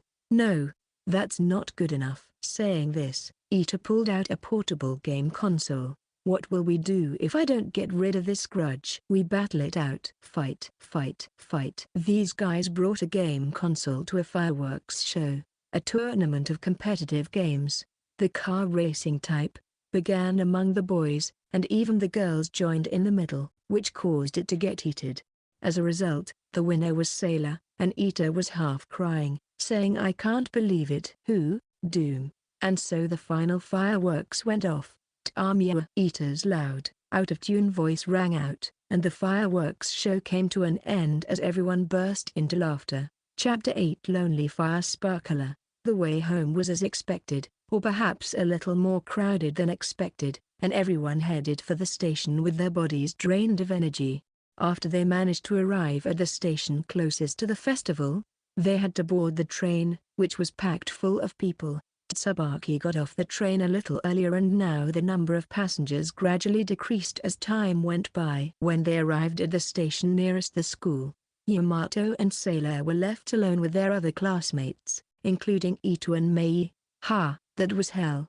Yamato, who had shown his manliness in protecting the girls on the crowded train, was completely exhausted from the strain of the train. "It was so hot. I thought the air conditioning wasn't working." "You seem to be all right though." "Yes. I mean, I still feel like I'm missing out." Sailor, walking next to Yamato, turned towards him with her purse in her hand, expressing her discontent. "Are you serious about that?" "Also, don't spin the purse around. It might hit someone." "Of course." "Because I arrived late in the first place." Yamato was tempted to flick Sailor on her forehead, but he was worried about accidentally scratching her cute forehead, so he stopped himself from doing so. Then, How about some handheld fireworks? That's a good idea. Let's do it. After having just seen a magnificent fireworks show, Yamato meant it as a joke, but Sailor seemed to take it seriously and her eyes were sparkling. For real? For real. Look, there's a convenience store over there. Let's go. He had no choice but to stop by the convenience store, and Sailor tried to buy 3 sets of fireworks. Wait, you should just buy one. Well, if you want to invite other people, that's a different story. Then I'll just get 1 set. Good, I'll get them for you. We'll split it. Okay. Yamato bought a bottle of soda alongside the fireworks, and left the store. It was late and there were not a lot of people in the nearby park. After filling the cup that came with the fireworks with water, Yamato used the matches he had bought to light Sailor's handheld fireworks first. With a start, the colored fire began to radiate with sparks. Ha ha ha, so pretty. Sailor laughed innocently as the light illuminated her. Yamato again admired the combination of Sailor in her yukata and the fireworks. Here, I'll share with you. Yamato. Sailor then pointed her own firework at Yamato's and ignited it. Share? I was the one who lit the fire. How detailed. Right, it's pretty. This experience wasn't so bad after all. It was smaller than a fireworks show, but it was still a very memorable moment because the fireworks were right in front of them. I'm going to dual wield them. Yamato, help. Sailor was as excited as an elementary school student, holding the fireworks in both hands and asking him to light them. Yes. Yamato did as he was told and lit the fireworks, and Sailor started swinging it around like the purse she had swung earlier. Watch out. Good grief, that's not something a high school student should do. It isn't. It's fun, though. Well, it does look fun. Then, you go for. What do you mean then? In the end, Yamato held 4 fireworks, which Sailor ignited. PZZZ. Then, the fireworks that Yamato had 2 in each hand all lit up at once, and his vision was instantly illuminated by colorful light. Oh, perhaps due to the smell of the smoke and gunpowder in the air, Yamato wobbled and swung the fireworks around with a strange sense of elation. Ahahaha. Seeing this, Sailor was laughing loudly. From the outside, it must have been a chaotic scene. It would not be surprising if they were reported. When it ended, they both shut their mouths at the same time. You know, I'm feeling a little empty all at once. All right, let's do the launching one. Wouldn't that bother the neighbors? Just 1 time would be fine, right? No, we only have 1 in the first place. While they were talking about it, Sailor began to set up the firework box. Having no choice, Yamato offered to light the fire. He couldn't afford to puncture her kimono with sparks of fire. Here we go. Yamato lit the fire with trepidation. Phew, poof. It was over way too fast. Okay, let's move on. At least tell me what you think of it. After that, they continued to enjoy the fireworks, which included a wide variety such as mouse fireworks and snake's balls, until he realized that there were only sparklers left. I don't really like these, Sailor said boredly as she held the sparkler in her hand. You don't? I love it. It's a summer tradition, and I feel strangely at home just looking at them. Wow. Then I'll try it. Sailor also began to show interest, so Yamato got on board and lit the sparkler in her hand. A small fire was lit, and soon, it crackled and popped with sparks. Bending down in line, Yamato watched the melancholy scene and thought about the events of the day. Just as he was about to do so, Sailor raised her voice. It seemed that her fire had already gone out. I guess I win. Sailor looked miffed when Yamato said that without thinking about it. No, you didn't say anything about a match, so there wasn't anything to win. If you want to have a match, we'll start now. Well, sure. Hey, do you have any tips for me? Since there are not many moments where Sailor asked for help, Yamato spoke with pride. Well, first of all, it would be good to think about something to calm down. Maybe even talk about something. Anyway, it's important to focus your mind so that your hand doesn't shake. Especially, talk. Then let's talk about something. At least let me finish. Yamato, already more disturbed in spirit, ignited the sparkler. Sailor immediately began to talk. Once upon a time. You're not letting me finish? Yamato's fire diminished as he vigorously tsukumied. Yamato was right. I won easily. You really didn't. Sailor, smiling pleasantly, was so cute that the momentum of Yamato's tsukumi was lost. Then, this time, Yamato should talk. Then she lit another fire and turned the conversation over to him. Well, then can I ask you a question? Sure. With his gaze fixed on the sparkler, Yamato asked what had been bothering him. I thought Kosaka-san was your rival, but at that time, Kosaka-san said that when she spoke to Shirase, you were very curt with her. Sailor, too, pondered his question without taking her gaze off the sparkler. Well, except for Tsubaki, everyone else generally stopped competing with each other after the first time, so I guess I was a little bit irritated. Is that so?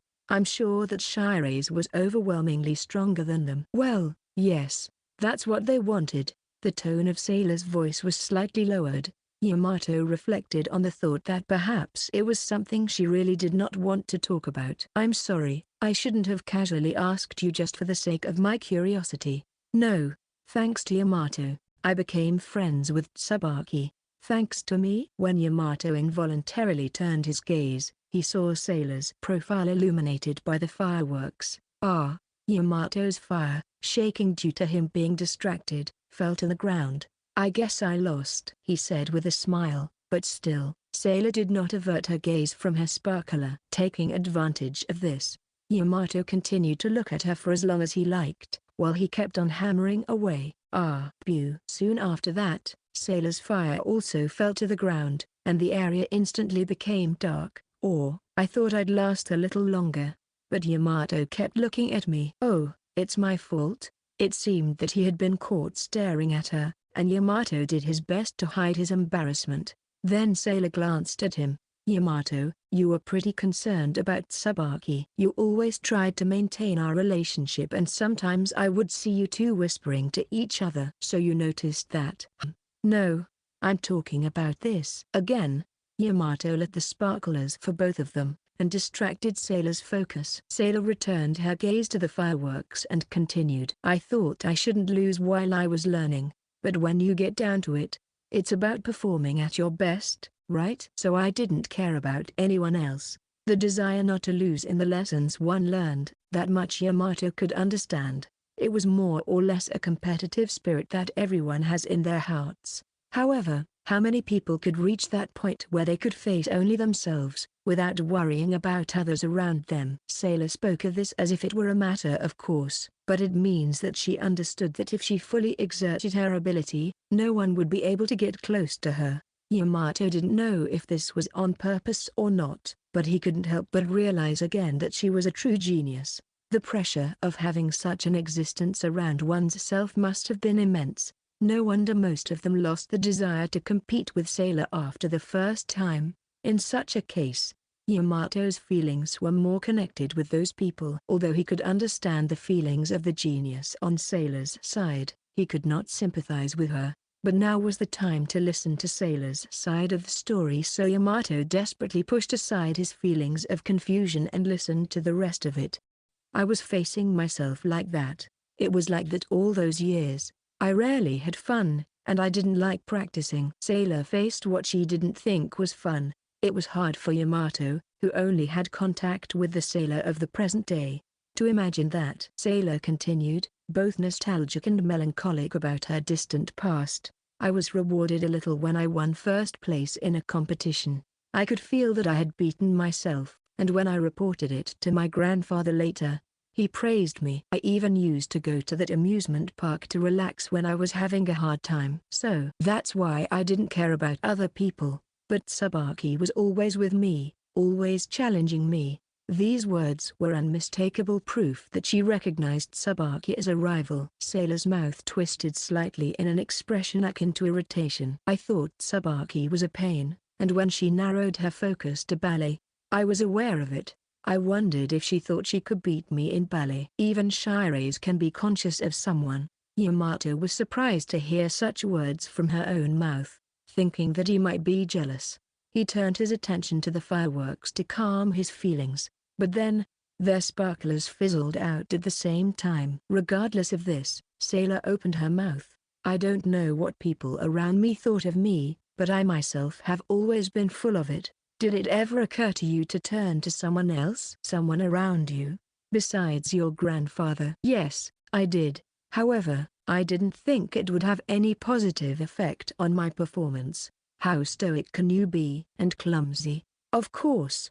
She was not perfect at all. As a result of placing the highest priority on the quality of her performances, she neglected to take care of her own mental health. That's why I lost it. I understand now, Sailor said with a self-mocking laugh. Perhaps she was referring to a time in her not-so-distant past, when she parted ways with her father. The trigger must have been the loss of her grandfather's amusement park, but you've grown up enough to understand that.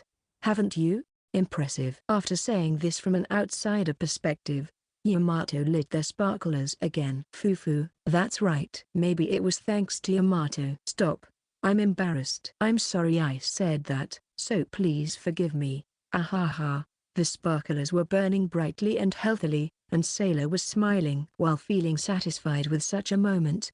Yamato, who had finished listening to the whole story, voiced his thoughts. But if that's the case, I think Shirase and Kosaka-san have been friends for a long time. What do you mean? Because what I know about rivals is that they are synonymous with friends. Well, I've never had a rival, so I'm just saying things I read from a manga. Oh, I see. Sailor wasn't too sure what to expect from that explanation. Still, a relationship in which they were aware of each other, competed with each other, and improved their skills was enough to define them as friends.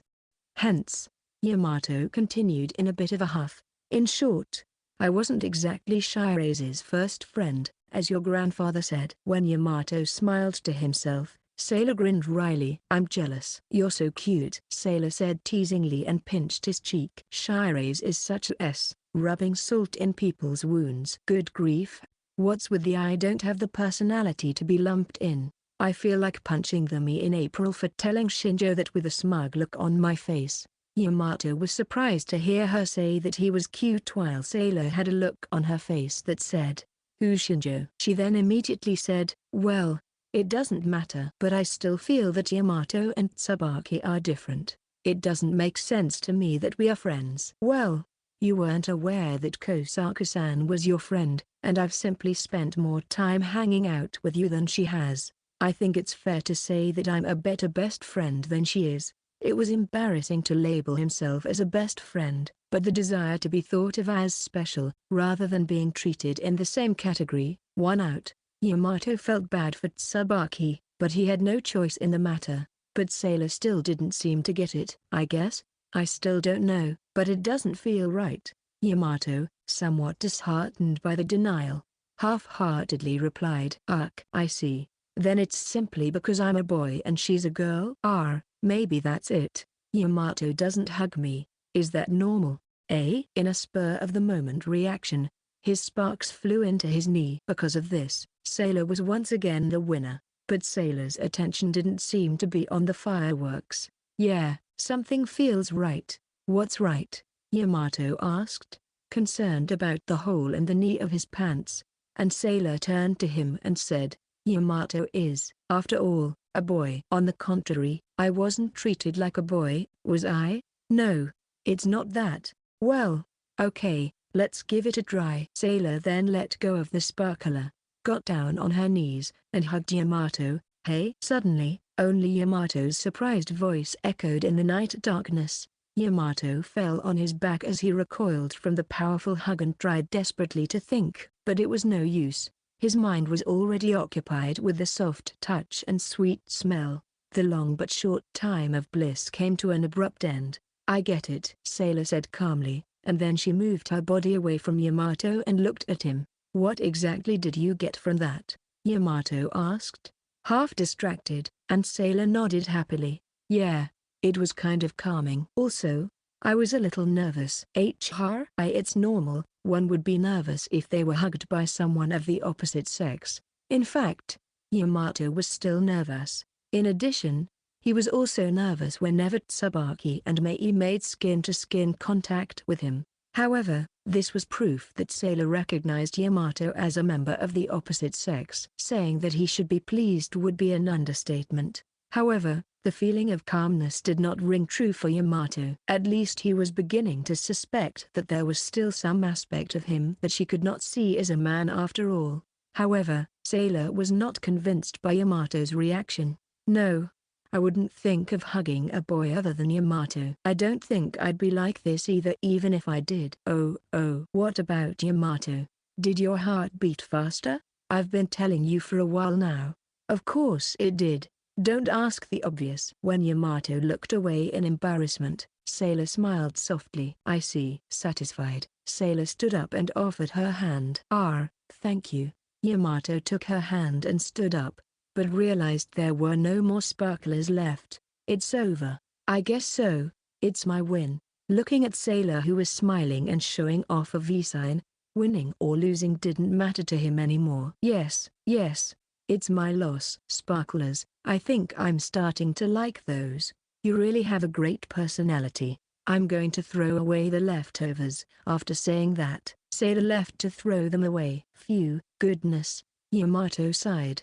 His mind was a complete wreckage. His heart was pounding so loudly that it felt as if it was about to explode. Sailor hugged him. The fact alone was a big deal, but in addition, Sailor said she was nervous. No matter how much Yamato thought about it, he could not come up with a name for this feeling of almost being carried away. Sailor also said that she would never think of hugging a boy other than Yamato. This was also music to Yamato's ears. However, he still didn't understand what she meant when she said she felt calm when she hugged him. He wondered if that was what one felt when affection deepened, but that alone sounded crazy and he dropped the idea. In any case, it was certain that Yamato was special to Sailor. Just being able to confirm this again brought confidence for Yamato. However, Yamato believed that Sailor's feelings for him were different from romantic feelings. At least, Yamato currently did not have the deciding factor to determine that for certain. "It's a bit presumptuous of me. It's too much of a stretch." It was easy to forget when spending time together like this, but Sailor was still a top beauty that seemed unreachable. She was a young lady with perfect looks, brains, and family background. Sailor would probably snicker if Yamato said he was out of her league, but even so, it was clear that she was of a different status, and he didn't think he was attractive enough to make her fall in love with him. On top of that, this relationship started when they met and hung out together in the city at night at just the right time. Yamato has done his best in his own way, and Sailor has forgiven him in various ways, but it seemed to him that all of this could be put aside with the words "because we are friends." Even so, I am really appreciative of the relationship we have now. Watching Sailor's back as she washed her feet at the tap, Yamato took a sip of the ramen and found it to be lukewarm and sweeter than he had expected. After cleaning up, Yamato decided to take Sailor home since it was already late. HMPH, Sailor was humming a cheerful tune as she clanked her clogs against the ground. She seemed to be in a very good mood. It was also charming that she took a sip of the ramen in her hand and frowned, saying, "Weird." Ding. At that moment, a new message arrived on Yamato's phone. The sender was Tsubaki. "Thank you very much for today. Thanks to Yamato-senpai, I have changed my mind and became friends with Sailor-senpai. From now on, I will try to get along with Sailor-senpai better as her friend and rival. Also, I hope Yamato-senpai would continue to be good friends with me." Seeing the message, Yamato smiled but felt a slight twinge. The rival part. She and Sailor, who had already stopped ballet, should no longer be rivals, but he wonders if she typed the wrong word. That's right," Sailor said as if she had just remembered something, and stopped walking. "What's wrong?" Yamato also stopped and looked back at her, but Sailor said plainly, "I've decided to go home for a bon. I'm going to have a proper talk with my father." "What? Are you going to be fine?" The fact that Yamato was told so abruptly made him puzzled, but Sailor nodded with a confident look on her face. "It probably will go badly, but I thought I could work something out like I did with Tsubaki. I left home before like we had a fight, and we didn't talk properly last Obon, New Year's, or even Golden Week, so I think it's worth a try." "Are you going to them about the lessons and stuff?" "Yes, I'm going to tell them again that I want to make my own decisions from now on." Seeing Sailor tell him so, Yamato was again impressed. Sailor was trying to persuade her parents to let her make her own choice, and she was trying to persuade his father, who seemed to be a very hard-headed man. Yamato was painfully aware that she was very different from himself, who still had no idea what he wanted to do, but had thought of nothing else but spending time with Sailor. "Hey, can't I do something for you? If you want, I'll go with you." Still, Yamato had no choice but to say this. Yamato wanted to protect the time he spent with Sailor. This was because it was still the only thing that Yamato wanted to do now. Then, Sailor smiled gently. "No, I'm fine. I'll go alone. It is thanks to Yamato that I was able to face my parents like this again. I can't rely on you anymore." I see. I get it, then go for it. I'll always be on Shiraze's side." Yamato, rousing himself from his depression, let out a positive cheer. "Thank you, that made me very happy." She smiled so happily that it made Yamato embarrassed from what he just said. "Well, you better get back to me when you come back." "Yes, I will." After that exchange, it was silent for a while. They arrived at Sailor's house without any further conversation. "See you later." "Yeah, we still have a few days until Obon, so let's go to some more festivals around here." "Yes, I know. But I've spent quite a bit today. I should get another part-time job soon." "I'll come with you when you go, so call me." "Haha, okay." When she had finished, Sailor entered her house, clanging her clogs. Then, "Bye-bye. Yeah, good night." After seeing her back disappearing behind the auto-lock door, Yamato headed home. "Good luck, Shiraze," he muttered to himself as he looked up at the night sky. Epilogue. Ching, ching. The sound of wind chimes echoed through the neighborhood. It was a hot and humid late summer night on the last day of summer vacation. Yamato was standing by the window of his room, listening to the sound of the wind chimes, and was in a daze all by himself. Ding! His cell phone rang, informing him of a new message. When he checked, he found that the sender was Sailor. "I'm back. Ha, it's already the last day of summer." Yamato, seeing the text, sighed with a sense of both relief and dismay. From the day of the fireworks display until the beginning of Obon, he and Sailor worked part-time again, went to a nearby festival, and did homework together. Tsubaki joined in on the festivities, and the three of them had a lot of fun together. She told him that her ballet performance had been going very well, and thanked him again. However, these events seemed to be in the distant past now. After the Obon vacation, Yamato exchanged messages and phone calls with Sailor, but it seemed that she could not return from the villa where her relatives had gathered, so they could not see each other until the last day. There was also the option of having a video phone call, but he was too embarrassed to make one. It was Yamato's fault in this case. So, Yamato was very excited to finally be able to see her tomorrow at school. "First things first," he responded. "Welcome back. Did you do your homework?" She replied, "Yes, it was a long summer vacation." He collapsed on his bed and talked to himself. Since the beginning of the Obon vacation period, Yamato had spent his time doing homework, working part-time, and occasionally hanging out with Ito and his friends. These days were not so bad, but Yamato still had a smoldering desire to spend time with Sailor in his heart. To put it simply, he felt lonely. Ding. But then, he received another message from Sailor. "Can we meet up now?" Yamato checked his watch and saw that it was 8 p.m., not too late. After making excuses to himself, he replied, "Sure." "Where do we meet up?" The reply came back immediately, "At the convenience store near Yamato's house. It's so close." "Is she there already?" Muttering to himself, he changed into his casual clothes and ran out of the house. He was in the mood for running rather than riding his bike, so he ran out into the night. Ha! Ha! Ha! When Yamato arrived in front of the convenience store out of breath, he saw a beautiful girl in a white one-piece dress standing there with a luggage case in her hand. "Shiraze, is that?" She looked very mature, perhaps because she was wearing red lipstick and clear makeup, but there was no doubt that the beautiful girl was Sailor. "Yo!" Sailor greeted him with a gesture that was out of character to her mature appearance, and then came straight up to him. "Hey, is that a part of the clothing you wanted to try again?" "What's that?" It's from my house's instructions. I dressed according to them for the party today. Is that so? Is it that weird? Though she was smiling, she was obviously not in good spirits. Yamato couldn't help but feel uncomfortable when he saw her. I know it wouldn't look good on a normal person, but because it's Shire's, you look beautiful. But what's with the white one piece with red lipstick? It's like a stage dress for a leading actress. Ahaha.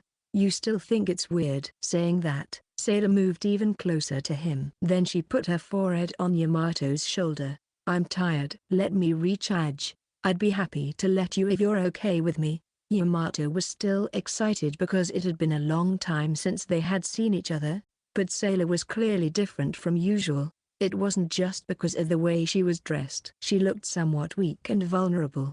Were you able to get your words through to your father? She replied so-so on the phone earlier when I asked, and I noticed the lack of energy in her reply. Well, so-so. That's all? Yeah. Maybe it didn't go well. These thoughts came to mind when Yamato looked at Sailor in person. However, it seemed like she didn't want to elaborate on it, so he didn't question her further. Instead, Yamato opened his arms, about to embrace her, but decided against it and put his arms down. Good work. When Yamato said these few simple words, Sailor nodded her head silently. After a while, Sailor lifted her head off his shoulder. Then she smiled gently and said, I'm all recharged. I can start working hard again tomorrow. Are you sure you're okay? Yes, but I'm afraid I won't be able to hang out with you for a while. Eh? Sailor told Yamato, who was surprised by her sudden words, with a smile on her face. Sorry. Then, bye-bye. With that, Sailor simply left. Yamato stood there, unable to follow her without understanding what she meant. What even, huh? The words that finally came out of his mouth were so pathetic that he looked up at the night sky and sighed. Afterward, it's been a while. If you're new here, it's nice to meet you. I'm Tozuka Riku. Thank you very much for picking up the third volume of I Know That After School. The Saint is More Than Noble. It was thanks to all of you who support us that we were able to publish the third volume in this way. This volume finally marked the start of the summer vacation, and unlike the previous volumes, I think I was able to show you Yamato and Sailor enjoying their long vacation instead of school life. With the introduction of a new character, Tsubaki, Yamato learns more about Sailor's past and contemplates their relationship. We hope that you will continue to watch as the two slowly come to terms with each other. Of course, there are also many exciting and thrilling events typical of summer vacation, so we hope you will enjoy them. The illustrations in this issue are also a highlight, and the cute and fresh appearance of Sailor and Tsubaki is a must-see. Also, I personally think Sailor eating ramen on the cover is just too cute, so please check it out. Lastly, I would like to express my gratitude. Thank you again to the editor in charge and to everyone involved in the publication of this work. I look forward to working with you in the future. Thanks to Takubon-sama for the illustrations. Thank you again for your precious and summer illustrations. I look forward to working with you in the future. And to our readers, thank you very much for reading the third volume. I will try my best to make you enjoy it even more in the future. Thank you very much for reading this far. Hope to see you again in the next volume. March 2022 Tozuka Riku. End of Volume 3.